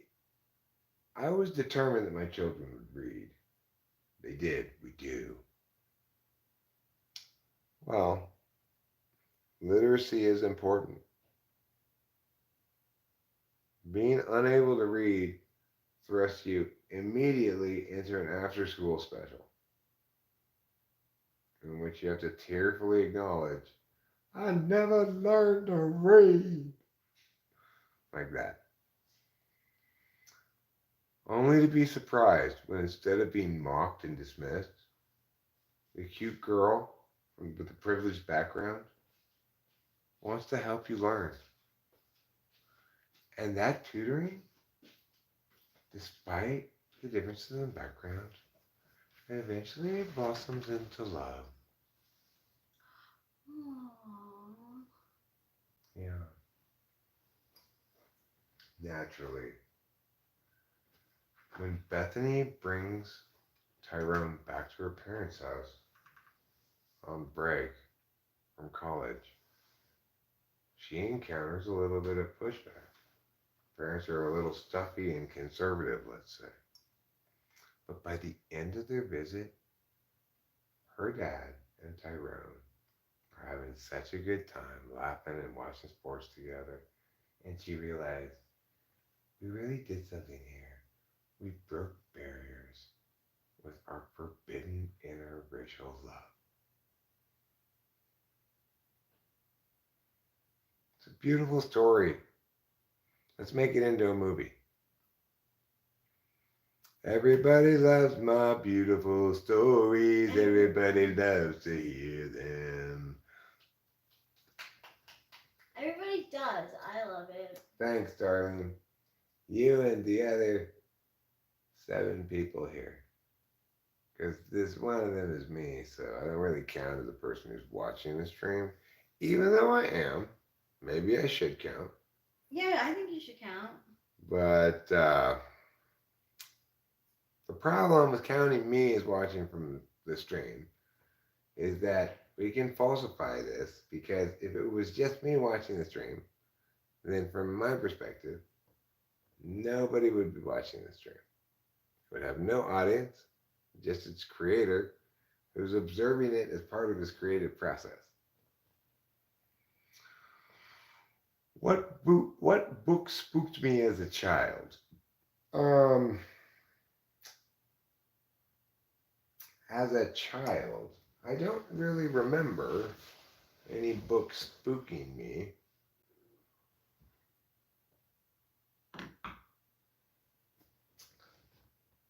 I remember having a spooky dream of my parents floating away in a hot air balloon Wow. and me not being able to get them to come back. I remember my mom telling the story of me not liking the war show on PBS and saying this program is not appropriate for little boys, and packing up my blocks and stuff and going and playing in my room. Presumably, I was spooked by that a little bit, but I don't remember being spooked in general. Like, I never got this thing where people were like, oh, I saw a scary movie, I'm gonna have nightmares or something. I never had any sort of those experiences. I remember being disturbed by Platoon when I saw it when I was a teenager because it's a very disturbing film, and that bothered me for a long time. You know what? Bothered me like in 6th grade, reading the Diary of Anne Frank. Like that one, like it messed me up. And then I really didn't like Lord of the Flies because Piggy reminded me of my younger brother as like a kid growing up. Remember being bullied or something? Yeah. Oh, that explains a lot. Yeah, it does. Now I have to feel sympathetic for him. Oh, well, I didn't do that. Don't feel too bad for him right now. 6th grade, The Diary of Anne Frank, you could say spooked me. It made no impact on me at all. I found it boring. Well, it And was boring. You know what impacted me? The way that it ended. It just does end because she gets caught. right, and you're supposed to just sort of understand that, oh, they took her and killed her. Well, to me, that meant I didn't have to see that and therefore process it, you know? Mm. So it's like, I got it. It didn't have very much emotional impact on me. Books that had an emotional impact on me. Well, I remember when we read Where the Red Fern Grows, I found that very emotionally impactful, but it involved dogs dying. The other thing is, what I didn't find emotionally impactful at all was the just the whole bullshit of the story, which is he's got these dogs to hunt and kill all these raccoons in the forest. So obsessed with it, he chops down the biggest tree in the forest to get this raccoon stuck on top of it. It's like none of that stuff bothered me at all.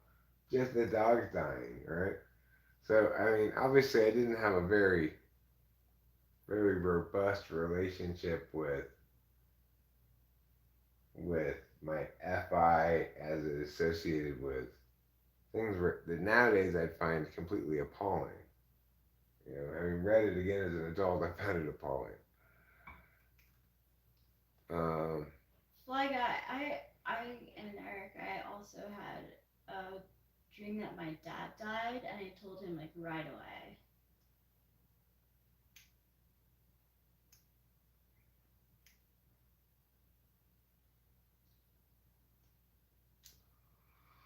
I mean, I didn't see a lot of horror or anything as a kid. I remember maybe finding like some Outer Limits episodes spooky, something like that, maybe. But I didn't really encounter a lot of spooky stuff. I didn't like spooky stuff. My childhood, pre internet, mostly pre cable until I was like 10 or something. And even then, there weren't that many channels. So, not so much content available for me as a kid as there is now. Not anything close, except there were plenty of books available. You know, I might not have ended up reading so much if I hadn't, if I'd had access to more media. Like, if I had access to media as people have access to media now, I don't know how many books I would have read, really. Yeah, that's a good point. But, you know, I'm glad I had the opportunity to read all those books. I read so many books as a kid. But I still like them, though I don't read them very often. When I do end up reading a book like that magic book thing Yeah, over there, I enjoyed it. I enjoyed reading it. It makes me feel like it's a very safe, respectable kind of indulgence. You know? yeah. That's why I like Kiki's Delivery delivery service. service. That's not a book. That's not a book, It's a but movie.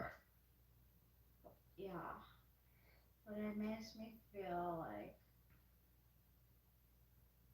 what you said. You know, the thing is, I had plenty of reason to feel safe at home. My parents, whether they took care of me how I wanted to be taken care of exactly. In other words, I did not like having so much of my schedule accounted for by my parents. I wanted more time to play freely with my friends, Mhm. especially since I had to go to school all week.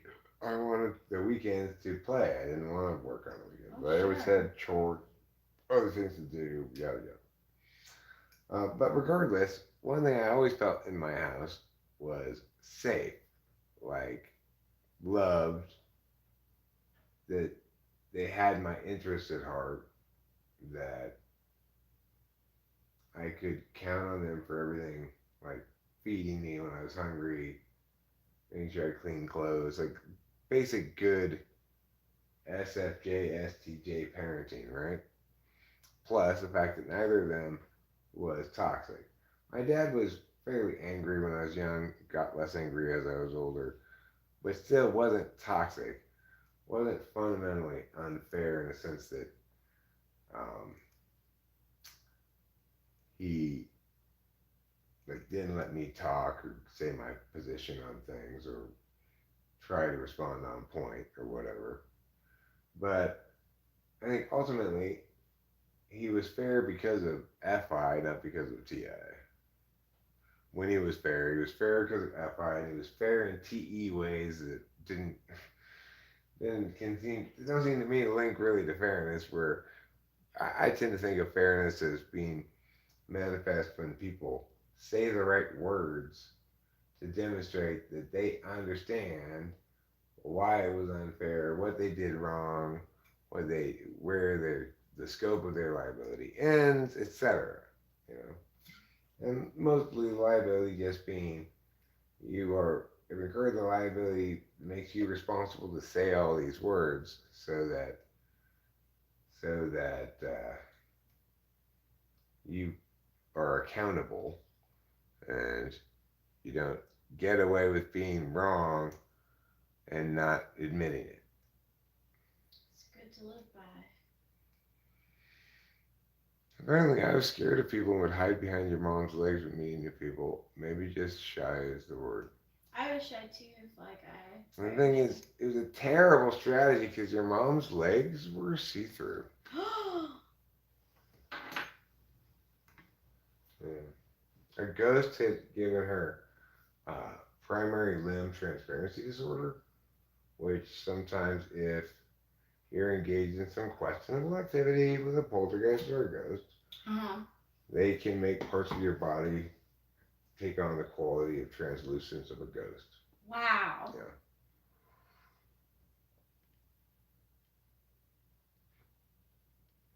Well, said Stewart, a misspelled word is an abomination in the sight of everyone.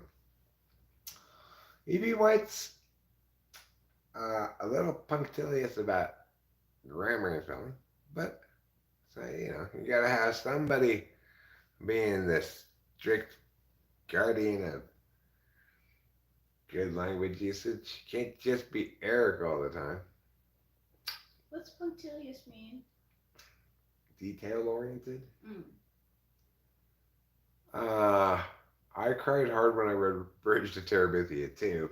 I read it out loud to the fifth graders, and I could not get through, even though I had read it to myself multiple times to try to get through it when I read it out loud in class. I could not get through it without, and then she and then over there, and which is obviously suboptimal for your uh, audiobook narrator to be reading like that. But it's so sad you just cannot. If you can read all of Bridge to Terabithia, including the end, and not cry at the end part, that would be a perfect test for sociopath. That's a good. A good test Yeah, for it it. is. If that doesn't make you cry, you are like in Blade Runner, one of those android robot people or whatever that doesn't have any real emotions and can't pass the empathy test that Harrison Ford's administering to them. I'm going to give you a little bit of a spoiler. He's actually a replicant himself. Thank you for giving me the wordplay, guy. Appreciate it. That was helpful.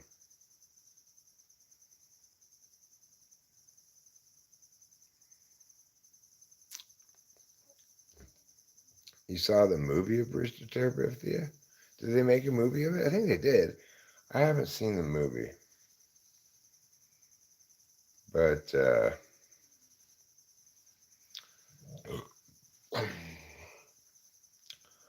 if you love books about precious characters who are just at the cusp of maturity in their early adolescence, tragically dying just as their soulmate connection is beginning to blossom, then you should run out and get a copy of Bridge to Terabithia.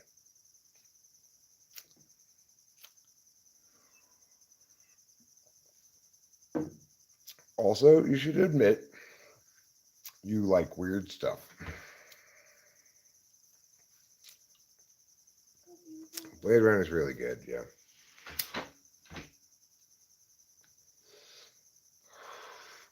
It's just a load from the tip of Philip K. Dick. Philip K. Dick wrote Android's Dream of Electric Sheep, which is Blade Runner, and Total Recall, or just Total Recall, and I think that one about future crime as well. What's that one called? We predict you're gonna commit a crime, so let's arrest you ahead of time. Tom Cruise is in it, and so is someone else. It's pretty late. I should stop being loud.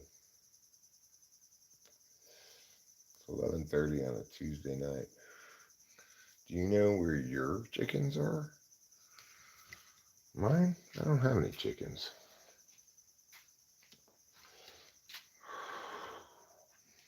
I don't need to be deafened by their cluckings.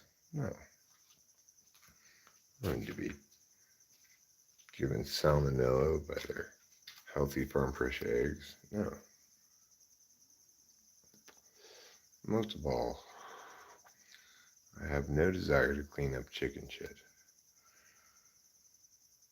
I fulfilled my whole life's quota of chicken shit living in Laverne. I don't need any more chicken shit. And the flies that it necessarily brings. Flies love chicken shit. Chicken shit loves flies. Eric loves neither chicken shit nor flies.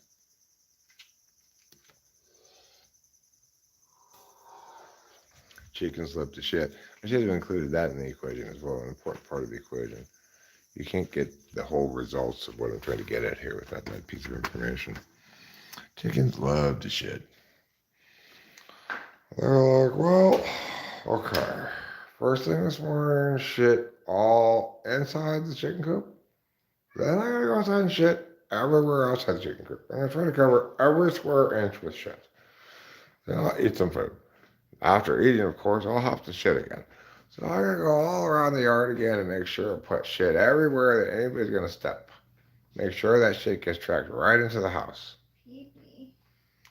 Capillo, you're not being very respectful of mommy's space. Meow. Do you want me to move her, Rachel? There she goes. Yeah. She's moving of her own volition. Just like me and the chickens. The prime directives of chickens is to shit, bully one another, have weird health problems,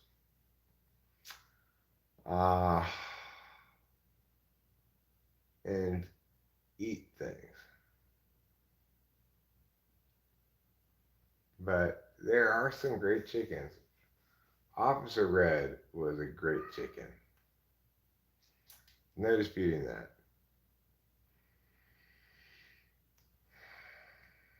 That's good. She was a great chicken. But like everything else Kimberly and I touched, she was doomed to die.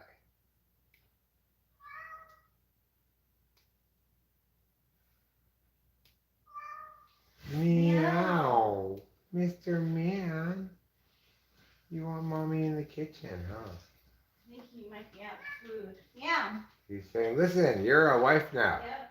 You need to get in the kitchen and feed me.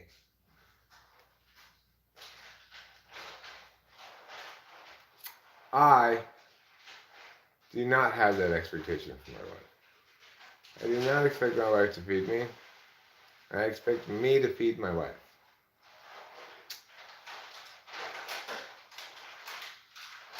Yeah, the Officer Red song is pretty great. Because Officer Red put a peck into crime. Took a peck out of crime. She was a little bit like Officer McGruff, but instead of taking a bite out of crime, she took a peck out of crime. And that's better than nothing. 12 monies. Do you mean 12 monkeys? Or do you mean 12 monkeys worth of monies? Each monkey typically has in their wallet at any given time $2,500. So 12 monkeys therefore has $35,000. No, $30,000. 12 monkeys have $30,000. Today, to the United States' favorite meat is chicken. Okay, look, most often purchased meat is not the same thing as favorite meat. Okay, if they're just saying we've looked at the supermarket numbers and seen that trends are shifting, chicken's being bought more even than beef and pork now. That just means, hey everybody, you're poorer now, so you have to eat chicken more often. That's all that means. Thanks a lot, inflation. Thank you, Winston's mom, for putting the link to that. Officer Red. It's a good song. 12 monies, it even for. 12 monies, it even for Adobe brick. 12 monies, it even for Adobe brick. Pork is pretty cheap too. They're good lyrics, guys. You guys wrote a good song there. You did. Called 12 monies, even for Adobe bricks. Pork is pretty cheap too. It's a metaphor of some sort of thing. There's this culture of fried chicken. I think it's responsible. A culture of fried chicken? You mean that people like fried chicken? I do Fried agree chicken that is people delicious. like fried chicken for sure. Yeah. I like fried chicken. I like fried chicken too. But I like chicken in other formats as well. I mean, chicken is a very versatile thing. You can do a lot of things with chicken. You could do stir fry with chicken. We've done that before, you know. Mhm. You could do breaded fried chicken sandwiches like a la Chick-fil-A. Mhm. You could do chicken in your butt, where you put a piece of cooked chicken up your butt. That's always a popular one. Nuggets, sure. Officer Red was Eric's Chicken. chicken in Laverne. And you could probably guess her color. She was a red chicken. Hence her name was Red. We didn't do some ironic naming of a white chicken red. No.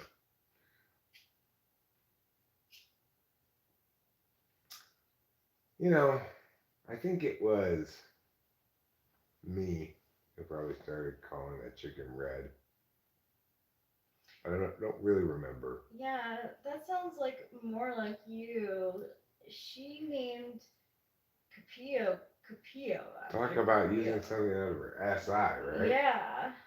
Like information that I told her because we started going out not that long before, and you know, you go over that kind of stuff, right? She just pulls something from her SI, just, I guess, just to fuck with me. I don't know. But it turned out it was the perfect name for Capio because she really is a sweetheart. Yeah, but now every time I see Shad, Corey, or Liz, and I mention the cat, they go, "Oh, it's right. You named your cat after."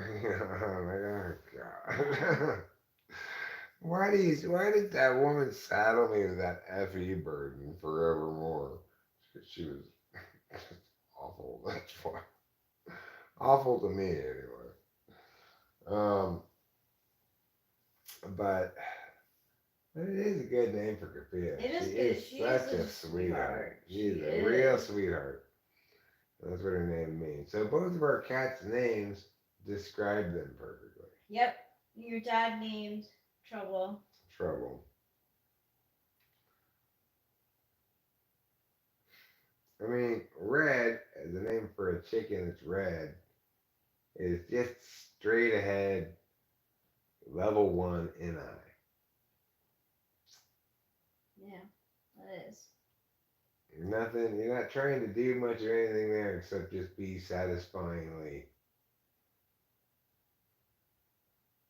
as expected. Of course, higher level NI does this kind of shit. So, this song Everything by Johnny. It's everything, it's all it is. The thing is, the first couple times you hear it, you expect it to say it's everything, it's beautiful. Because that would be like the more level one NI, right? But higher level NI, and I'm not always stuck at level one, but higher level NI recognizes that that's too NI. In other words, too commonplace, not doesn't have enough pop accordingly, and so changes it's beautiful to it's all it is. I think originally the lyrics were in its first conception were it's everything is beautiful, and then they said no, that's gay, correctly, and replaced it with it's all it is. Because when you first hear it, you want it to say, you think it's gonna say, it's beautiful. Yeah. Okay, so what does irony mean? Irony? Well, it's one operational definition of it is you're saying the opposite of what you mean, or your words can be understood to convey an attitude about something that's inconsistent with the actual meaning of the words. So if I say, like, well, we can always go see Menopause the Musical, I'm being ironic, which means the actual words I'm saying is one thing we definitely will not do is go see Menopause the Musical. Right? Yes. I'm being ironic. You're not being ironic. If I say, like, let's say we're in Vegas for some reason, and we've seen a sign that says, like, Menopause the Musical at this casino. You can imagine me saying, if at a moment, like, well, what should we do next? Me saying, ironically, well, we could always go see Menopause the Musical. But, I don't know how this. I don't know a word that would describe me ironically.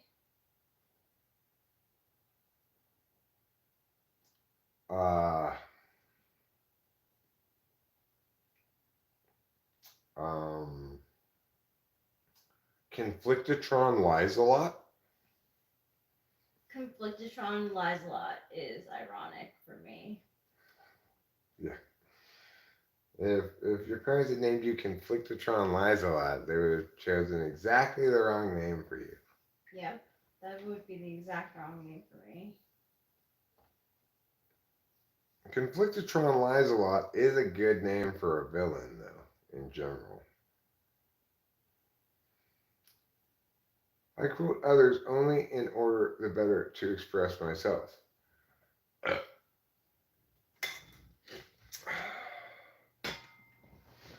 I don't quote others very often, but when I do,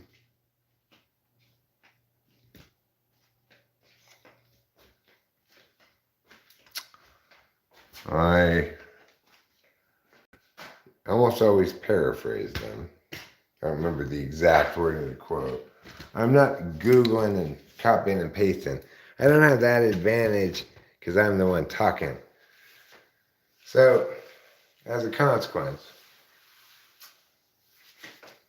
quotes I quote are generally paraphrases. Um,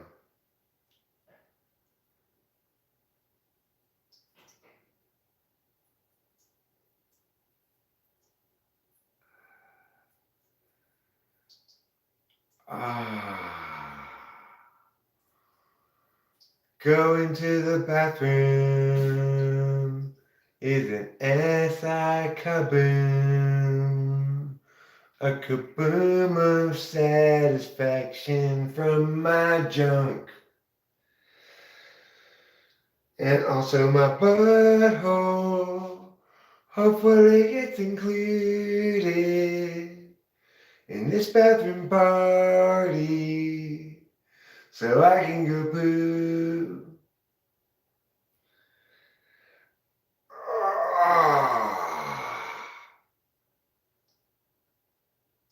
Boy, SI time is a time of overwhelming physical sensations. Sensations of tinglings,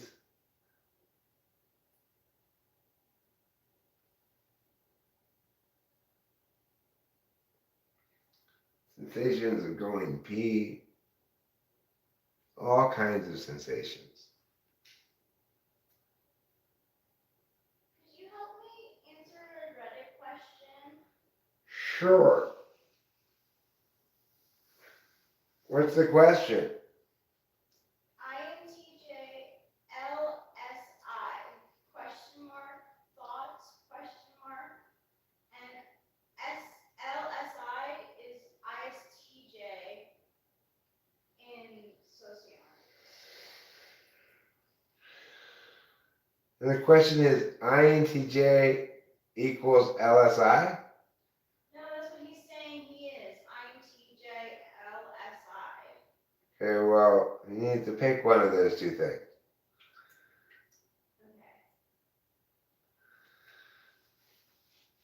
The answer should be socionics and MBTI are both describing an attentional configuration. Sociology and MBTI are both Describing the same attentional configurations. Okay, you don't want pets, I got you. the same intentional. Yeah.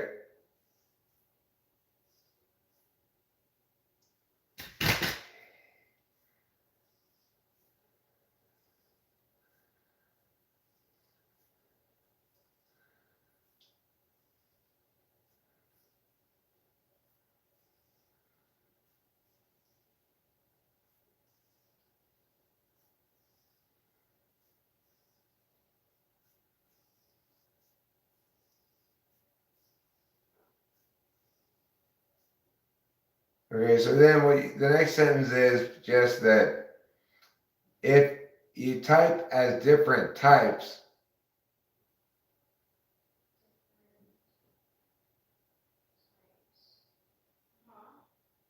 then either MBTI or Socionics or both has typed you wrong. Then either socionics. MBTI or both has typed you wrong.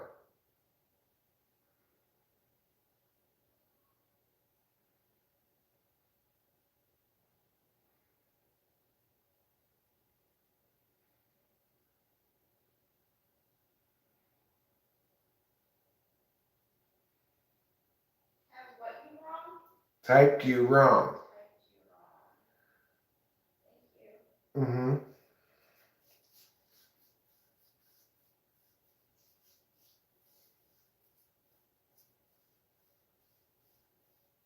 It's like, if you've got a Mexican fruit seller and a American fruit seller next to each other in stalls, in Spanish, limon, Limon, I think it means lemon, not lime, right? So, spelled Lin. So you can imagine that the American person has limes on the sign over her limes. The Mexican person has limons over her lemons. The American says, hey, your sign's wrong. Those aren't limes. Really, the American's wrong that lemons means limes. Well, you can see the equivalencies, I suppose. I don't need to lay out every little last thing. What am I trying to build a gingerbread house?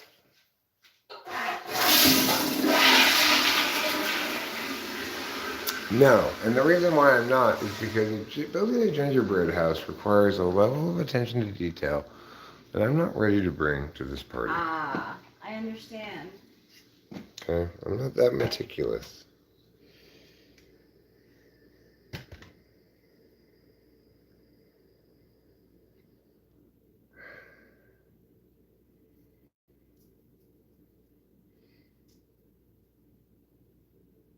LSI, logical sensory introvert, that's ISTP. INTJ obviously is not ISTP. Are there only cool people at this party? How'd you know? Well, it is not the case that all cool people are at this party. It is the case that all people at this party are cool Yes. by virtue of being at this party. Now, does that mean that only cool people are at this party? Well, to say that all the people at this party are cool implies that only cool people are at this party. But only cool people are at this party implies that only cool people are admitted to this party, which is not the case. In fact, people become cool by attending this party. Now, how long the coolness persists after you leave the party is a question that's currently undergoing a lot of scientific investigation. Most of the studies suggest that you can anticipate an increased overall coolness from attending this party that lasts between 30 and 45 days. It's enough for me. I'm sold. Yeah. Now, it is the case that you can't re-up until the first coolness wears off. So intermediate, like watching live streams more frequently than every 35 to 40 days is really, you're wasting your time. You should only watch it that frequently because that's how long the cool lasts. That's assuming you're being utilitarian in your calculi. If in fact you're watching it not expressly to get the cool, but you just happen to be cool and therefore drawn to something that is cool and incidentally, accordingly, are afforded coolness, but you probably didn't need the mechanism because you attained it on your own. Well, in those instances, it's really hard to establish a control group. Ha cha cha cha cha. Thanks. Oh, Eric, you're so funny. If I was recruiting cool people to be at this party, I tell you who'd be number one on my list. First name Ja, last name Nee. Because he's got to be the coolest guy on the planet at the moment. Yeah, he is. So you got to include him at your party if you're trying to increase the total amount of coolness. That's probably the best way to do it. If you got, he's the equivalent now of having Daft Punk playing at your house. Yeah, he is. So like, if you had Johnny playing at your house, you'd just go down in coolness history as having won the LCD Sound System Challenge. Yeah, he did. If you can get Johnny to play at your house, you have won the LCD Sound System Challenge. Yeah. I think he has won the LCD Sound System Challenge. Who? Oh, no, well, I'm getting it backwards. Yeah, you gotta get him to play at your house first. Because in that song, the LCD Sound System Challenge is basically laid out in that song. Here's how to be the coolest. Yeah. Somehow he managed to get Daft Punk to play at your house. Yeah. And he actually did. Did he? Yeah, it's a true story. He got Daft Punk to play the Yeah, drums? it was bananas. How did he manage to pull that off? He didn't believe it either. But he did. Did you get that to happen after he made the song or before he made the song? Before he made the song. Really? Yeah, because he was in the song that Corey likes, "I'm Losing My Edge."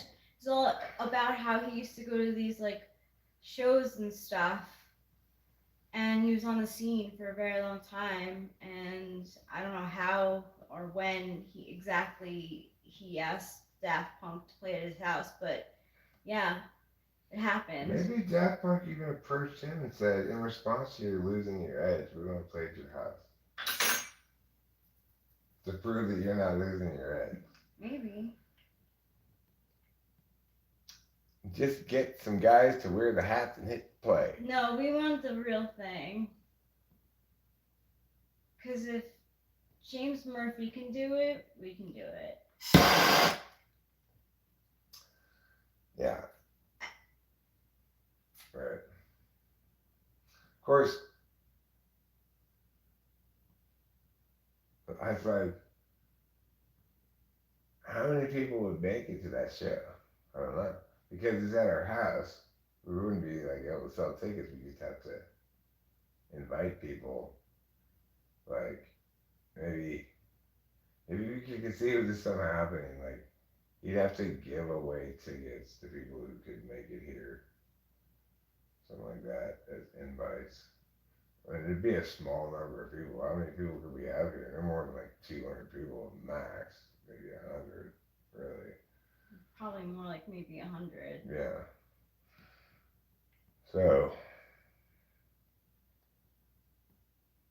that would be, especially if we could get Johnny to play at our house and let us live stream it, Ooh. then we'd have to go down as definitely a footnote, maybe even a paragraph in a chapter on cool people of all time. Yeah. Obviously, I'm talking about regular people attaining pinnacles of cool. Obviously, we're not going to compete directly with Johnny. He's in the major leagues of cool. We're just regular people. But regular people can be super cool if they can make that happen. Yeah. Then they're like, oh my god, you're so cool. You know, like for example, getting two LA Phil people to play classical music at our wedding gave us a lot of cool points. I told Chawa and Hui and Jeffrey that the wedding would have been the same without them. It's true, it wouldn't have been. It would have been different. For one thing, it would have been different. If they hadn't been there, it would have been nothing but white people. Yeah.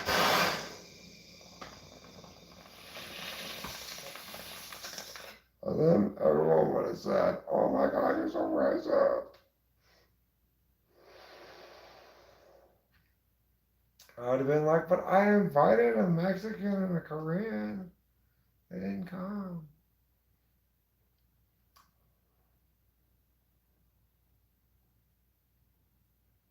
That's cool. Winston's mom, thank you. I mean, I bet that's probably a little old. I'm sure Inner Scope is managing his calendar at this point. Yeah. Probably pretty carefully. Which fruit are you? I need a quiz tell. I will tell you the answer, fly guy. I will tell you the answer to which fruit you are. First, I'm going to tap into my psychic visualization skills. I'm picturing something round or roundish. Round, more oval, okay, more of an oval. It appears to be some sort of cantaloupe. You're a cantaloupe. Kiwis are the scrotums of the fruit world. Yes.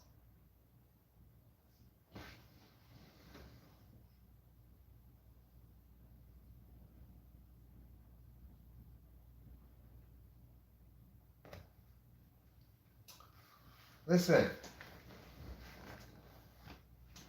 some people really enjoy the taste of trash. And I don't want you to denigrate those people. Some non-people too, like Oscar the Grouch. Raccoons, Raccoons, yeah. bears, I think rats. rats fond of trash. The thing is, durian doesn't really taste like trash because trash tastes so much like plastic wrappings and Mm. paper boxes that microwave dinners came in and old food and stuff. Durian just tastes like ass and foot got married and gave birth to an odor. Yeah, Oscar the Grouch. Oh, you look at it. But see, we don't know, Eric and I, if Oscar is a grouch because he lives in a garbage can. It's like, why the heck did you put me in a garbage can? I'm a cool guy. Now he's gotten all bitter about things. Okay, but see, it remains inexplicable. Even if he was encouraged to take residence into that trash can, I know. at some point, even if he's not the brightest green fur thing in the world, he's got to realize, hey, I could get out of this trash can Yeah. and live someplace, even just on the street, where people don't, as a matter of course, throw trash on top of my head Yeah. as I'm sitting at home. Yeah, I agree. Well, he got even grouchier after his relationship with Eeyore failed. Oh. Um, Oscar and Eeyore had a shared passion for negativity and trash cans. But eventually, the problem is Eeyore had to choose. He kept saying, Oscar, look, I don't fit in this trash can. I'm a horse or a donkey or something. I'm longer than you. I'm more angular than you. We've got to find a larger trash can. Oscar, at that point, had already done so many improvements to this existing trash can. He had begun work on an umbrella to prevent trash from falling on his head.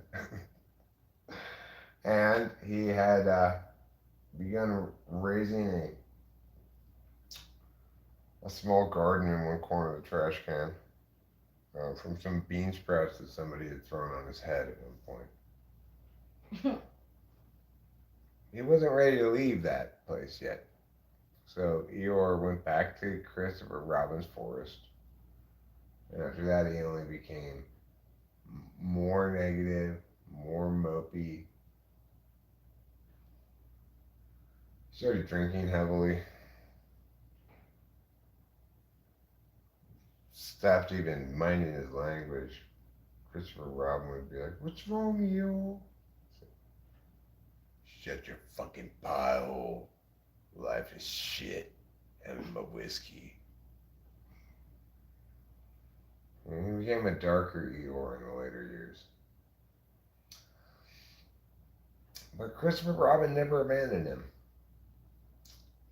He said, "Here, AA program, you can have this drunk donkey."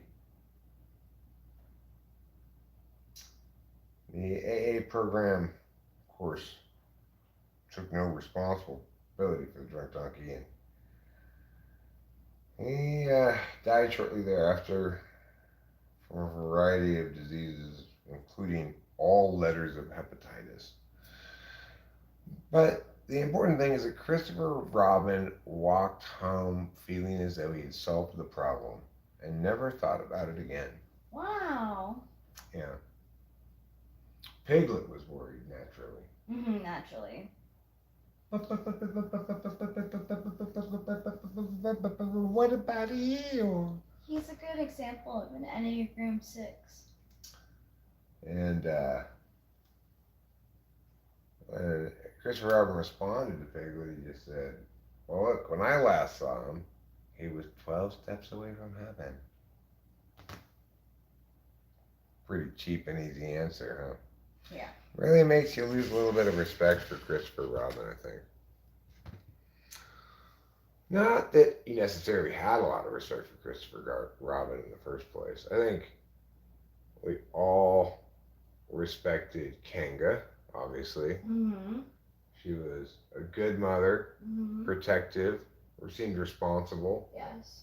you know, bringing a good SFJ ish, STJ ish kind of sturdiness to what frankly seemed like a rather eccentric group of animals. You know, Tigger, obviously, he's he's been doing meth for a while now. Eeyore, like I said, went from just emo to just depressing drunk. Who got type 2 diabetes. He's currently on Jardians, but cannot lay off the honey. Uh, Rue has grown up now. He works at the gas station. He did have a job actually at a kind of a high end jewelry store in the mall. But I guess being born with a pouch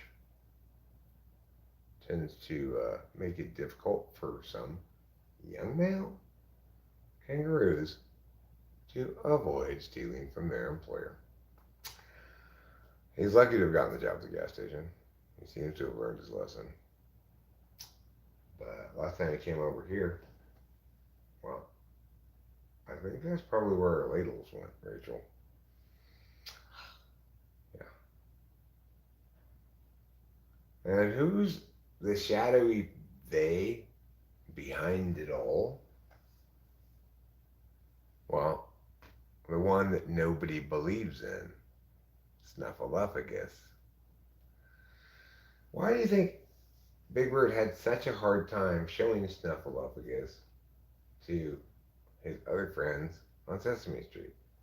It's because Snuffleupagus is involved in organized crime at the highest levels and tries to avoid being seen.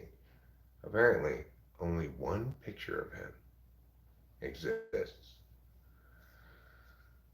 Israeli intelligence snapped one picture of him. He was wearing a hat and fake glasses and a fake beard, but you can still tell it's him because he's the only woolly mammoth around, you know. And the fact is, most people, when they see it, they think it's a hoax. They think that's just somebody pretending to be a Sasquatch, even though it's clearly some kind of pachyderm.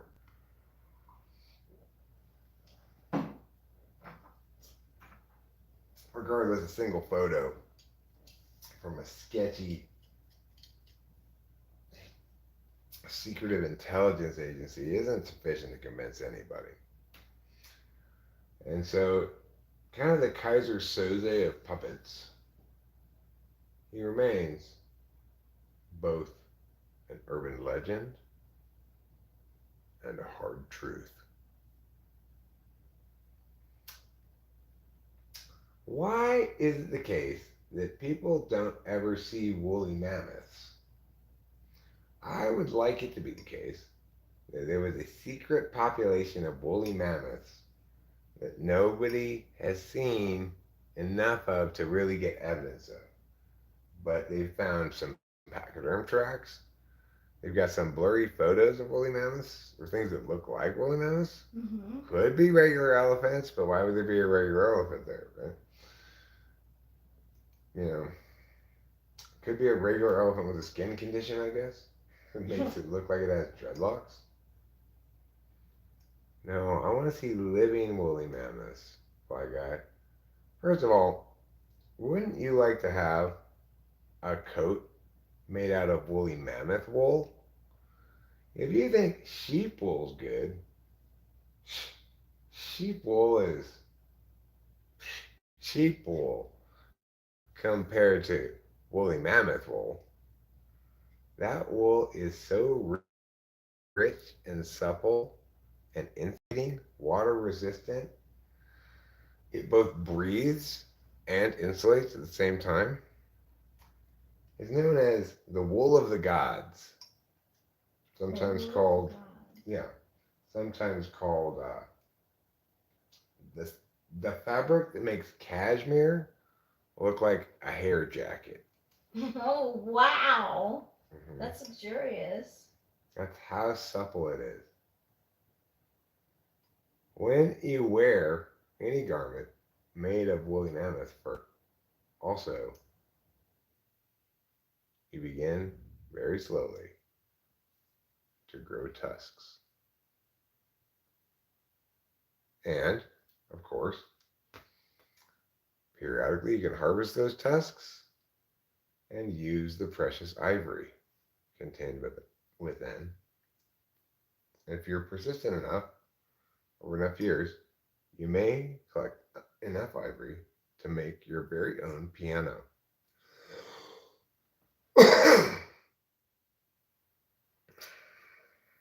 Well, look, we just get the Russians who made tame foxes to come over and make some domesticated woolly mammoths. Oh, I got it. The paleontologists have been lying to you. Okay, I'll let you on a little secret. When I was a kid, one day I was in the Arboretum and I actually found a living baby woolly mammoth. And I took it home and I kept it in my garage. Periodically at night when no one else was around, I'd take it for a walk around the block. And it would do all of its eating. The neighbors would come out in the morning and say, "Why have all of our trees been stripped bare of bark and leaves?" And I'd say, "Must be those damn peacocks." Anyway, this went on for years until I stripped the entire neighborhood of all of its foliage. But by that point, the starting point of the neighborhood had refoliated, so it was fine. He eventually died when he fell into a manhole, actually, which was surprising because at that point he was a full-grown woolly mammoth. But the thing is, he just put one of his feet in the manhole, and it caused the road to collapse, and he fell to his death. I was surprised to discover the sewer lines were 1,000 feet below the street level, Wow. and 1,000 foot fall is naturally going to kill any woolly mammoth, except for a fault-proof woolly mammoth. Why haven't we militarized dinosaurs? Well, I'll tell you why. They are disobedient, slovenly, and their arm to leg ratios are inadequate for any even conceivable firearm application, right? They've got like a couple of talony things, like a bird that don't even have fingers. Uh, Nobody's gonna. It's like you set your T Rex loose in the middle of the enemy territory. What's gonna happen? Well, first of all, how are you even gonna transport it there? You're gonna have to get like 50 helicopters all attached with cables to this big platform. And then, even when you're doing that, you have to worry, is T Rex going to jump off the platform in the middle of the air? So then you have to build these big nets to hold them inside of it. And he'll be going, "Rah, rah, rah," just trying to fly him across the ocean to the enemy territory and let him down in the midst of troops. Well, needless to say, both all of your helicopters and your T Rex are sitting ducks for any air to ground to air missiles. It won't even take, um, a lot of missile technology. You could just have a straight old fashioned point and shoot one, probably if you can get within range, or a heat seeker may not seek out the cold blooded T Rex, but you got 50 helicopters all gathered together trying to lift it, spewing exhaust, burning fossil fuels. And You're toast. You and your T Rex are toast. Okay, Eric, well, what if you have a land invasion that you don't have to take your T Rex across water? All right, well, let's say you have your T Rex installed with wheels on the bottom of his feet. Then, or like train car wheels, so you could just push him along a train track to where he wants to go, where you want him to go. Well, you still got to deal with how are we going to get him to stay on the train tracks rather than just roll off into the woods or whatever. Because it'll be like rollerblades on the bottom of his feet, basically. And second of all, how can we get him to make those little teeny arms useful? We try to come up with a gun, but he doesn't have any fingers. He doesn't listen to anything we say. The only thing he seems to respond to is cocaine. We've spent billions on T-Rex incentivization program, which is just all the cocaine we need to lay out in front of this thing so he'll stay on task, you know? If you want to eat somebody, you just gotta sprinkle cocaine all over that person. Turns out that T-Rexes are coke fans. That's why we were talking about switching to brontosauruses. But the problem is, of course, they're herbivores. So, somebody at DOD suggested, well, maybe we could wage war against some plants. And that's a good idea. It gives good use for the Brontosaurus, our army of Brontosauri. But I'm thinking, what about Stegosaurus? He's spiky. Surely Yeah. we can use those spikes to good effect. And that's when another guy at DOD came up with our newest plan called Stegosaurus Catapult.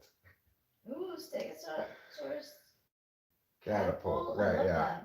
So what it does is it's more than a catapult. It's like a super massive catapult.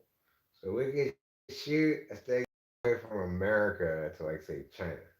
And best of all, it's equipped with a parachute device that will open up when he gets down close to the ground, so it'll soften his fall enough, and then when it hits the ground, the crate automatically opens, and he runs directly into the enemy with all of his pointy, stabby things multiplied in their deadliness by affixing bayonets to all of them. We'll affix bayonets to each of his stabs. That way, he has his natural stabbiness plus additional titanium stabbing bayonets. Then we'll install a device on him that goes around his body like a tube. And when activated, it causes some wheels to come out that make her taller than him. So now you can roll him around in every direction and use the stabs to get at all of your enemies. This is why the Pentagon, the CIA, the NSA, the FBI, the president, they're all in agreement. We need to put Eric in charge of research and development for the military. They're getting a little pushback from Congress because Congress is full of haters.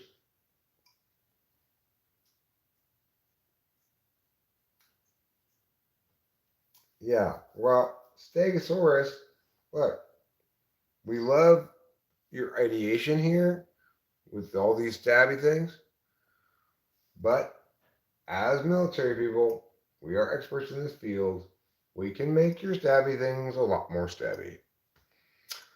And we need you to be like kind of a blender, a head first blender. So we're gonna just roll you around at high speed. Chop, chop, chop, chop, chop everything in front of you.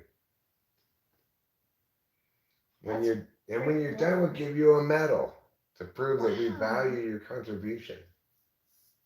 That's wonderful. I think have you dream that down. The Stegosaurus will be awarded the Congressional Medal of Adequacy. It did an adequate job of being useful in our pointless war. It's Congress's lowest level award, but it is still a congressional award, and that's better than a state legislature's award, obviously. Not as good as a senatorial award, obviously, but still. I think it's a plaque. Plaque's involved somewhere. You might get a commemorative hat, I think, as well. Oh, that's good. Yeah.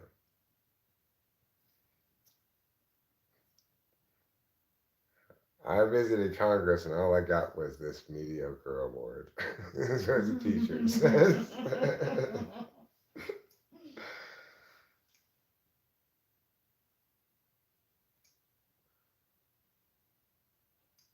Well,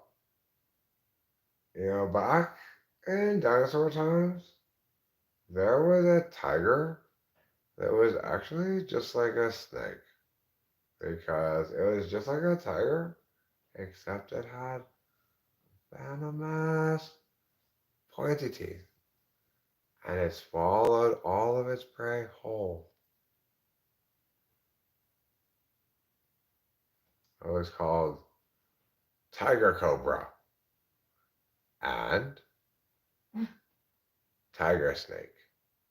There are two different names for it. Either way, its venom would kill you in a nanosecond, but it would take a day and a half for it to eat you because it had no other teeth than those two pointy ones.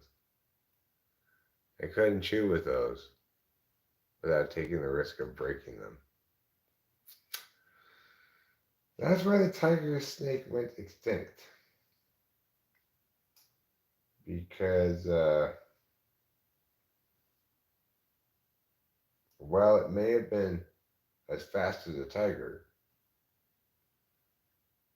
its killing mechanism as a predator didn't take advantage of that. It was more useful to lie in wait, strike unsuspecting prey. The tiger snake was also famous for continually poisoning its own young. Every time it grasped them in its mouth to carry them somewhere, it would accidentally inject them with venom from its teeth. Because unfortunately, the tiger snake had the tiger's habit of carrying its live young, rather than the snake's habit of giving birth and then walking away. So few of the young lived, only those who didn't ever need to be carried anywhere, which, due to evolution, caused the tiger snake to evolutionarily reward only those tiger snakes that were in the optimal environment to support laziness. They never had to be moved. And the species got lazier and lazier and lazier over generations until finally they became intuitive human beings. That's where intuitives come from. And that's why we're so Wow. lazy. And that's why we're so lazy. That's why, yeah. Because evolution trained our genes that only the lazy survive. Even though that was the wrong conclusion to draw, our genes use specious reasoning.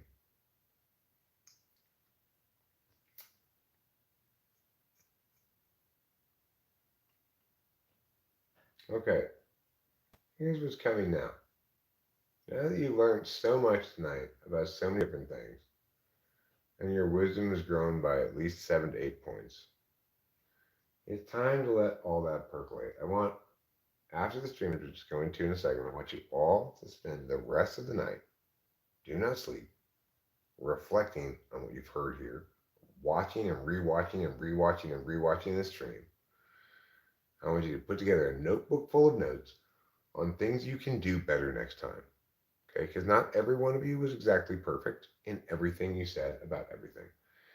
And that's something we need to work on. Okay, because that's our goal. I want you to be the best you can be by being the you I need you to be according to me. Okay? Can we agree on this? That's fair. That's fair and reasonable. We're going to fix you by making you more like me. As usual, what's wrong with the world is it's not enough like me. And I'm here to teach it. Hey, you're not enough like me. And that's what's wrong with you. That's wow. It makes That me will the, help a lot. despite the fact that like millions, hundreds of millions of people say that all the time to each other, they don't know they're saying that. They think they're saying something else. Hetch Hetchy, fossils found near Yosemite. Miocene Lahar deposits. Well, I don't want any Lahar right now. It's got like lentils in it, right?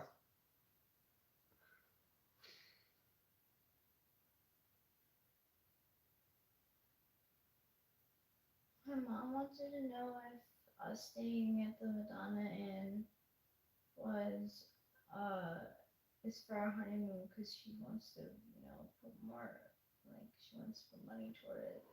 No, tell her what I said. Tell her that we want if they want to pay for our honeymoon, we'd much rather have a night at the Anawani? What's it called? Oh The yeah. Anawani Hotel, Yeah. and not the Winona Hotel. Oh yeah. Oh yeah. Okay.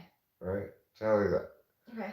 Because we already paid for this, so whatever. Uh, that hotel room will probably be even a little bit more expensive than Madonna Inn, which is expensive because it's a Friday night. It's an expensive hotel. What's the name of it again? I'll write it in my notes. What did I say? I got hit by a car.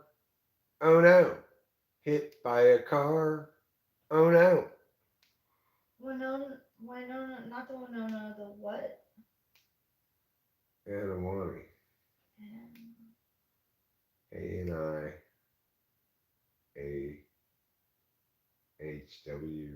Something like that. If you just look at like what's the cool hotel in Yosemite? It'll pop up, I'm sure. Okay. I really like this chair. It's a special chair. It's a special friend for my butt. I can sit on it and what? Play the guitar without any arms. I want to hear what I said that you think I shouldn't have said or whatever. Or what claims I didn't substantiate. You got hit by a car, but it didn't hurt. It hit like a girl. That car hit like a girl. When you returned a straight overhand right, fight over. TKO. Hi, Jeremiah Fix. Oh. Okay, well, being hit by a car, being pretty banged up is fairly par for the course. Uh, at least your finger's still working up the chat. That's something. You're able to chat.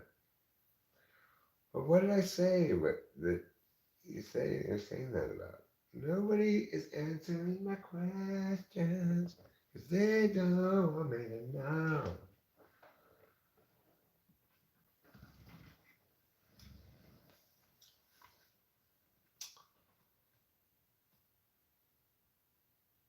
Where on your body did you get hit?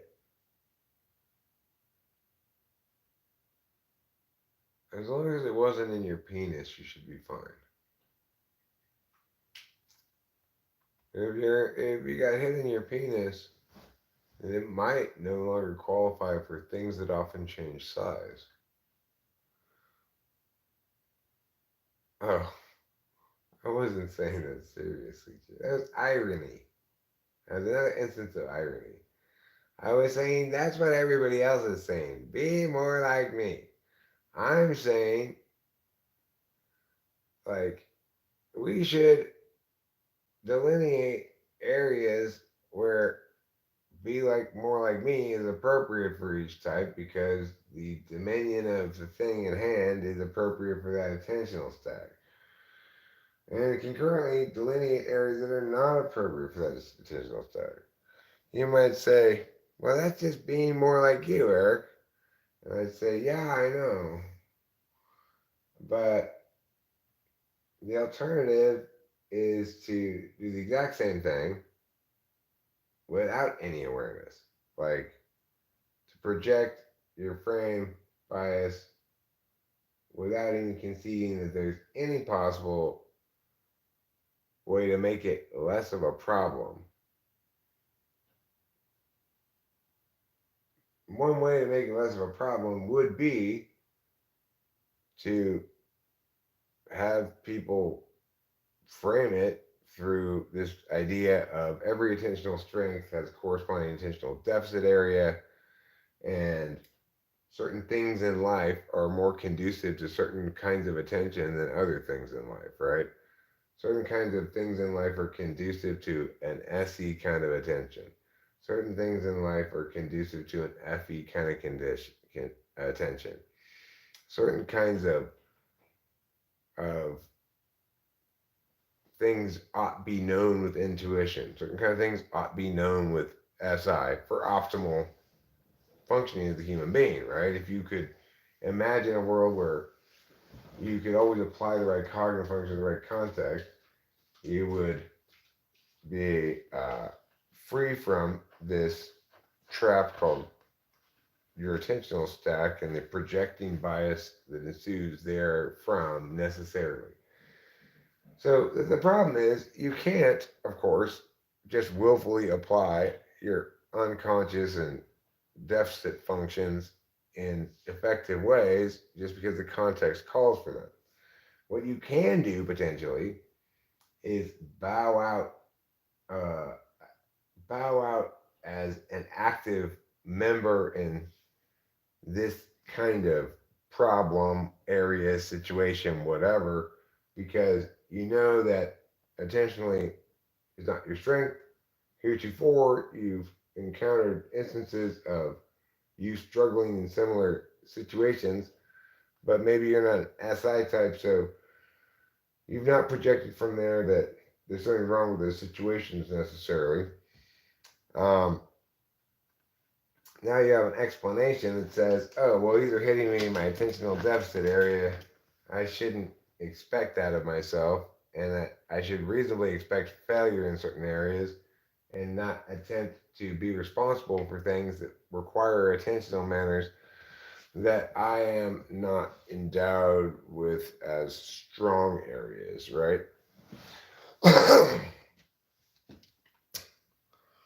But can can I, as somebody who's using an objective deliberation function, an objective communication function in my dominant, an objective communication function as my third slash scorecard, can I meaningfully expect others to have the same relationship with the way that ideas impact how you experience life as I do, even remotely close enough for these notions to be anything other than an example of the same projection bias I'm trying to solve?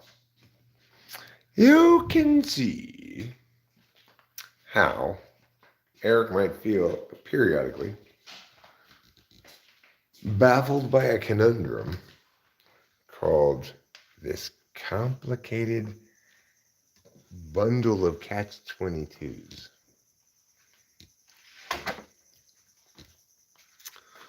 Oh, wonderful. Somebody sent me a bundle of Catch 22s. How fantastic.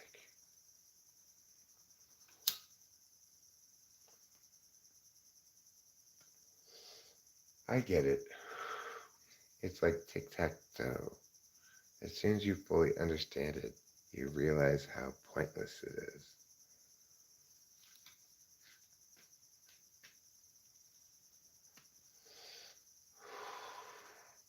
It has within it all the warrants you need to establish its pointlessness. Like you just gotta understand. Wait a second. You could always tie at this if both people are even vaguely competent. And you say, well, I don't want to play this game anymore because it's boring. And that's how everybody stops playing tic-tac-toe and started playing Candyland. At least in Candyland, there's candy. Of course, if you're not a big sweet tooth person, you transition immediately to chutes and ladders. Everybody loves either chutes or ladders or both.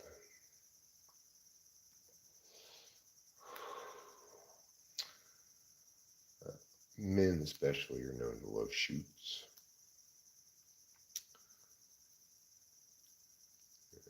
They have to put a certain part of their body into certain kinds of chutes that may exist on other people's bodies.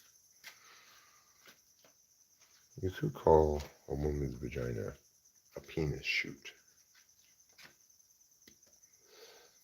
Penis culvert, perhaps. It's also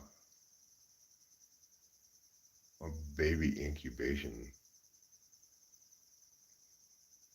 onset catalyst, I guess, you know.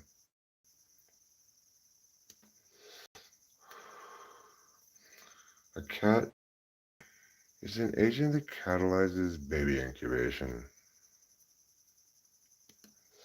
Which makes you wonder, it's like, are humans so far behind chickens technologically that we never figured out how to keep our babies warm outside of our bodies?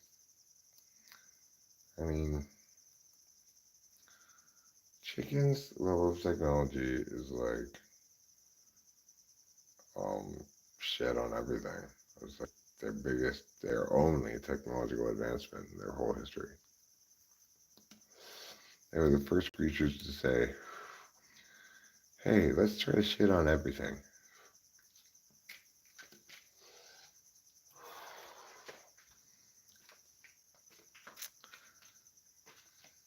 Let's die very easily and get sick very easily for no reason.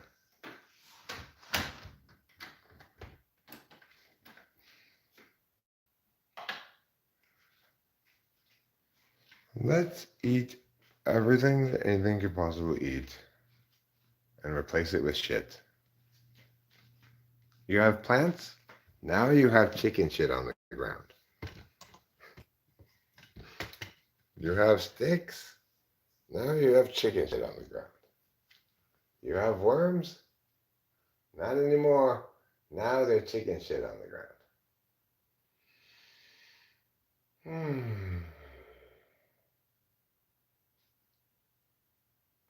Catch 22s are special bullets that target ambition. That's excellent. Did you make that quote up, Jeremiah Fix? That's an excellent quote. Okay. We are going to leave this last stream now because I want to watch the FWWC 23 FIFA Women's World Cup. Yeah, I want to see how Japan does against Costa Rica. Not at all. Alright, so I'll see you later. Maybe Washburn stuff, but quite a bit of what he says I do think is just off. Quite a bit of what who says. It better not be me, Congressman. You need to think that almost everything Oh yeah, that's right.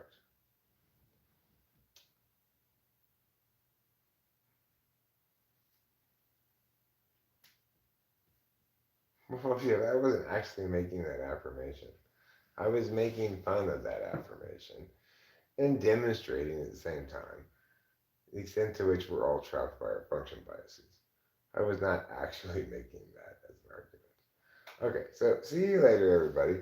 And don't forget to eat plenty of cheese. So late already.